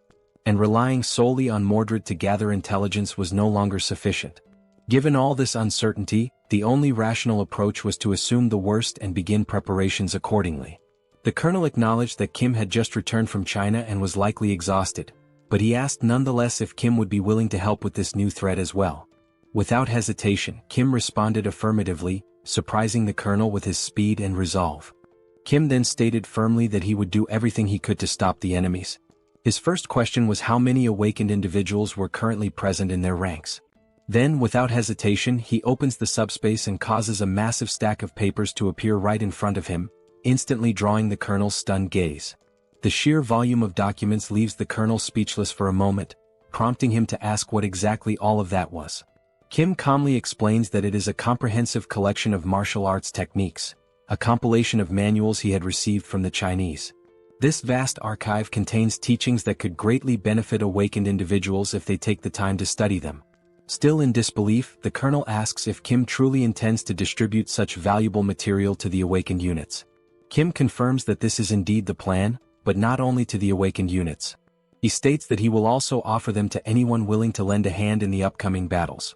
He emphasizes that what matters now is contribution and cooperation, regardless of affiliation.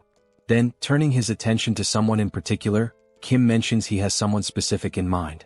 He notes that it has been a while since he last saw this person and wonders aloud whether that individual is doing well. He's referring to Mr. Song, the large man who had previously been under mind control. Appearing slightly embarrassed, Song responds that he's doing fine, especially since his unique ability lies in being incredibly durable.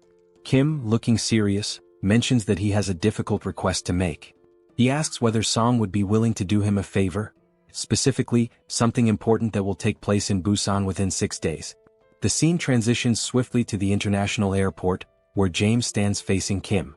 James tells him not to worry and assures him that this upcoming task will be easy for someone like him. He also mentions that he had been waiting for Kim. Curious, Kim asks him why he had been waiting. James replies that he once said he would only help if it involved going to the United States. But after witnessing Kim's capabilities, James realized he had been mistaken about him all along. James then admits that he had never truly understood the nature of Kim's ability and, intrigued, asks just how many machines Kim currently has connected to it. Sometime later, Kim finds himself walking through the area, deep in thought. He reflects on how the earlier misunderstanding with James had been resolved and shifts his attention toward evaluating their current combat strength. At the moment, their forces consist of 200 awakened troops and 20 awakened fighters, in addition to James himself. Kim wonders if the people of Murim are still occupied with clearing out Beijing and notes that he intends to reach out to them soon. He considers that he might need additional help in order to move forward with his current strategy. His thoughts drift toward the Camelot facility, a base he had constructed to house the knights. Realizing that it has been quite some time since he last used a strengthening stone, he checks the system and sees that a considerable number of enhancement stones have now accumulated. Unable to recall the last time he used any of them, Kim decides it's the perfect moment to put them to use and allocate them wisely to increase his force's capabilities. He immediately uses the stones and initiates the summoning of the other Knights of Camelot. The system promptly displays a notification that all 12 knights are being summoned. And then, almost instantly, the knights begin to emerge one by one, each appearing with purpose and presence. They gather slowly, walking with quiet strength as they come together to regroup. Witnessing this, Kim feels a surge of excitement. It truly feels as though he is reuniting with family after a long time apart. Now, at long last, as everyone has waited for, all 12 knights of the Round Table have been named, assembled, and are fully prepared for the approaching confrontation.